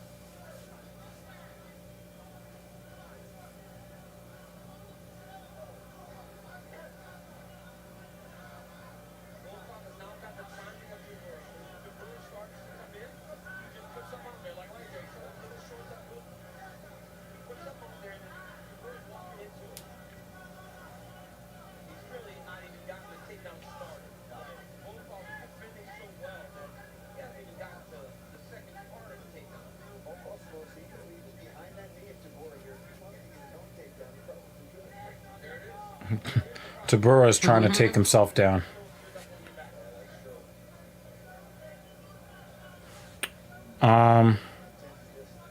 Yeah, we've got Alexander Volkov versus Marcin Tybura. It is a pretty close fight in the third. Oh, nice shovel with the right hand this time.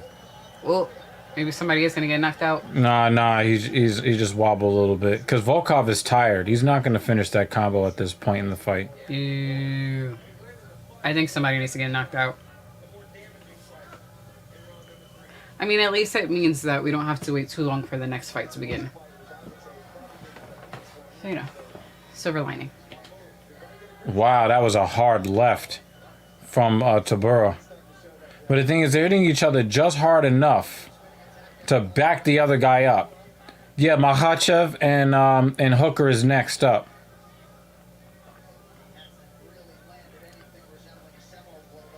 Oh yeah, and Sushi Master, if you got friends, you know, definitely let them know. Come by the Talking Shit podcast. We're doing this mostly every weekend.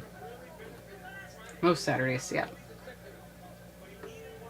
You know, get your friends in here, get them subscribed, Rings. so we can have these discussions. But if you're the only MMA fan of everybody you know, then just welcome to the community. If you look at these numbers, Volkov should get round 3 pretty easily, right? Mm. And Volkov has had some effective strikes here in the third. I feel like this match has been okay, only because the previous ones were just You just fucking said that like the king of the Bowery after all of his people got killed. okay. He said, "Okay." Yeah. Only because the other ones were just like fucking great. So this one seems like, Everyone's spoiled by the previous violence. Lawrence Fishburne. Okay. You've made your point. Oh my God, the way you just said that.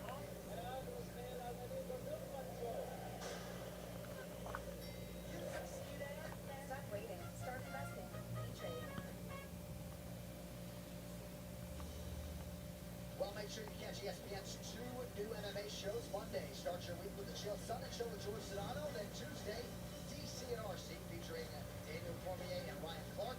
Both shows can be streamed on ESPN Plus. You can also watch DC and RC on YouTube and listen wherever you download your podcasts.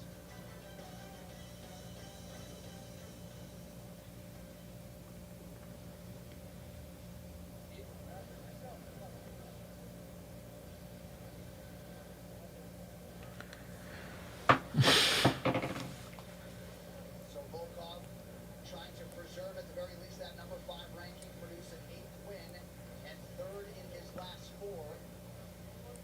While Marcin Tybura is trying to extend his winning streak to 6 and steal that number 5 ranking. All right, now it is time for the official decision brought to you by Boost Mobile. And with those scorecards, here's Joe Martinez. Ladies and gentlemen, after 3 rounds, we go to the judges' scorecards. Here are the totals: 30-27, 30-27, and 29-28. Volkov. Winner by unanimous. I'm surprised they gave Volkov the second round. I'm surprised that only one judge gave Tybura the second round. I thought Tybura won that second round pretty. I see why somebody needed to get knocked out. Yeah.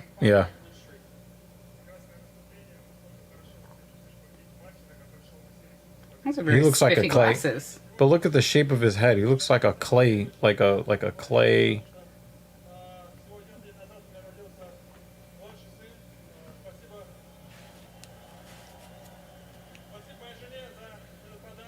I like those frames.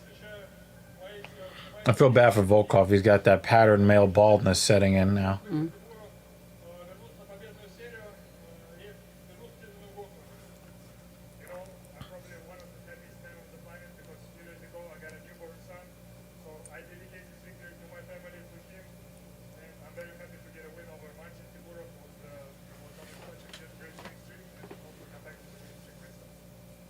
If you take a look at some of your work up here, what was the key to getting this victory? You landed a lot of these beautiful front kicks up the middle, and he had you backing up, but you were countering beautifully. Was that what you guys trained as a Good. Hey, I take myself down. Ding. That's that shovel uppercut. He hit them with that like 3 or 4 times.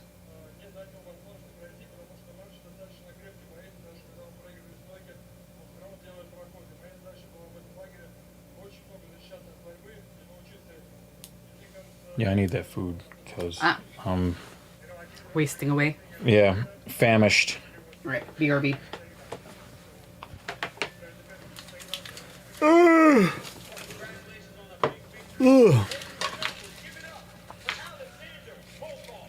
still very much in the heavyweight mix.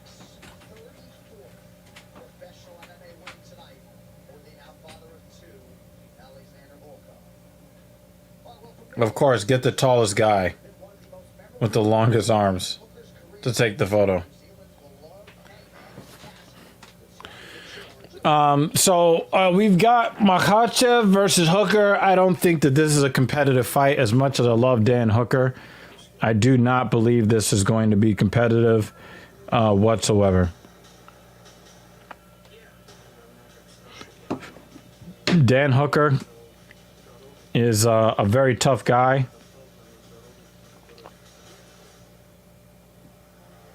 Very tough. I just don't think that he has anything for Islam.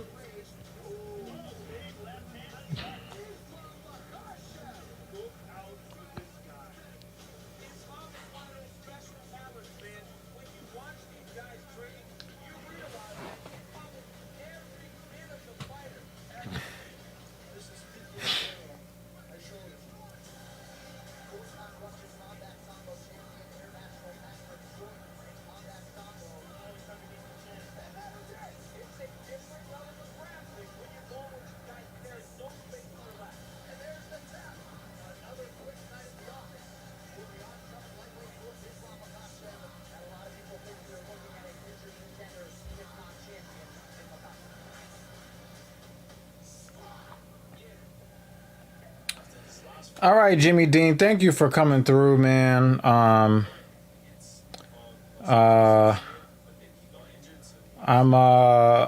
always happy to see you around here. We'll probably catch you for the next episode of the Talking Shit podcast. And of course next week's undercard, and maybe the pay-per-view if you get it. But thank you for coming through, man. We appreciate you here.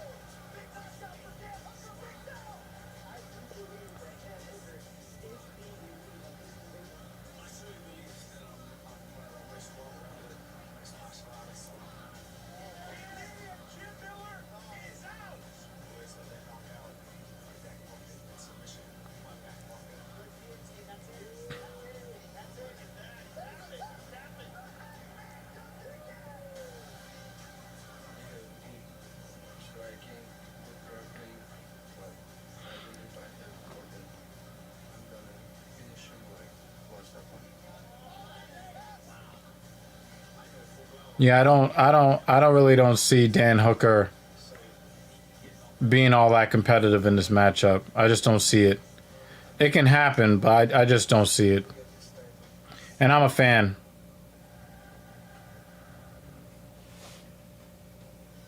I gotcha. Well, this is not, this is one of the events you don't have to buy because this is not a pay-per-view. So, at least, do the ESPN Plus. Next weekend, if you come through, we can at least watch the undercard, the prelims. We can watch that together. And then I guess whoever's buying the pay-per-view can continue knowing what's going on. But I could definitely give you my reaction to what happens on the main card. I can definitely give you that. Just put yourself where the problem spots will be for him against Islam. Working his way back. I'm sure Dan knows he knows how to strike. What he needs to know is does he have the cardio to be able to get back up, fight for takedown. And it's more important, he knows he's probably going to end up on his back at some point. But what are you going to do from there? How are you going to get up? Are you going to be able to wear on your opponent when you do get to that space? You have the center of the octagon. Dan Hooker really has to make Islam pay. Wow, Dan Hooker came out to many men.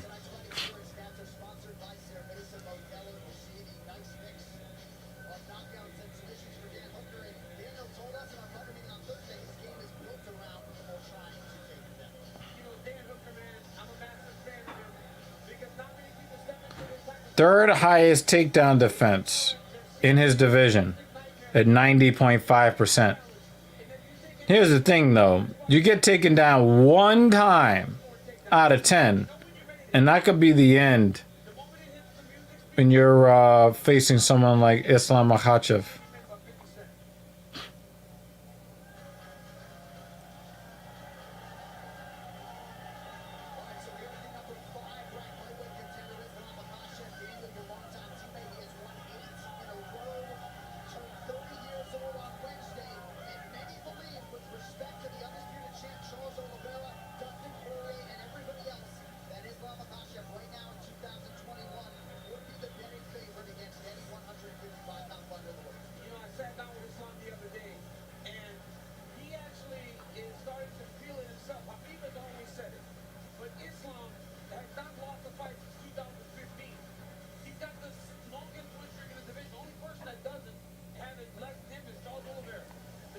Oh, Habib is there in his corner. I like how Habib does not really position himself like he's above other fighters. He'll be in your corner. He'll do all of the support stuff and hold your fucking slides and all that shit. He doesn't look at himself as a superstar. Like, have you ever seen Conor McGregor in somebody else's corner as a cornerman?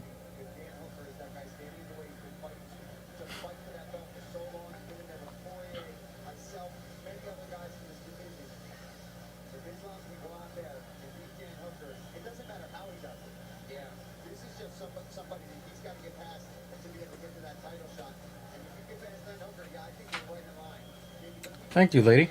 Mm-hmm. Oh, and we got steak. Oh, wow. Let's go. I'll just give you the rest of the Brussels sprout thing. Yep. Might not be enough for this, though. Well, See how it goes with that. You already know me. 155 pounds, going to be a huge several weeks for this lightweight division. Islam Makhachev, as we mentioned, celebrated his 30th birthday here during fight week. Dan Hooker is 31. Hooker, the taller man by a couple of inches. He will have the 4.5-inch British. Yeah, I'm gonna need some more. Now back inside. Oh shit! Let me hurry up. There's probably one that's room temperature, right? We have to open another one. Yeah. Introducing you first, batting out of the blue corner. This mixed martial artist is 6 feet even, weighing in officially 100 Yeah.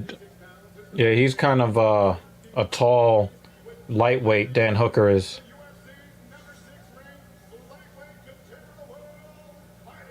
Dan the Hangman Hooker.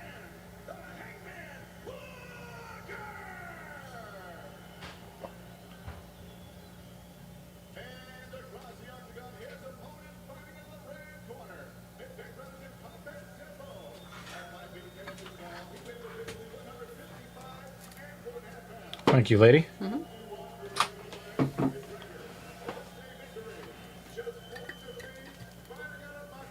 He's a 525 favorite.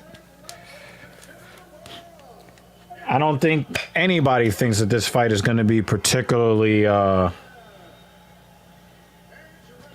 but really the only thing about this is that Dan Hooker is no bitch. Dan Hooker, plus 385 on the money line tonight. Islam Makhachev, minus 525 betting favorite. Tonight's fight clock is brought Yep. to you by Hooker is in black. Islam Makhachev, Yep. Everybody's all Dan Hooker already won because he got in the cage. No matter what happens in this fight, everybody's going to respect Dan Hooker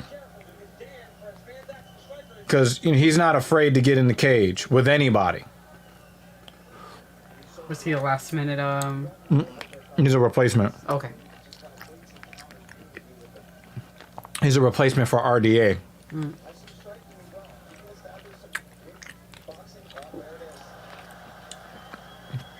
And you only need to get taken down one time.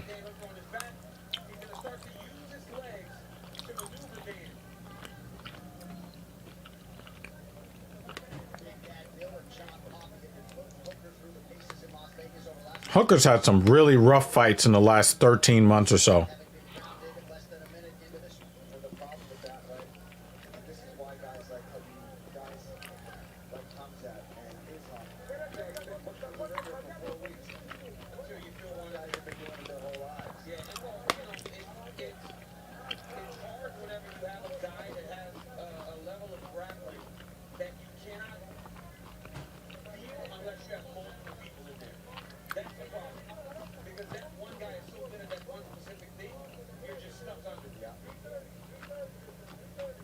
Now we saw the referee here, Daniel Mulvaney, have a very quick trigger earlier with beating James Doba and man his boss on the ground.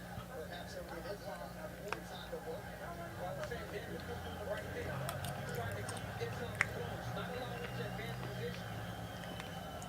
Before he was almost locking down Islam's leg, but now Islam's starting to clear the right leg. He's attacking Kimura, right, Paul? Yep, trying to get that rest. Dan knows it.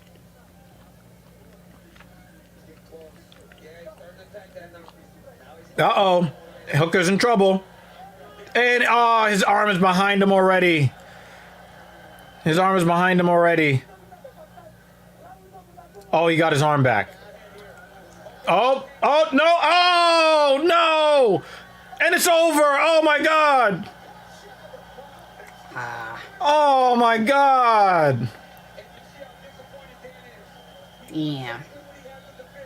And Islam went, put him on his back, submitted him in the first round, and once again showed why he is nothing to be played with. Well, you want style points. How about it? 9 in a row. And you never see fights finished by Kimura anymore. Yeah. Right here, look at this. Right hook, right into the double. Oh, my God. Hooker down. He's trying to get to the cage and then grabs that wrist. The issue. You worry about your leg, your upper body, but he's attacking your legs. Then when he got to this Kimura, the moment he steps over the head, Paul, it's over. Davis got his hands locked. Oh, fuck. Oh. Now you're done. And look at the torque he's got on that arm. That's a verbal tap. That's very reminiscent of Khabib fight Mike Very, very fast finish, Sushi Master. Very fast finish by Kimura. Oh, that's mini Khabib.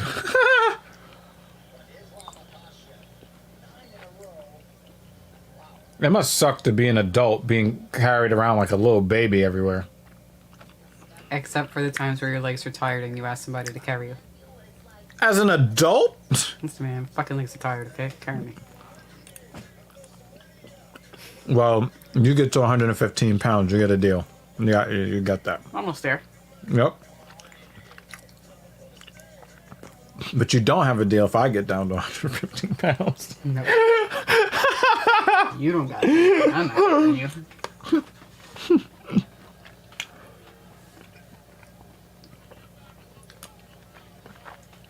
UFC 267 is presented by Boost Mobile.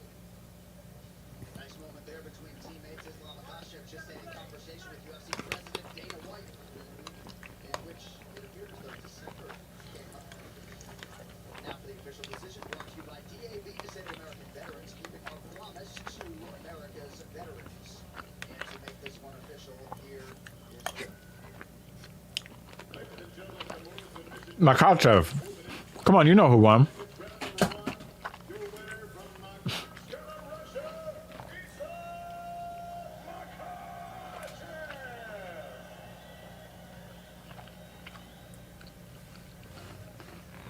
I kind of feel bad for Dan, but what else was going to happen? Yeah. How good does it feel to take advantage of what Habib said was your Madison Square Garden moment and submit Dan Hooker, the same thing that he submitted Michael Johnson with back then? Now it's time. Before it was like top 11, top I'm joking. How many fights? 9 fights history. I'm ready for title fight. Please, anyone, doesn't matter. Because this division now, little bit sleep. I'm kinda working hard and I make it work this division. Islam, people know what you're gonna do. Take a look at your work here. You throw the right hook, change it to the I don't think Dustin Poirier beats him, and that's, you know, it's hard. You know, it's hard for me to say something like that. I don't see Poirier beating him. I know when I take it down, I can finish everywhere because my grappling level is much better than all these guys in the division. I don't have grappling, not jiu-jitsu. This is MMA, you know. MMA ground game, I have best in this division. Islam, there is a big fight in New York City next week. Why should you fight for a championship opposed to the winner of Chandler versus Justin Gaethje? Anderson right there. Look how big Khabib is. He's got to be like 190 pounds right there. They just have to make business. But I'm coming for taking belt. And many years. Well, congratulations on the massive victory. Ladies and gentlemen, Islam. Всем спасибо, кто приехал, кто у телевизора. Всем большое спасибо за поддержку. Я всех ценю. Thank you everyone. Кушать, салам алейкум. Islam Makhachev. And even through the mask, you can see how proud and happy Khabib Nurmagomedov is for his brother Islam Makhachev. What a moment for the squad. Oswald is here as well. Oh my god. Oh my fucking god. That's huge, man. I mean, how many guys are going to want to fight him? I mean, you're going to do that to a top contender like Dan Hooker. You have every right to get on that mic and call for your shot. So whether it'll get him out of Madison Square Garden, and as many of you know, 1 week from tonight at that world's most famous arena. You know what? I'm not sure this feature needs a lead, guys. This is a rematch of one of the greatest title fights in recent UFC history. But yo, seriously, much love to Dan Hooker. I feel bad. He was like a lamb led to the slaughter. From the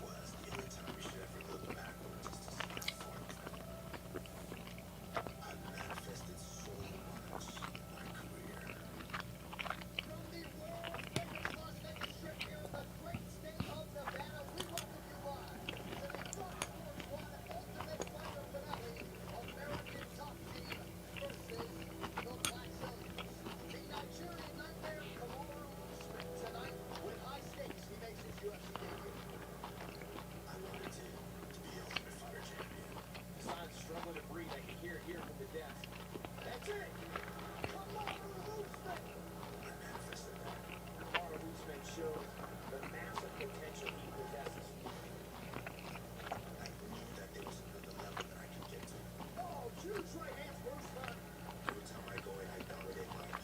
I think he's still undefeated in the UFC, right? I'm not sure.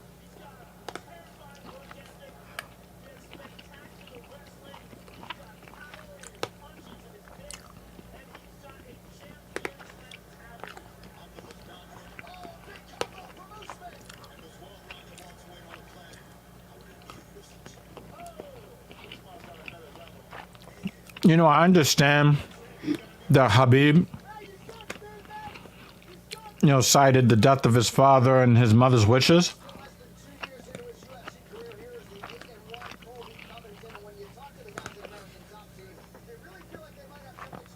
But I think that we need to honor the possibility that the real reason why he retired is because he didn't want to fight Islam Makhachev. Because I don't think that any of those guys want to fight their own guys.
Everybody made fun of him. He ran out of the cage.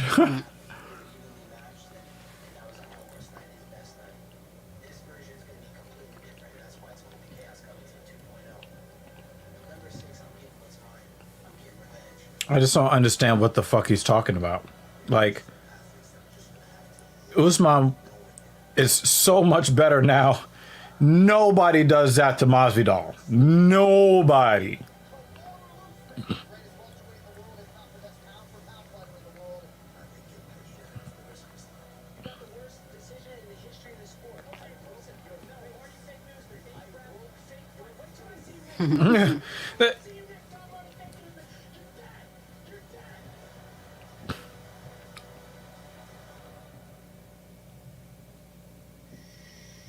I don't understand how you could talk shit leading up to a fight, a rematch of a fight where he broke your jaw. I mean, normally when somebody is talking that shit about how they're going to fuck you up, what do they say they're going to do to you most times? Break your jaw. I'm going to break your jaw. He didn't even say he was going to break his jaw. He just did it. What kind of shit could you be talking after that? He wants it broken again, but on the other side. That's what it Matching? is. Yes. Because that would be some real Christian shit right there. You turn the other cheek. Please smash my other jaw.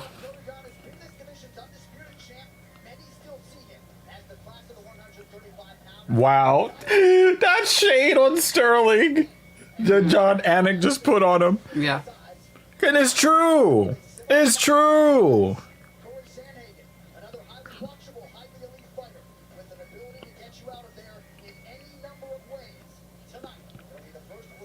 And I do believe Sandhagen could win this fight. I would just be, and it, again, and I got to make this clear.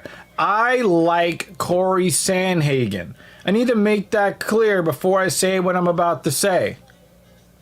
I do not want Corey Sandhagen to win this fight.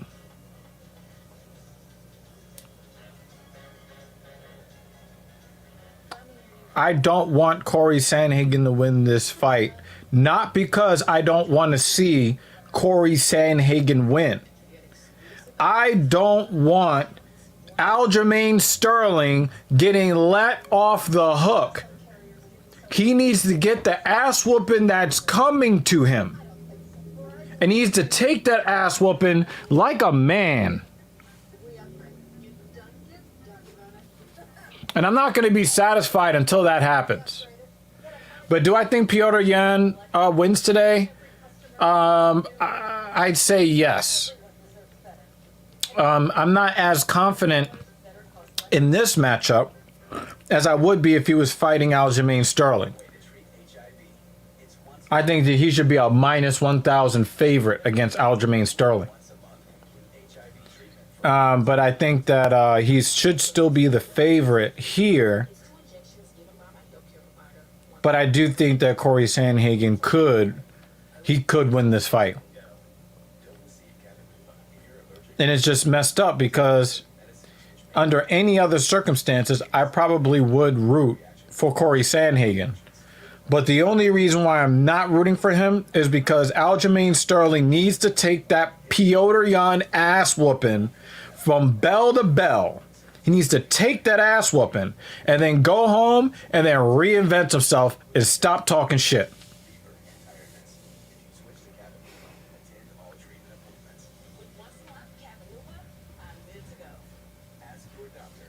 I want to know how much people make to name these fucking drugs.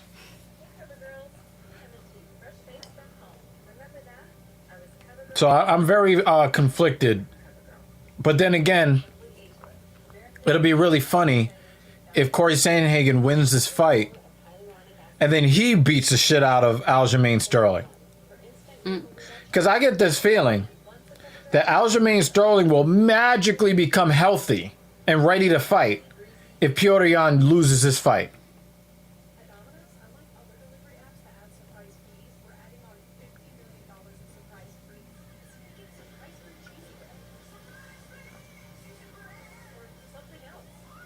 That's so 80s.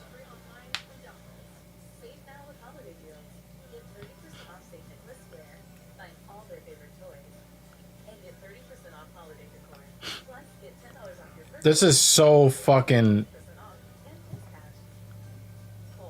We haven't even gotten the dress up day. And a lot of people have kind of noticed this. These companies are so desperate to get people to spend money. Yep. Because people have stopped spending money. Yep. Except for us. Yeah. Don't remind me. Nah, but it's all going to the things that we want, you know. Getting that $4,000 back, you know, helpful.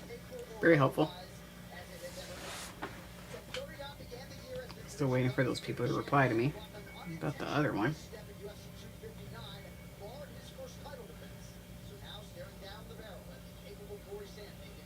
Oh, you just swipe down on it? You could just mass delete. Oh, I was just like, dee, dee, dee, dee, dee. That's what I was doing at first, and then I accidentally... You accidentally figured it I out. was like, oh, okay. Because I delete most of the... Look at this shit!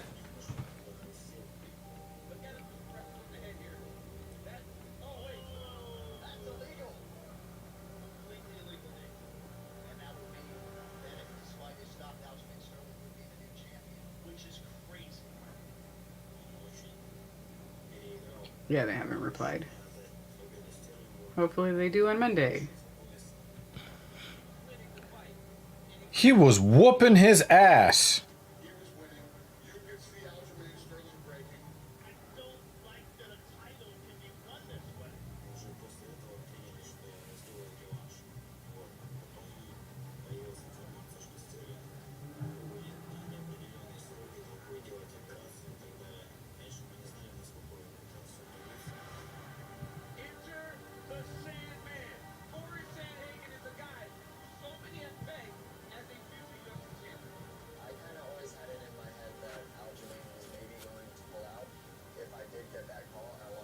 Yeah, everybody thinks he's a bitch.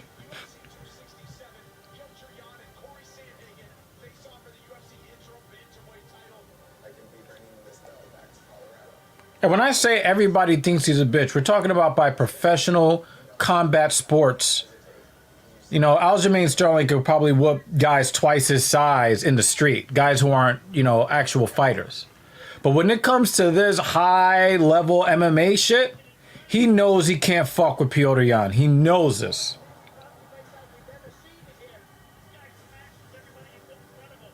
This is going to be a war. Petr Yan is a very good fighter. He's a very technical guy, and he's very, very tough. Who wants to see that dude stand across the octagon from him? I still think that I'm the best. There's a lot of things that Yo, that knee he put on, what's his name? Whew. Still haunts the dreams. who's as long as I am, and who can grapple really well. That is not an easy task for anyone, so Yan has his hands full.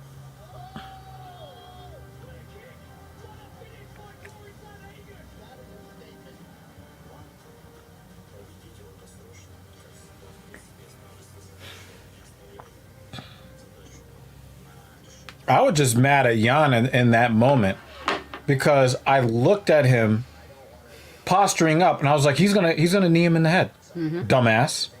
Yep. But when you've seen how Aljamain Sterling has conducted himself since, he lost me as a fan. I was a big fan of his. He totally lost me. It is not because he lost a fight or because he's had struggles. No, it's the way he's carrying himself. That's what I don't like.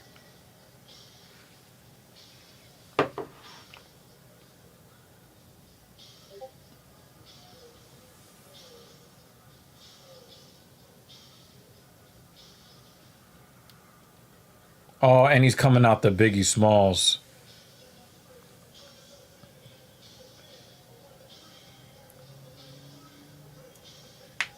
Believe me, motherfucking right. And I'm stressed. Biggie, let me get the best.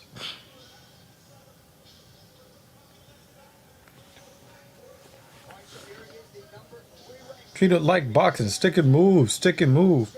You gotta explain shit. I've been robbing motherfuckers since the slave shifts. The same fifth, the same 4-5, 2-point blank. A motherfucker sure to die. That's my word. Nigga even tried to go gone. Have his mother singing it so hard.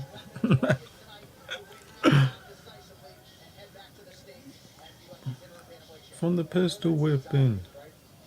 From the necklace stripping. And I'm rocking bitches too. Hump the ever bones and bamboos. Give a fuck if she pregnant. And the #1 mom pendant. Them niggas like Shaquille. Shit is real. When I try to eat a meal, I'm robbing still. No, Deuce ain't giving me shit. Bread and butter, I leave niggas in the gutter. Word to mother. I'm dangerous. Frizzier than a bag of fucking angel dust. When I bust my gat, motherfuckers take dirt naps. I'm all that in a dime sack. Where the paper at? Give me the loot. Give me the loot. It's so hard to root against Corey Sandhagen. It's so difficult. This motherfucker came out to give me the loot. Yeah, definitely, dry your feet on all the blood speckles all over the cage. Blood. And then he's gonna stand in the blood. That back tattoo is something fierce. Mistakes that cost him were his mistakes, not TJ fighting overly well. He said he will not make those mistakes tonight. He's going to go out there and fight to the best of his ability. And if he does that, he feels he can beat Petr Yan. He's got a lot of respect for Petr Yan, called him a real fighter who goes in there to hurt you, but Yeah, nobody respects. Every time you see a bantamweight say something good about another bantamweight, I'm always going to read that as criticism for Aljamain Sterling.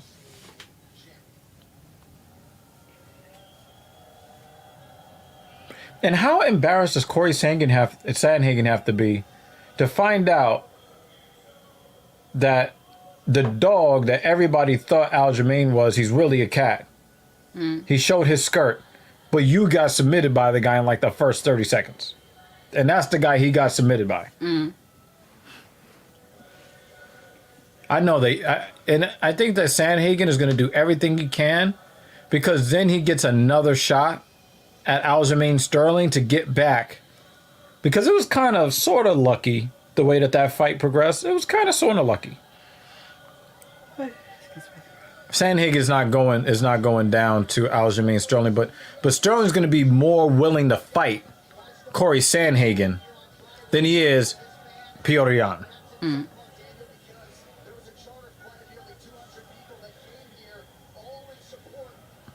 He's a little guy. He's barely taller than little Khabib. Mini Khabib. Mm.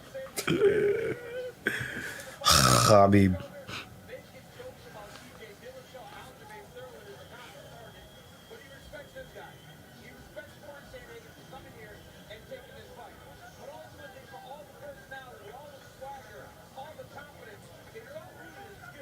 This is an interesting fight, though. It really is. A lot of people believe that this is the real championship right here. This is the real bout.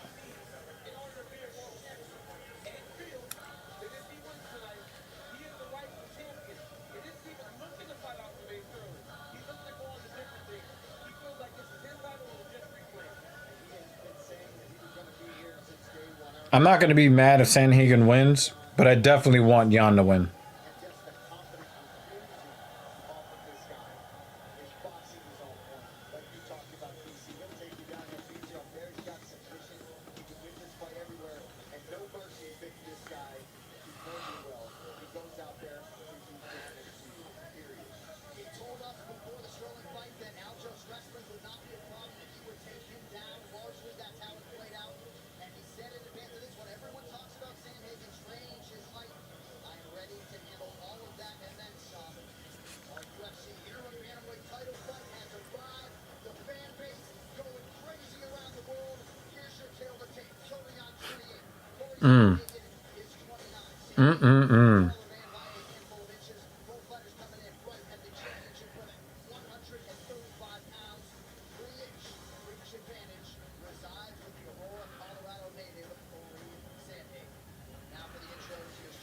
He strikes me as a Bostonite. Mm.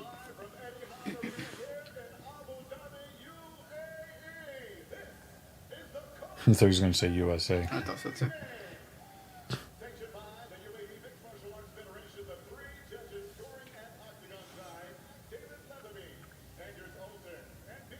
I cannot wait to hear Dana White's comments talking about that other fight. The dude. Mm-hmm.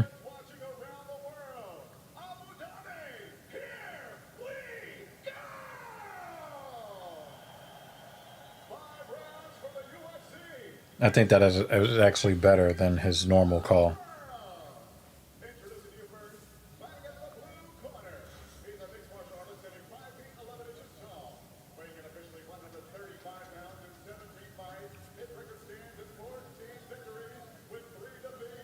I'm surprised that he's only a plus 180. But it shows just how tough he actually is. He's no bitch.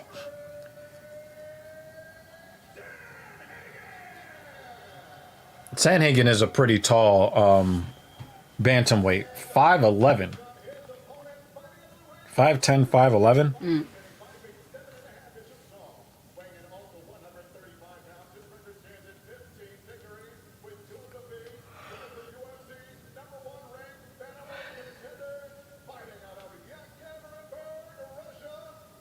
Hey, you didn't carve that up. Yay.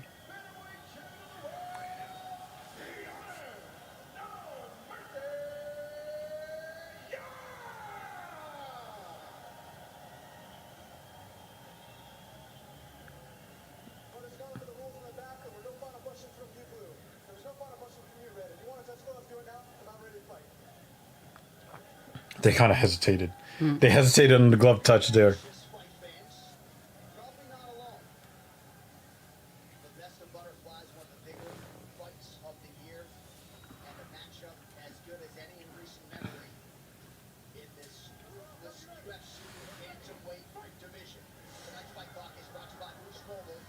Yeah, look at that height and length advantage. But does Sandhagen use it to his advantage? That's really the question here.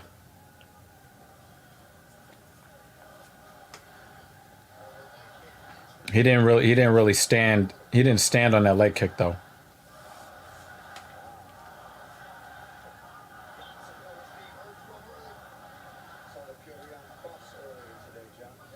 Is he the only American to fight on this card, Sandhagen? I don't know. Bunch of Brazilians. But A couple of Brazilians, a lot of Russians, it seems. Yeah, one guy from France that, should have got out of there earlier than he had to.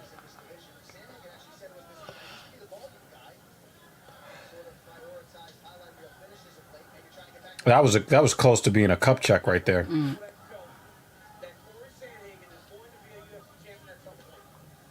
Nice jab from Sandhagen there. And for everything that's happened in the past, if he can get this done tonight, he will feel as real of a champion as we ever had. Yeah, because whoever wins this fight is the champion. Kamaru Usman. We know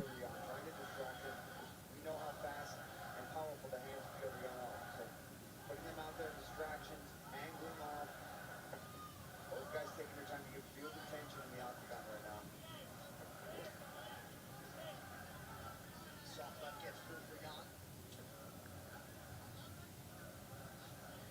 keeping that patented high. People are losing their breath trying to continue that chant.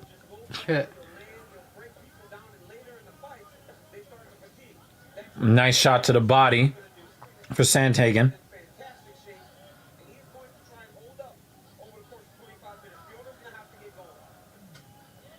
Checked body kick. Another dig to the body from Sandhagen. Sandhagen's here to win, y'all. He is not happy to just take part here. He wants that belt. Because we all know whoever wins tonight is the real champion of bantamweight.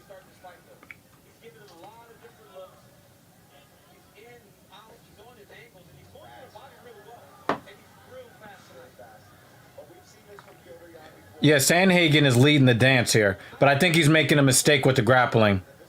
There's a mistake. There's a mistake. He needs to get away. He needs to get away from Yan. He needs to get away. He needs to get away.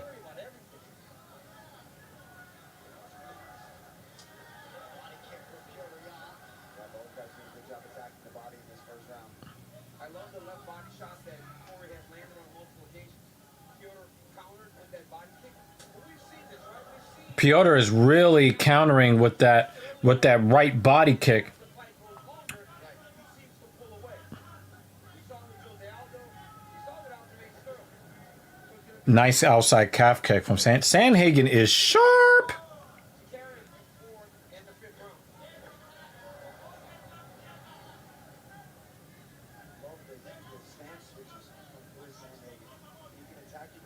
It looked like Sandhagen was affected by something that Yan just threw. Sandhagen is dominating round one. But I wonder if Yan is just kind of enduring it. Not putting power on every one of them, right? They're throwing some feelers, get the hands up, and Jan's already got such a high guard to begin with, and Corey is trying to take advantage of that. That's why he's switching into his body shot so well. He'll touch upstairs, and then as soon as Jan covers up high, he digs in, four chops in the low kick. We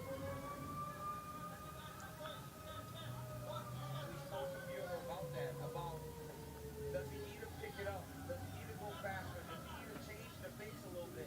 Because as I've spoken about, he's a guy that's methodically going after you.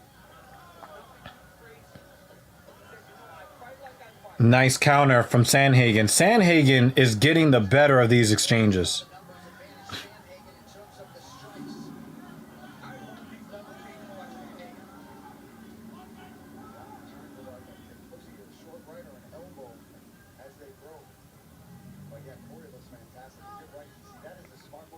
And I'm wondering if Yan is putting up with this, thinking that Sandhagen is gonna get tired. Jan is known for his boxing. This dude throws a lot of kicks. He's a great mixed martial artist. Sandhagen definitely won round 1 convincingly. Something I was not really expecting. It really looks like he's beating Jan at the point of attack, and it's freezing. And we've seen that in a lot of fights the last few weeks, where you will see very talented fighters who end up losing in lopsided fashion simply because they're not getting off first. Not necessarily like they're fighting bad, but they're not fighting at all because every time they go to get started, they get hit with a jab or a calf kick. Or in the case of Corey Sandhagen, twice switching levels on Jan. So Jan is trying to get a read. He can't get a read, and he is basically being immobilized. He's basically being immobilized because Corey Sandhagen's getting off first. And I also point out, Aljamain Sterling did outstrike Petr Yan 27-14 in the first round of their fight. So Yan has certainly had a knack for coming on strong. Dean Thomas, round 2 is upon us. What do you have? Man, Corey is fighting absolutely beautiful. All the different looks and different levels that he's coming at him with. But eventually, It would be nice to see Petr Yan check a kick. That'd be nice. Give something for Corey Sandhagen to think about. to where it's not a problem. Sandhagen went into the corner, immediately asked for some ice right above that right knee. We'll keep an eye on that for you.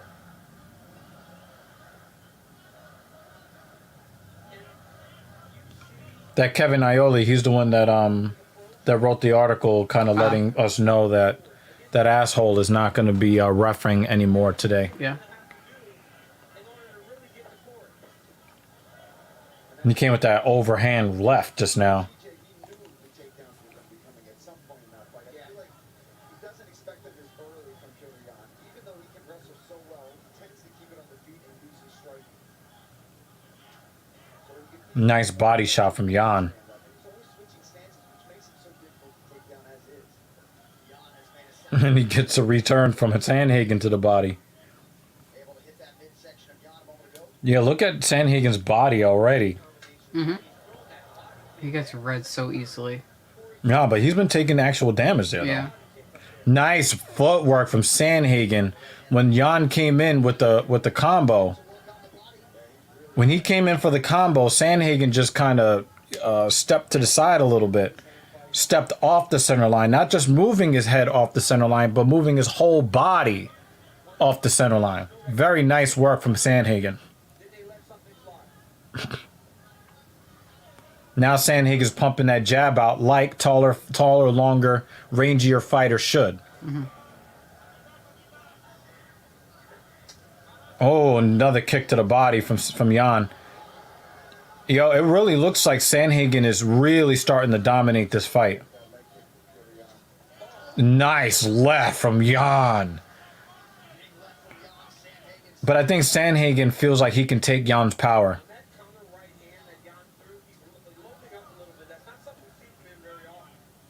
Now you're starting to see Jan get off a little bit quicker.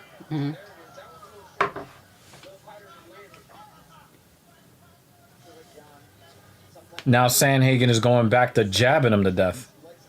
Inside calf kick.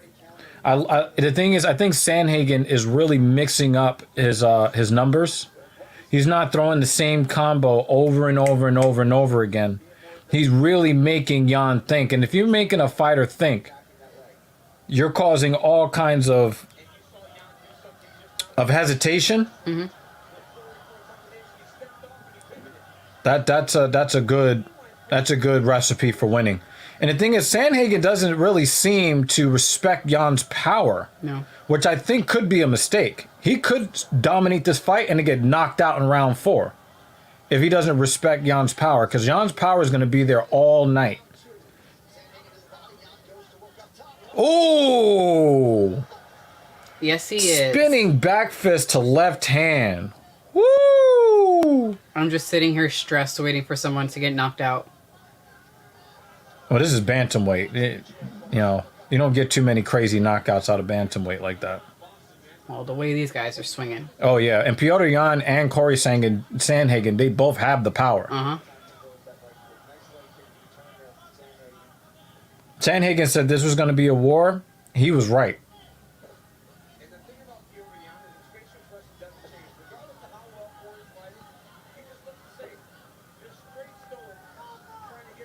This might have been a mistake here. Elbows. Celebrate. Elbows? Celebrate. Separates. Yep. And then Jan was the one that got off first with the elbow on the break. I don't want to carry and feel this weight on the takedown attempt. I'd much rather him grab a leg, wiggle it a little bit, and then just get back to strike. Sanhagen wants that Superman knee, like what he did to what's his name? I keep forgetting that guy's name, but the way that he starts that guy, I thought that something bad might have happened. Bad might have happened to his brain. Ooh, look at that ugly shit on Corey Sanhagen's. Oh man, he's turning. Peter Yan's turning him into baby back ribs. Shit, there's mad barbecue sauce on the stomach right now. Layers to the striking games of both men. Nice calf kick from Corey. Round 2. I'm still giving the second round to Sanhagen. Although Jan looks like he's, kind of getting into it. Jan is getting into it. I still got to give the second round to Sanhagen. Nice left hand over the top. Cuts the angle. There's another left hand. Both guys landing at the same time. Here's that elbow that Purion lands on the break.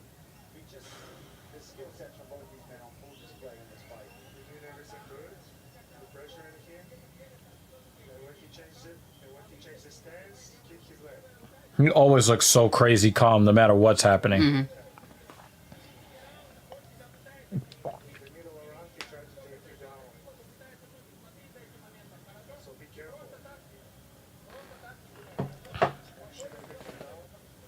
Striker's going well. In the end, he can take it down.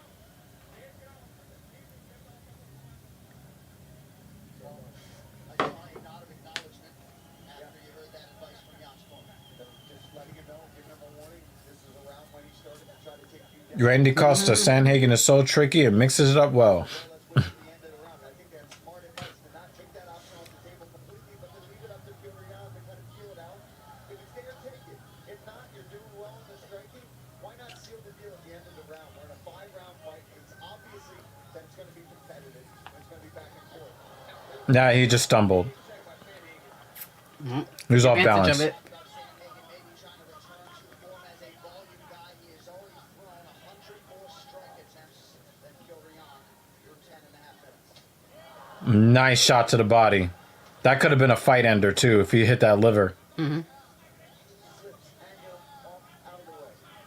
But the thing is, Piotr Jan still has an opportunity to win this round and the next two to take it on the cards. He still has that opportunity. It's an intense fight. But now we're getting into a situation where he doesn't want to just be waiting for that knockout shot, because then you're going to be waiting for a long time. Piotr Jan needs to win this round.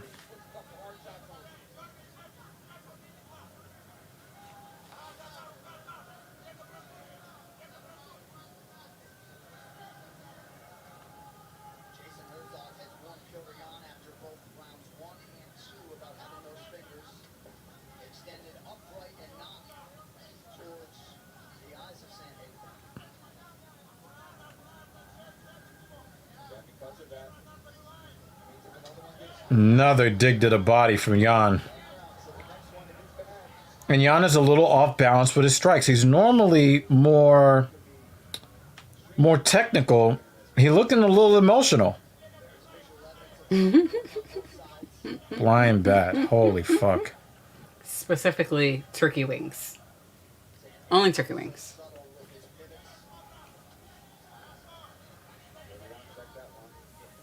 pivots. Nice left from Jan.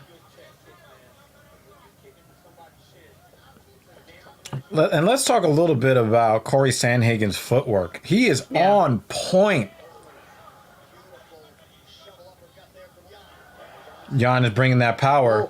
But Jan hits him once, and then Sanhagen hits him 7 times. Makes adjustments, he makes reads, and he starts laying on the pressure. I just don't know if Corey Sanhagen's going anywhere. Corey's pace is not going to slow down. No, it's not. Nope. Sanhagen is here to win. You're like engage him. And if Piotr takes counter, he's gone.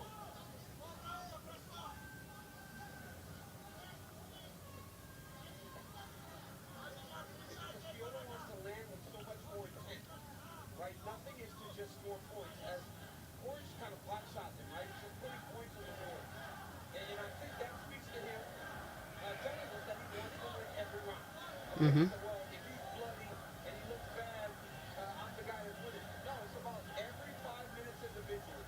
And a moment ago, as the decibel level rose because of a Jan attack, Sandhagen immediately returned fire. And that speaks to everything he said to us on Thursday. Not letting Jan Look at that footwork from Sandhagen. Goodness. He's in, he's out, he's to the left, he's to the right. He's pumping that jab.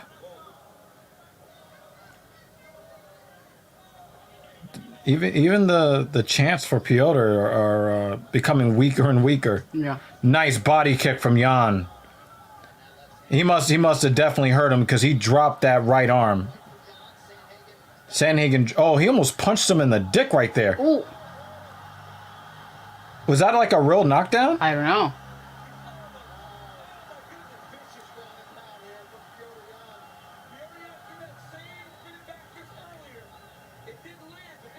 Dropping the elbow on him. Oh, he tried to get a leg lock there. Sandhagen tried for a leg lock right there. Sandhagen's hurt. Sandhagen is hurt. Oh, shit.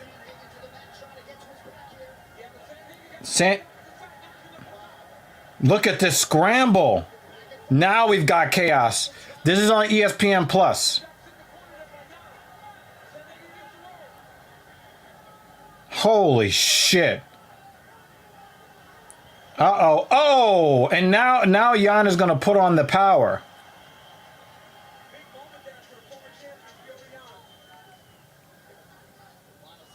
He just faked the level change. on the right hand, did not miss with the left. There it is. Turn it on there. End of that round. I don't know. Who do you Stressed give out. that? Who do you give that round to after that? I'd say still Sandhagen. You still think Sandhagen won? Yeah, because I feel like he It depends won on if they most call of it- the round. Yeah, but the thing is, it depends on if they score that a knockdown, because the knockdown is going to have more of an effect on the judges' scorecards. And then, so even if they count the knockdown, You still think that? I don't think that he dominated enough on the For ground. long enough, right. Long enough. But he did hit him with some ground and pound though. He But I don't think it was enough compared to what Sandhagen did for most of the round. But a judge is going to give it to Jan anyway. well one round one judge might give it to him. I just want to know if this was an actual knockdown. Boom! And then, yeah. Yeah, that's a knockdown, folks. He put that right on his jaw too. Boom! was And then very followed pretty. with the left. That was nice. That was very, very nice. Sandhagen was in real trouble there, folks. Real trouble. Down and arrived at the championship rounds. And I like the message from Carrington Banks specifically, just trying to keep it simple. 10 minutes to go, short memory, short memory. I like that. Like, that's over. That round's gone. You lost it. Yeah, so what? We got 2 more. And every time you watch Fury on, man, It looks like his corner might think that he lost a round. doing it for Sandhagen. Because then he starts to kind of question. His corners fight a beautiful fight, but he still finds himself down maybe 2 rounds to 1. You know, so it's like, what do you have to do to stay ahead of this guy? Right now, this is good for Sandhagen. Get back to poking at him. Get back to touching. Maybe some more leg shots. Mm-hmm.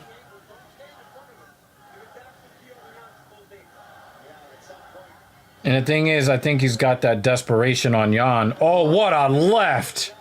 Snapped his fucking head back with that left. Again, another fucking Jan left. And now he digs to the body. You want to stay away from that head hunting.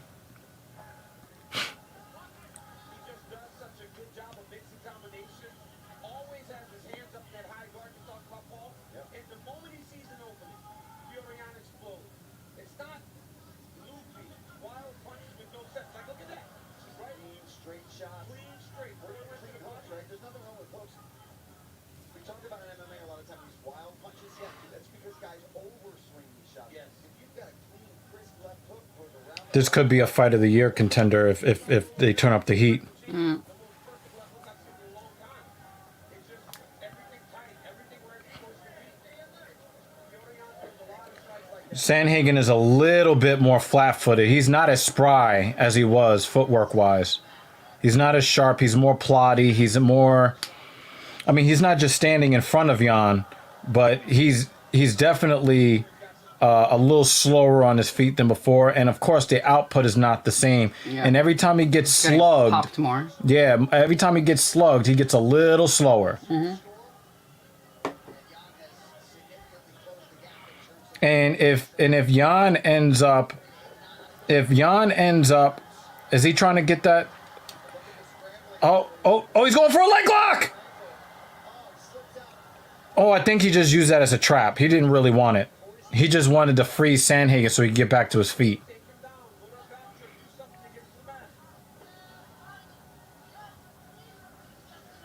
And then Sandhagen switches. Nope. Knee. Maybe not. It looked like he was trying to set him up for the knee. Mm-hmm. Good. Some elbows. Oh, what a combo from Jan! Oh, he ducked under the spinning back fist and then tagged him to the bottom. Oh my God. Sandhagen's in trouble. He's in real trouble. He is in real fucking trouble now.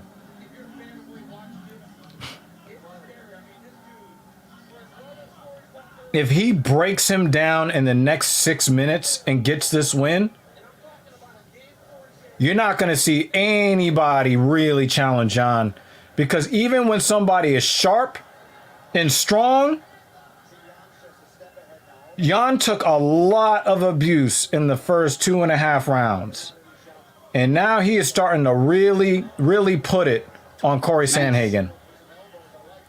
Another strong left. Ooh, Jan with the power. And Sandhagen's hands have dropped. Mm-hmm. Yeah, he's not doing so well now. Uh-oh. Looks tired. Don't knee him though. Don't knee him while he's down there. Goodness gracious. Is he isolating the arm? Oh, it looked like he wanted that Kimura. Oh, they got that wizard action going. Yo, he is giving Sandhagen the business right now. I don't think it's a 10-8, but definitely a convincing win here in round 4 for Petr Yan. Mm-hmm. He's still got 10 seconds to knock him out. Mm.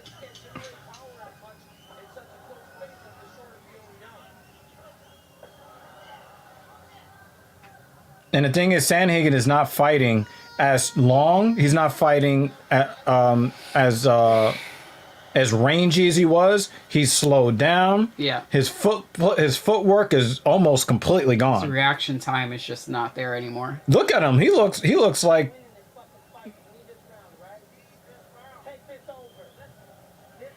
his corner thinks it's 2-2. Mm-hmm. Stay clean when you're going backwards. And touch him when he comes forward. We gotta get him reacting again. Yeah, his corner is giving him really good advice.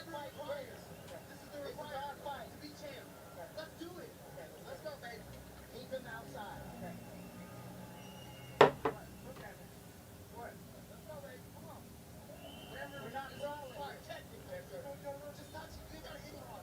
That's a lot of gloop on his on his face. His facial hair they put.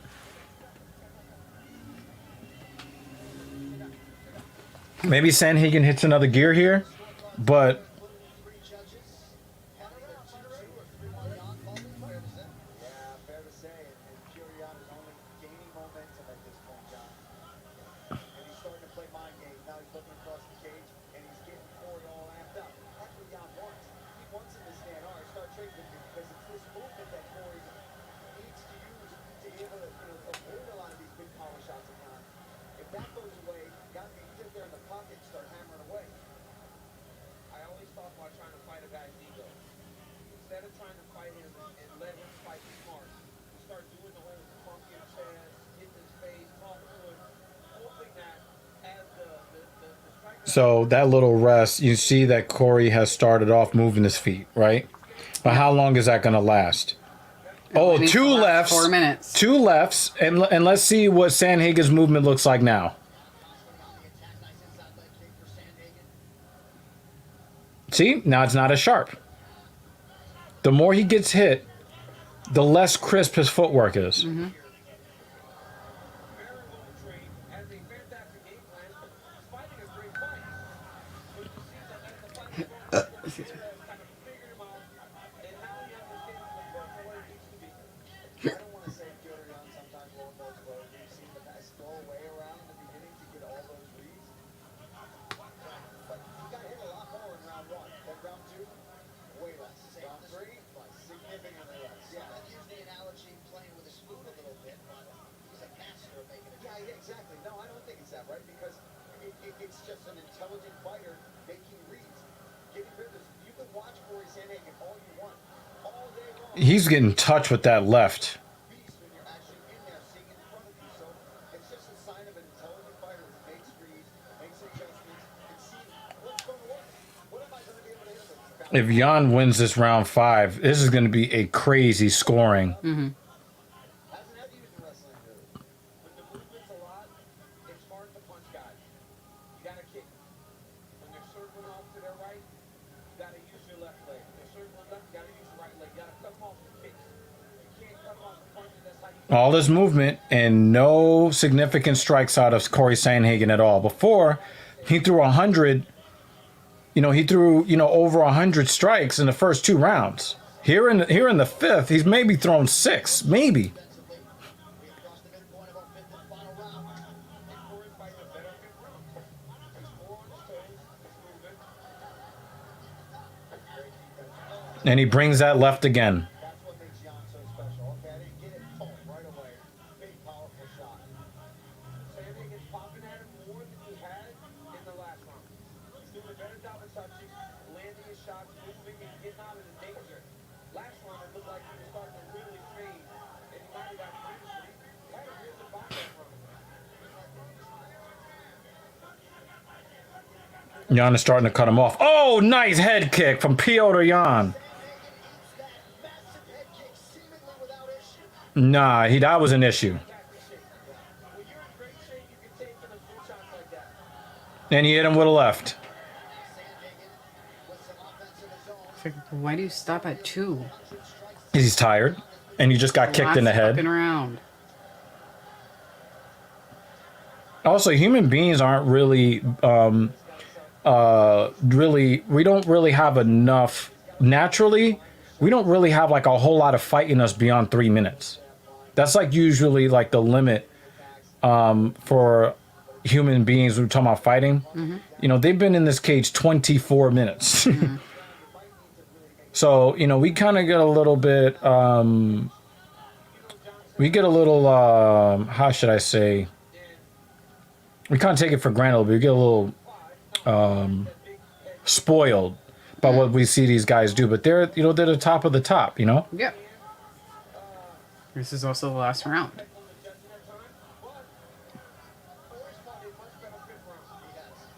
I still think Jan is winning the 5th round. Right hand lands partially for Jan.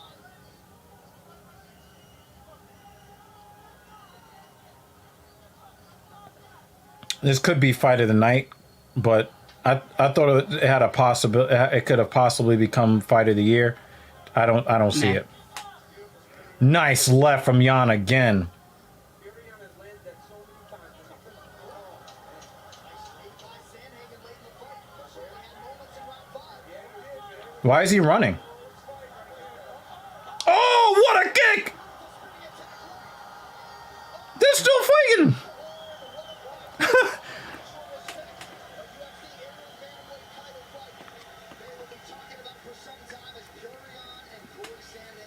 So according to your scorecard, Sandhagen won. According to mine, Jan won. If they get Jan won that last one. if they get a draw, that's gonna be some crazy shit, yo. I won't be upset whoever wins though. if they gave it to Jan. But on your scorecard is 3-2 Sanhagen. On my scorecard is 3-2 Jan because I weighted the knockdown. I weighted the knockdown more than you did.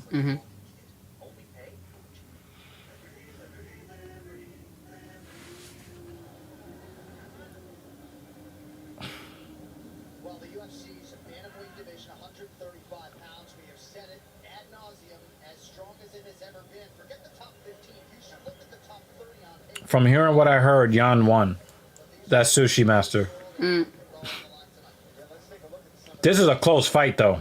Very close. That's what I'm saying. Whoever wins, I won't be upset. Whoever wins. Yeah, I have to say that too. If they give it to Sanhagen, I'll be like, yo, you know, I think if it's fair a either draw, if it's a draw, I don't have a problem with that either. But Piotr Jan was definitely the fresher, stronger fighter at the end of it. Yes. At the very... Oh, hold that! Boom! He's like, what? You're just gonna punctuate this round on me like that? But the thing is, those guys had a lot of respect for each other regardless, you know?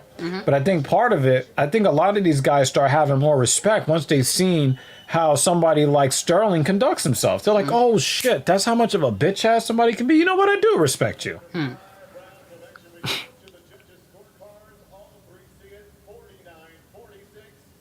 winner by unanimous decision, and now the two-time UFC bantamweight champion of the world, Piotr No Mercy. They gave him 4 rounds. They did. All 3 judges.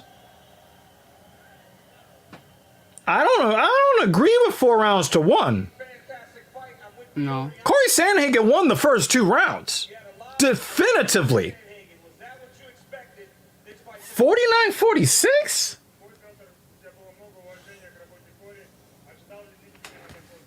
That's why you don't let it go to the judges. That's weird shit. That's some weird shit. I'm sorry. Piotr Jan did not win 4 rounds. He was getting fucking like dominated in the first 2 rounds. That's a 48-47.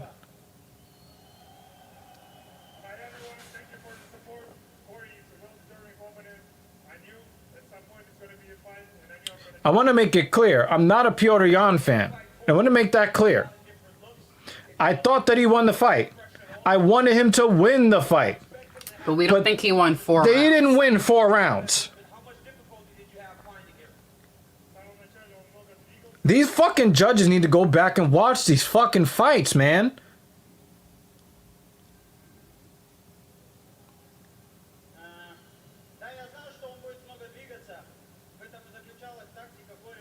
I mean, the right guy got the decision. But officials, judges, did you watch the second round? Did you watch it at all? Come on, man.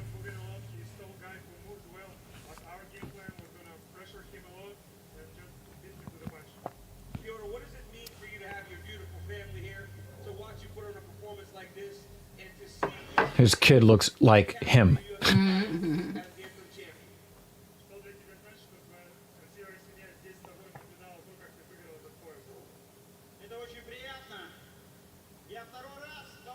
Why does that guy's face look so funny?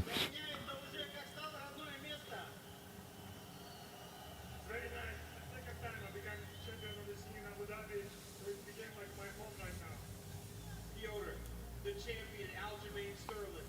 Is there a message you want to give to him after he watched you have that fantastic performance over Corey Sandhagen?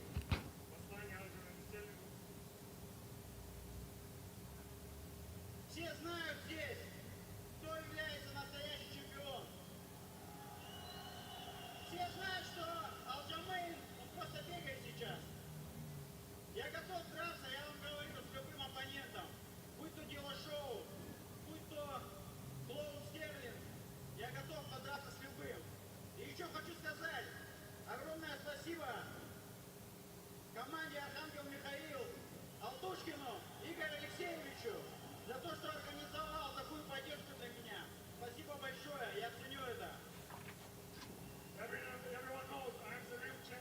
Yes, we all agree with that. Either going to be Gio Show or Clown Sterling.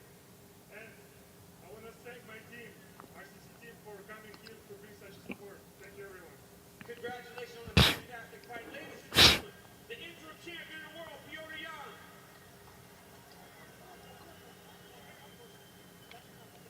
I'm here with Corey Sandhagen. Corey, what a fantastic performance, my man. He did not lose 4 rounds. He didn't lose 4 rounds.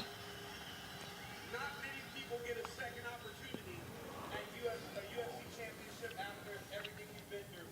You showed a fantastic form tonight.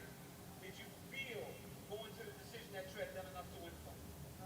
Not really. He's a hell of a fighter, man. You know? Oh, man. You're one of those, man. You're a great fighter. He was better tonight, man. I have nothing else to say. I always ask, I want to fight the best in the world. I know that that's just going to make me the best martial artist that I can be. And I'm grateful I got to do it tonight. I'll take from it and I'll learn from it. Next time I face something different. Corey Sandhagen did lose 4 rounds though. Thank you, my friend, for coming to Abu Dhabi and putting on the What the fuck were they watching in round 2? Give it up for the Sandman, Corey Sandhagen. Gotta like the crowd giving a little shine there to Corey Sandhagen. Of course, tonight belongs to Holy crap, man. These fucking judges, man. And you know, the right guy won the fight, granted, right? But my issue is that the second round wasn't close. It was a wide gap. It was a wide gap. One more left. Thanks. And give me the, not that one. Give me the other one. Oh, come back. Oh, okay. I don't want to hold that against my chest. You're gonna hold me against your chest. And get sauce all over me? Yeah, I think so.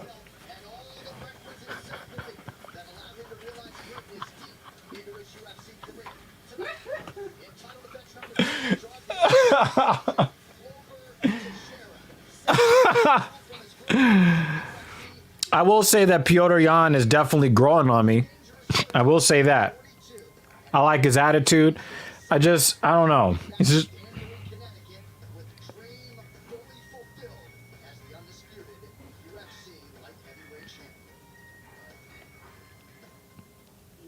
I had it 48-47 Jan. Not no fucking 49-46. Fuck that. And I know it seems like I'm splitting hairs, but the only reason why I'm so upset is because Corey Sandhagen won rounds 1 and 2 so convincingly. It was not close. And it started to look like maybe Sandhagen had the formula to beating Jan. I guess we can throw these out. We don't need them. Mm-hmm. ML unit 926.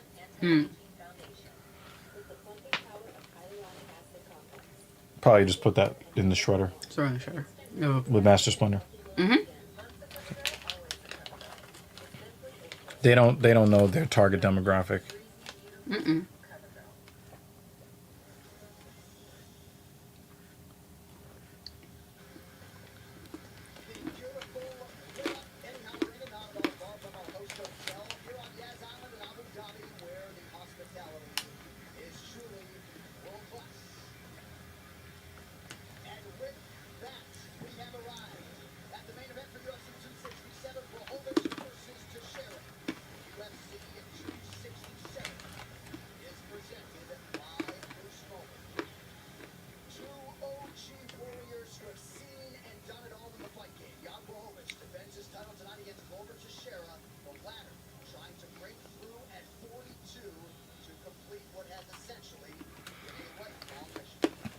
If Glover Teixeira wins this fight, I'm just going to be like, what the fuck is happening? He's 42 years old. That's when I started martial arts.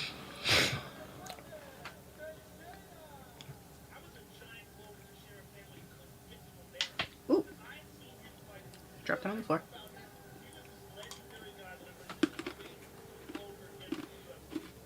Finally, I come in 2012, I do my first fight in UFC. Imagine getting a title fight after 9 years. And 5 fights, 5 wins in UFC. Down goes Bader. Over Teixeira. I got the title shot next. I give my all in there, but was on the diet, man. On the time there.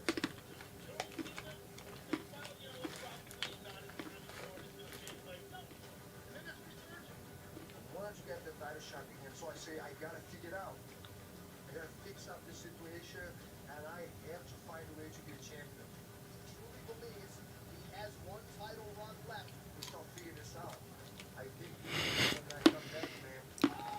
I wonder if Teixeira retires if he doesn't win.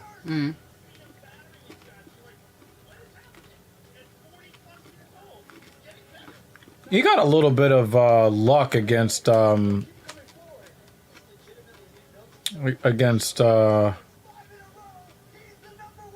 Anthony Smith. I thought he got a little bit of luck there. And he got lucky fighting Santos when Santos really didn't have his legs underneath him. He didn't trust, his surgically repaired knees. And I think this is why people don't really like the 205 division, because there's too many compromises. The guys that are fighting at 205, they're just not guys that we think are great. We don't, to be honest with you, I don't think anybody really looks at Jan Blachowicz and like, oh my God, he's this great champion. Are those pineapple branded gloves? No, that's cactus. We thought about Reyes, but then Reyes shows that he's not the same guy. Yeah, there was no highlight on that win at all for a reason. Although I thought that that Blachowicz did a good job of dealing with Izzy's range. This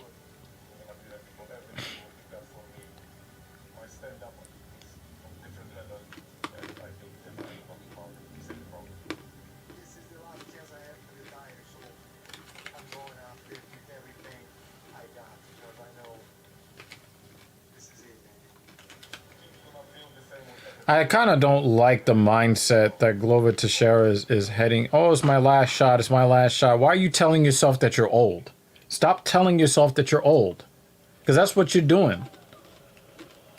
And you're making excuses like if you lose. No, go out there like I'm going to be champion and have a bunch of fucking title defenses. I'll be here at age 45. That's the mindset you got to have. And I think that if you're inclined to put money on Blachowicz today, go ahead and do it, because I think that the mindset, I don't like the mindset coming in for Glover Teixeira at this point.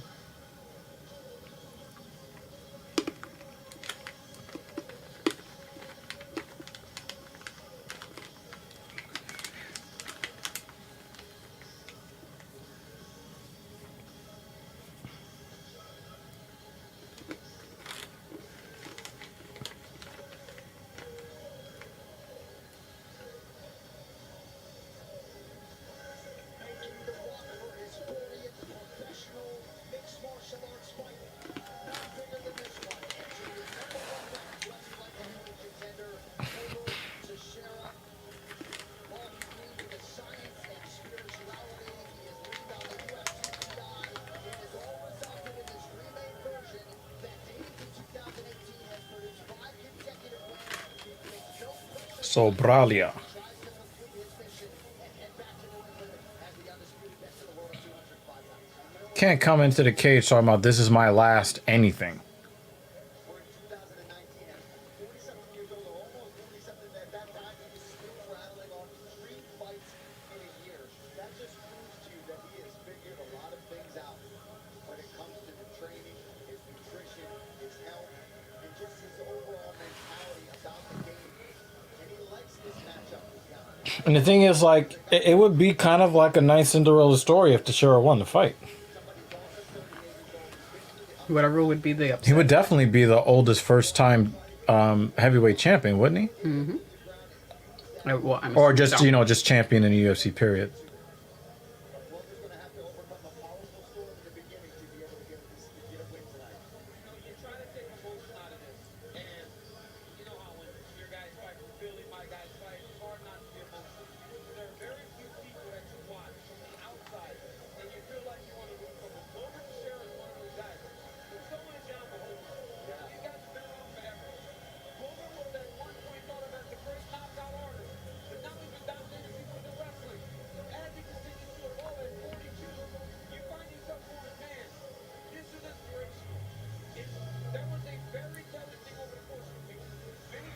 For as competitive that last fight was, it really wasn't that much blood at all. It was a jabby fight. A lot of digs to the body. Man, I like both of those fighters. You know, I definitely have grown to like Jan more now than before. But you know, I would probably say Corey Sandhagen and Jan are both better fighters than Aljamain Sterling until proven otherwise.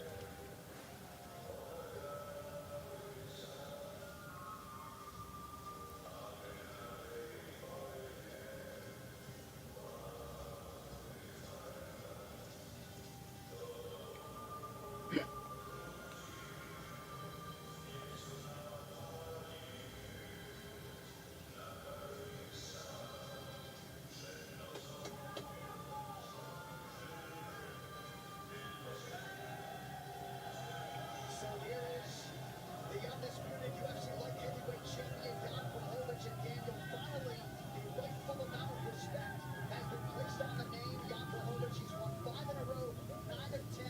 He has been the betting underdog in 9 of those 10. Of course, he's a 3-1 favorite here tonight, but this is a guy that's got seemingly every skill in the book. Israel Adesanya said his striking style is his own, and as such, it was very hard to prepare for. Blachowicz trying to make a big statement tonight in title defense number 2. It's just a great person. Everything's about family. Got to speak to him over the course of the week. Jan is someone to be respected, not only for his ability, but for his approach to the thing. He never gave up. John, earlier one of the people he said was fighting for his career. Look at how he has skyrocketed to the light heavyweight champion of the world. And when you talk about respect, you better put some respect on his name, because Izzy was undefeated and Jan beat him in a stand-up fight. Legendary Polish power, man. It's a real thing. And if Jan We don't know yet. your lights go out and you will just become another member of the highlight reel. But I'm hoping the underdog wins. Just because it'll cause drama. And why not? Yeah, but I got Blachowicz winning this fight. Somewhat easily too. I see it happening via stoppage. TKO. I want to see an upset. I wouldn't be mad if I saw an upset, but again, like, Blachowicz is not a fighter that I dislike. He seems like a nice guy. I'm just not like, oh my god, I can't wait to see him fight, you know? Plus he beat Izzy. And a real kind of like trying, you know, he was trying not to lose. If he would have blasted Izzy, I think I would have liked him more. But he laid on him the last 2 rounds, just laid down on him. I didn't like that. Israel Adesanya, respectfully, this is as credentialed a grappler as Jan Blachowicz has ever faced in his UFC career. All right, we are ready to go with our main event. This tale to take is brought to you by Toyota Tires, the official tire of UFC. Jan Blachowicz will be 39 in February. Glover Teixeira, as many of you know, celebrating birthday number 42 on Thursday. Jan Blachowicz will have a 2-inch reach advantage for this championship fight. And now to get you primed for it, here's Joe Martinez. And now, ladies and gentlemen, live around the world from Etihad Arena here, Yas Island, Abu Dhabi. This is the main event of the A-Game. 5 rounds scheduled in for the UFC. Yeah, this is the great value announcing. The great value. Federation of 3 judges scoring at Octagon side, Dave Cartledge, Howard Noon, and Clement Werner. And when the action begins inside the Octagon, your referee in charge, Mark Goddard. And now, ladies and gentlemen, the judges are ready. The fighters are I think in some ways you're like, hey, it's nice that Herb Dean stayed at home with Bruce Buffer. I did.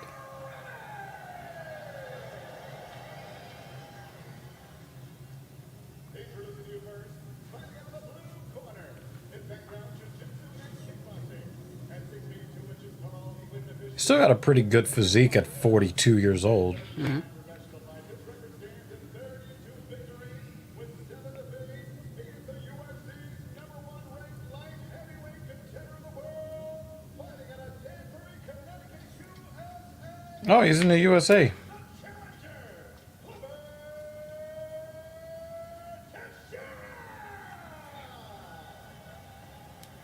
But you know what? Even though we probably could root for Teixeira to win if he does. People are just going to be like, the 205 division is the worst division in all of the UFC. I mean, look at the records for the guys fighting for the title. 8 losses on one, 7 losses on the other. And it doesn't help that John Jones left the division without recording an official loss, even though he did lose twice. And for those wondering, Gustafsson and Reyes. Blachowicz minus 300, betting favorite at close. Glover Teixeira comes back at plus 235. Second title shot for Glover Teixeira. Last one came in Baltimore, Maryland, April 26, 2014 against John Jones. Imagine if Glover Teixeira knocks him out. Wow. Clock is brought to you by Toro Tire, the official tire of UFC. Calf kicks already. Blachowicz is in the black and gold with Eddie. I think Blachowicz probably got a lot of confidence from being able to stand toe to toe with Izzy. Now, Izzy is a smaller guy, right? But the thing is that he's a master on the feet of controlling range, controlling timing, and for him to be there,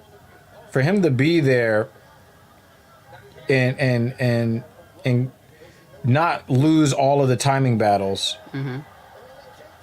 You know, I think that's big. Yeah. And the thing is, winning against Izzy the way he did could put him at a disadvantage here. Because look at the way he won. He won off of just leaning on a small guy. Now you got somebody who, after making weight, probably weighs the same as you do. They look like the same guy. Yeah. If you just, if you took one head off the other guy, placed it on the other, they're not that different. So, and the thing is, one of the things that you don't want to see your champion doing is having his back flat on the ground. A minute and a half into the fight, and you're closing your guard.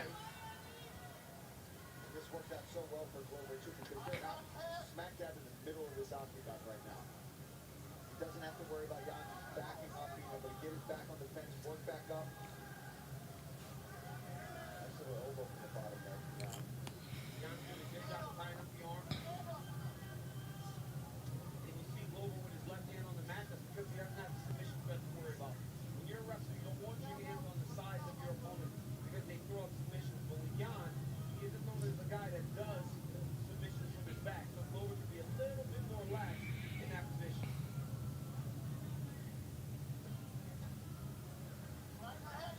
Last man to take Blachowicz down. Thiago Santos, 6 fights to go, early 2019.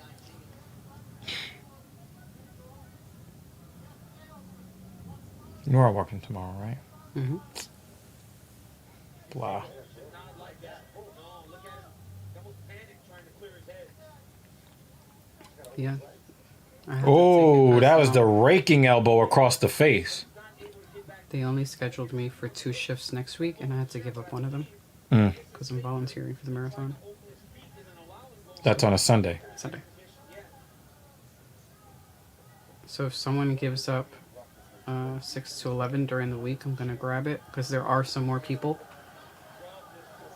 who work those shifts. So I'm on the lookout for that.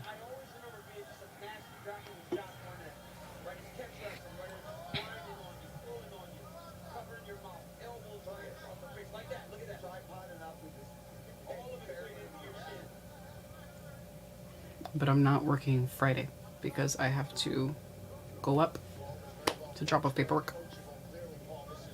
Oh, so we have to try to set that up? Okay.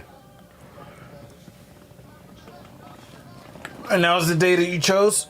Yes. Okay. That way I Do you know what time you have to be there? early set up a morning appointment. That way I could use the rest of the day to do whatever the fuck I want. How long do you think that process is going to take? Shouldn't take more than an hour. 10:30 is my appointment. Oh, okay. I might be able to. Well, we'll work it out. It's this Friday, right? Yep. Okay. It's Friday the 5th. So that's why I have Sunday, and then they Yeah. only schedule me for that day. I got you. Yeah. So. Oh, I forgot the week after I'm hanging out with the ladies. Yay! One of my buds When they ask you why you're wearing pajamas, you'll be like, don't worry. she I told you she bought a house, so Uh, I get to hang out in her new home. nice. Um, In New Jersey or something? Brooklyn. Oh, okay. She lives in Clinton Hill, not far from us.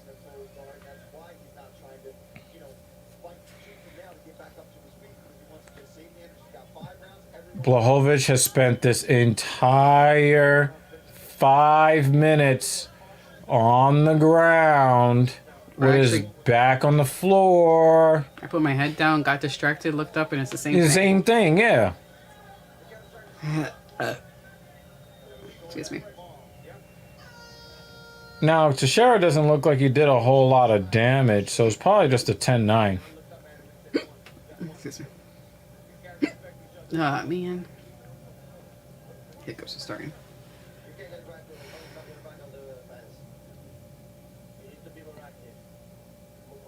Yeah, yeah, there's really nothing you can tell him. He spent the entire time on his back.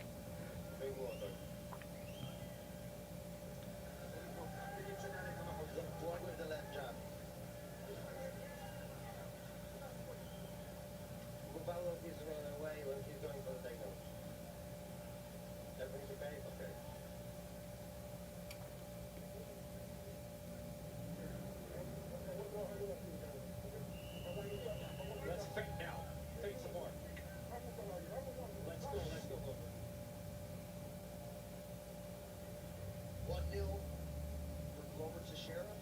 I think at 185 and 205, we're seeing too many guys just laying on top of other guys. Hmm. Not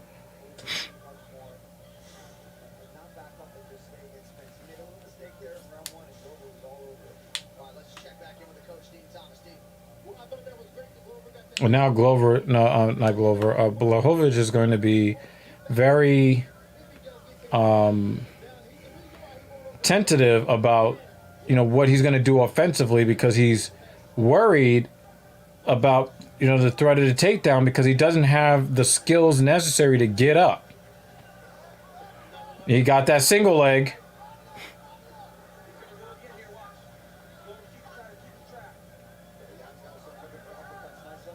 Something up the middle. Even just faking it, DC. Just pump fake it. It's for a nice Nice combination from Blachowicz.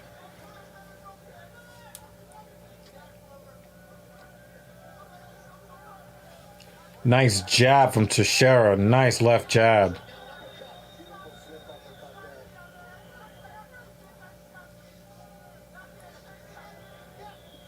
Oh, nice defense for Blachowicz. Glover gets it started, he's defending now. And now he finds himself in the double underneath where he can get a takedown himself if he wants to. Not for Glover's, though. Take your time here. Just slowly work your way out and start looking for your strikes. With Glover's back up on the fence. And for Glover, he's just got to hold these arms, right? He's still in a position where he can still grapple. He wants to lean on him. He wants to be close to him. Jan needs to find his space. Jan's got to get this shot when he throws the jab because that's what Glover reaches. Now you see he's bringing that left hand from the bottom. The little shovel uppercut thing. As because Teixeira definitely wants to change levels here. Now that's 2 in a row that he's been able to stop and keep the fight out in the center of the octagon. Sees it coming up.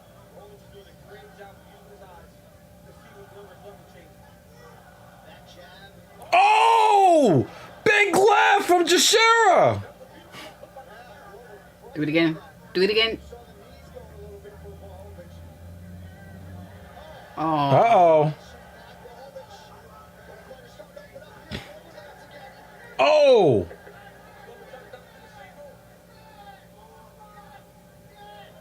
He gets him down.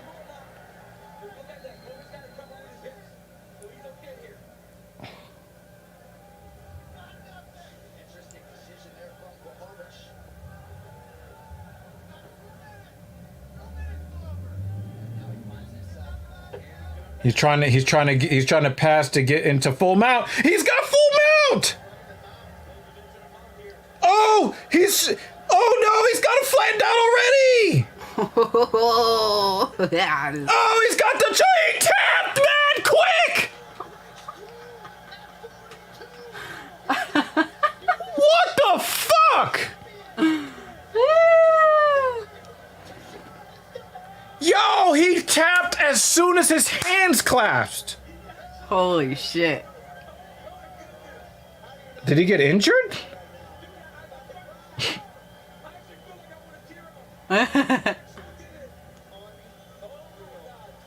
He tapped mad quick. Good for him. Danbury, Connecticut, where you at? Clover, Teixeira. Getting a parade next week. The belt's coming to New England. It took him so long to get here, man. And now he does it at 42 years old. Worst division in the UFC, light heavyweight.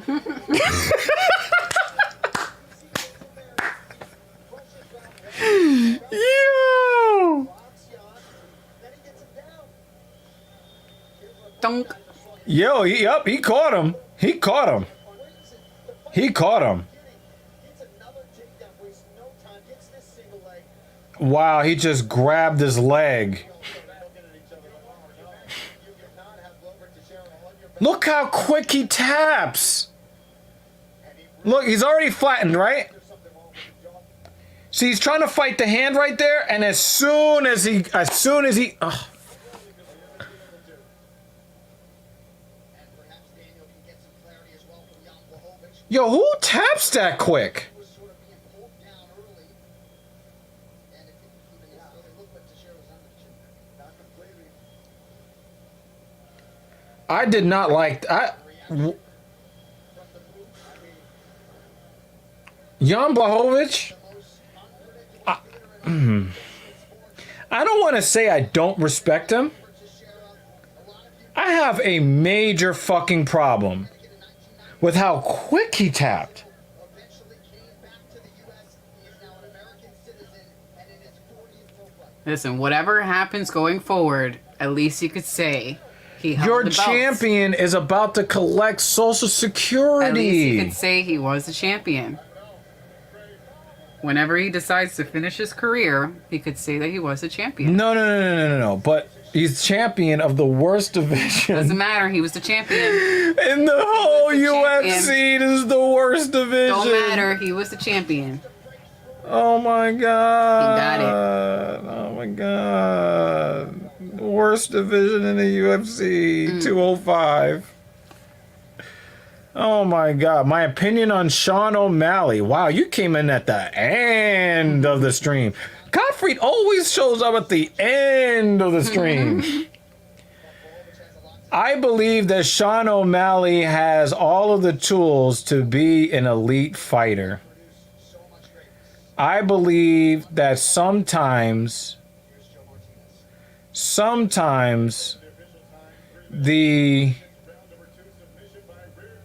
if you have too much early success,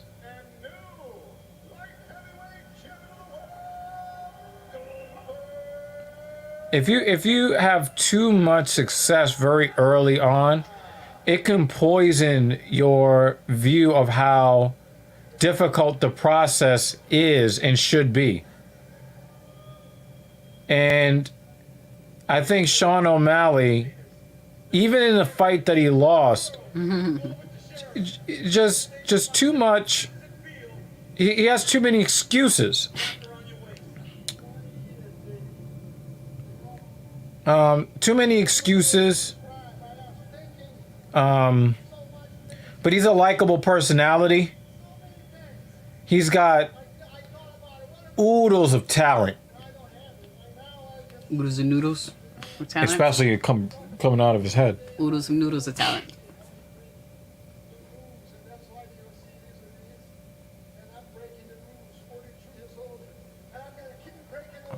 I hope that he's not breaking the rules that we don't want him to break. He better not fucking piss hot.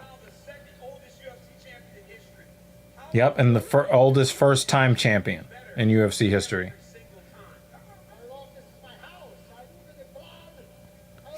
I always root for Sean O'Malley. But if he doesn't become champion, it's not going to be because of anybody he fought. It's going to be because of the man he sees in the mirror. I've seen you put people down with this before. You hurt Jan, but when you get guys on the ground, your MMA grappling is second to none. He's like, I'm going to punch you in the shoulder for that. Imagine if he was able to catch him with that right hook as well. Oh, yeah, he would have fucking... He would have been... I just hate how quickly he tapped.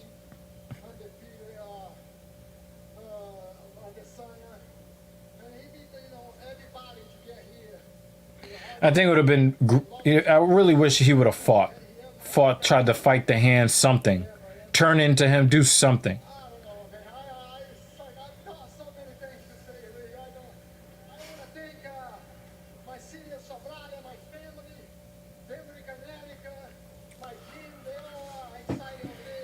Yeah, this division is so trash.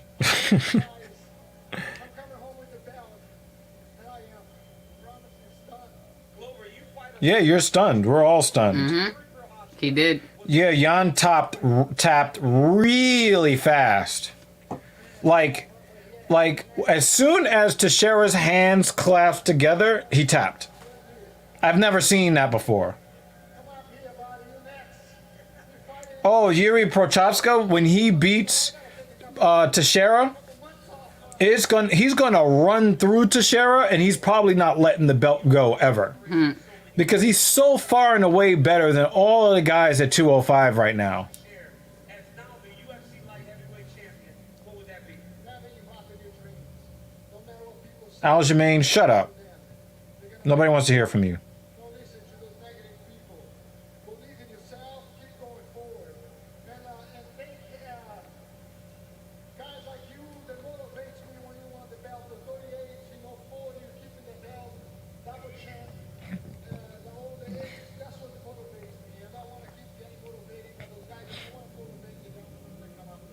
Glover Teixeira, you said that you wanted some drinks, man. I'm pretty sure there's going to be a line of people trying to buy it for you.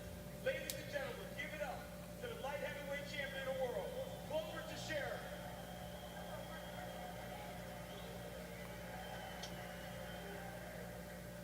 Especially since we saw Jian Leon Lee not tap. He chose to go out. Yeah. Seemed like you got out of first gear like you normally do lately. Everything goes wrong with me, you know. I think I live the legendary Polish Pauline and fuck the room, you know. That's what happened. Nah, he did wobble Teixeira though. So the power was there. You have showed that on a number of occasions by becoming a champion, pulling yourself up out of bootstraps. On the choke, was it a choke under the neck or was the pressure on the jaw? You know, Glover Teixeira fought a great fight. You have been an inspiration to many, Jan Blachowicz. Congratulations on becoming the UFC champion. Good luck on your way back. Ladies and gentlemen, give it up for Jan Blachowicz. And to put a bow on it for Team Teixeira and everybody at Glover Teixeira. Yo, that was the weakest tap I've ever seen. John Ackelman, John Nandor, and of course Ingrid Teixeira. What a moment for Glover Teixeira. Well, I'm shocked. I would have preferred to see a war of some kind. all right. So what's next week? UFC 268. Yep. So early prelims start at 6 p.m. Ugh, good thing I'm not working Sunday the 7th because But don't you have to get up early anyway? yeah, but my thing starts at 1 p.m. Oh, so you don't have to get up early in the day. Good. I'm gonna Early kind of early prelims, because the trains are gonna be fucked up. 6. Early prelims are at 6, right? The actual prelim card is at 8, so that's 2 hours, and then 2 hours across. And how many on the 5 fights? Yeah, that'll be like 3 hours or so. All right, so about 6 to midnight ish. 12:30, 12:45, something like that. Yo, we've been at this shit for 6 hours, y'all. So definitely show some love to the lady here, you know, for hanging out with us, watching all the fights, and We'll be back next weekend for UFC 268. See ya next week. And Yeah. Fun. hopefully I will be able to get a TSP for you guys tomorrow. It'll probably be solo. It is what it is. Anyway, much love to y'all. Thank you to everybody that came through and showed some support. Please, if you haven't already, please subscribe on YouTube to the Talking Shit Podcast, bit.ly/TALKIN_SHT. Follow us on social media at talking_SH_T. Send any questions that you have, any video, our discussion topic ideas, Talking Shit Podcast LLC at gmail.com. So thank you very, very much for hanging out with us today. And we'll be right back here next week for the pay-per-view UFC 268. Yep. Peace.